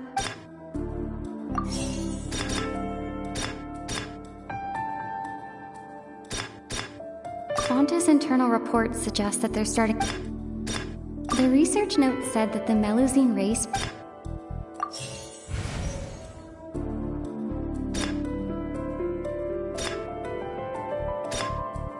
Fanta's internal reports suggest that they're starting a new trial of an unnamed...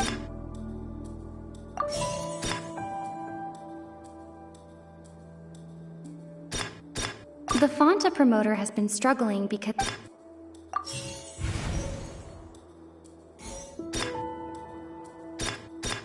According to Collins, the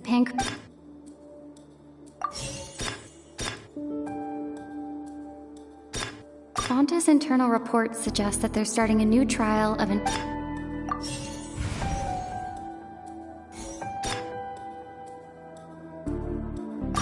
told that the infirmary is always empty for the half hour.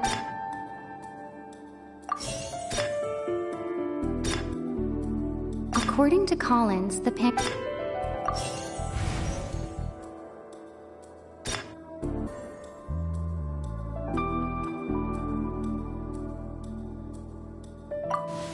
So that's what's going on. Paimon understands it now. Who would have guessed? The hidden rule of the production zone. People are not supposed to work 3 days in a row, and if they do, they'll get strange meat in their welfare meal. At first, we thought this strange meat must have something to do with the people who disappeared, but in reality, they were all prepared by Sijween, the head nurse. She often visits the production zone to observe the workers' health and makes a note of anyone who has worn themselves out after 3 full days of work. Out of her sense of duty as the head nurse, as well as her genuine concern for the workers' health, Sijween visits the cafeteria right before lunch and cooks an extra dish for those who can use the stamina boost. Sijween has only the best intentions with her surprise gift and doesn't want anyone to find out about what she does. However, unfortunately, Melusines as a race perceive the world differently from humans, and their sense of aesthetics is even more alien to us. The recipients of her lovingly prepared special meals cannot taste the care within and usually just freak out. Are we on the right track? Not bad. You've uncovered Sijween's secret and even guessed her intentions correctly as well. It's nice to know that her efforts have not gone unacknowledged. Alright, now for my next question. There are also some hidden rules in the Pancration Ring, including the one that you're not allowed to support both sides of a fight. Why is that?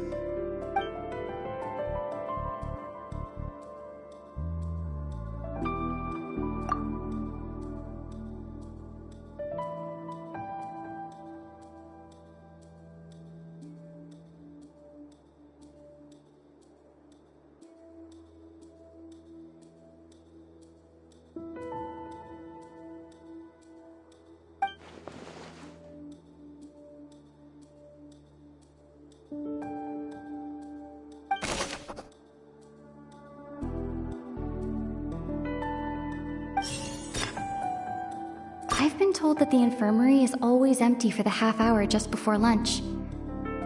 But Fonta's internal reports suggest that they're starting a new trial of an unnamed and unpackaged product.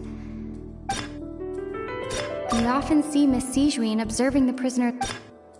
The Fonta promoter has been struggling because he doesn't recognize the real value of coupons. Meanwhile, the research note said that the Melusine race... According to Collins, the Pancration tournament only took place because the Fonta company sponsored it. The company must want a return on their investment as well. Fonta's internal reports suggest that they're starting a new trial of an unnamed and unpackaged product. We often see Miss Sijween observing the Fonta promoter has been struggling because...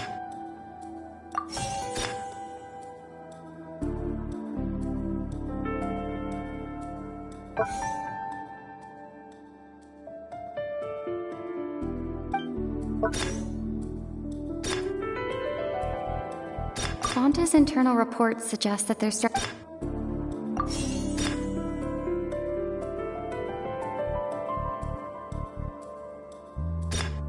I've been told that the infirmary is always empty. We often see Miss Sijween observing the prisoners. According to Collins, the Pancration tournament only took place because the Fonta company...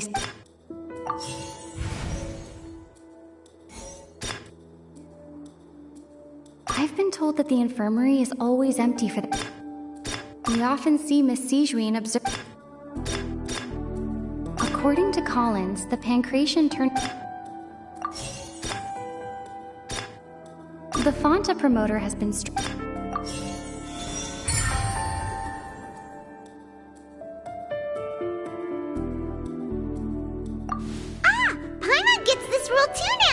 so there really was nothing to be afraid of.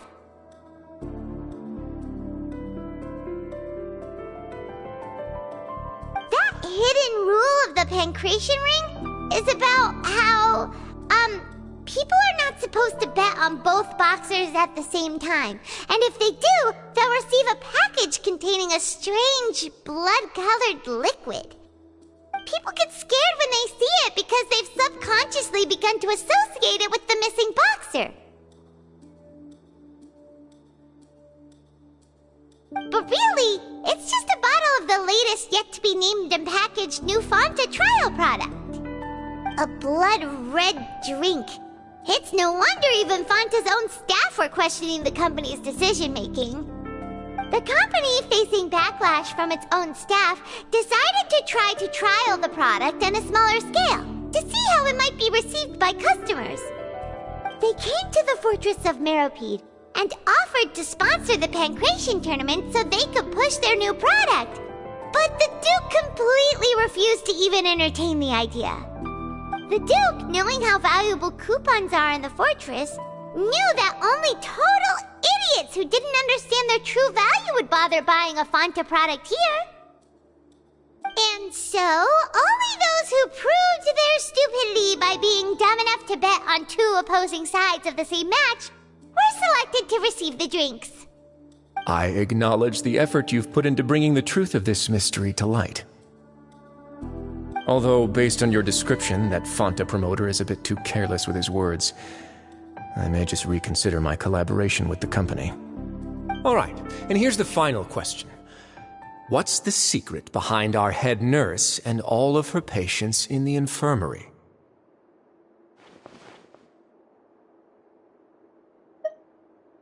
Stop your cruel and pointless games, Risley! You know that we haven't finished our investigation, so there's no way we can answer the last question.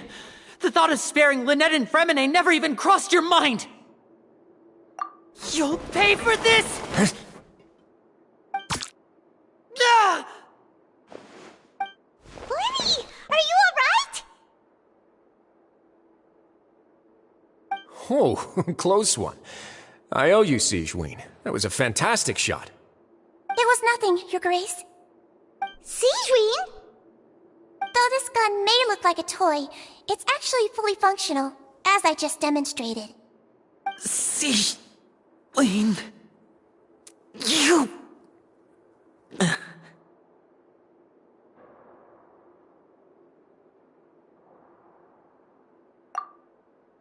Not at all. I am merely a resident of the fortress, and thus protecting it is everyone here. I am merely discharging my duties. But if you mean what you just said, then isn't Linny someone you should be looking after as well? Isn't he a resident here just like the rest of us?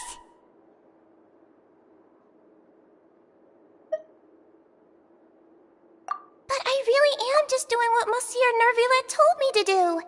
Everything I did, I've done to protect them. Had I not, they would be in far more dire straits right now. His Grace knows it too, right? Your Grace? Mind proving my innocence to them? My dear Sigewinne, whatever shall I do with you? Would it have killed you to just wait another minute or two? Well, it's nearly time after all.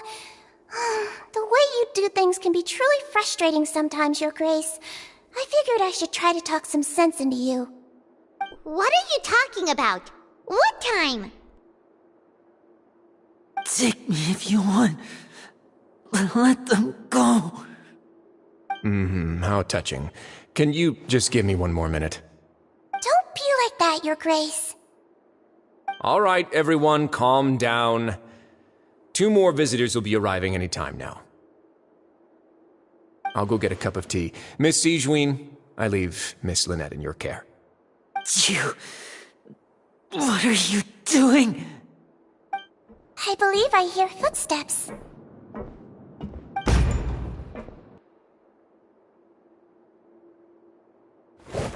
Some space, please. Ah, Miss Clarande. My door. Fremine... Fremine... What's going on? What is Clorand doing here? Work. I'm sorry about shooting you, Mr. Linney. The tranquilizing effect will begin to wear off soon. Please take it easy in the meantime, though. What happened to Fremine? Wasn't he diving just outside of the fortress? Why is he looking like this?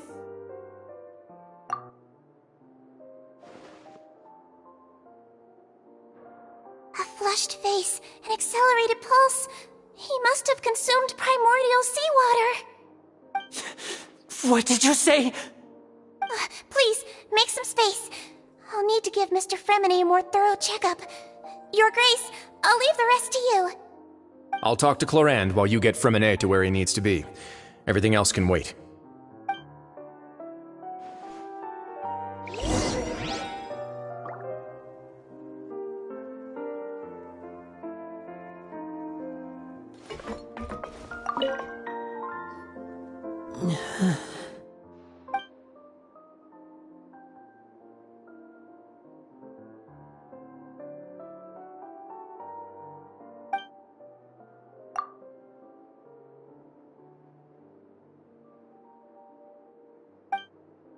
How is he? These symptoms are probably caused by an acute ingestion of a large amount of primordial seawater. Still, his condition is not critical. Of course, it would be best if he stayed for further observation. Let's leave him here for now, and move him to the infirmary once he's recovered a bit more.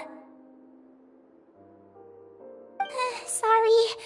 I am aware that the infirmary may not be your favorite place in the world at the moment. We do only have a single clinic in the fortress, however.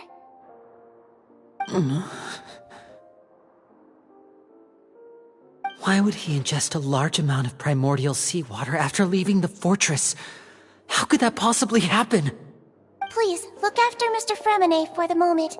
I'll go fetch some medicine and a respirator. Oh, I'll bring Miss Lynette back with me. Where is she? How is she right now? Oh, she just took a nap in an empty room after I tranquilized her. If my calculations are correct, she should also be waking up right around now. You might not believe me, but His Grace and I actually made some snacks and tea for her.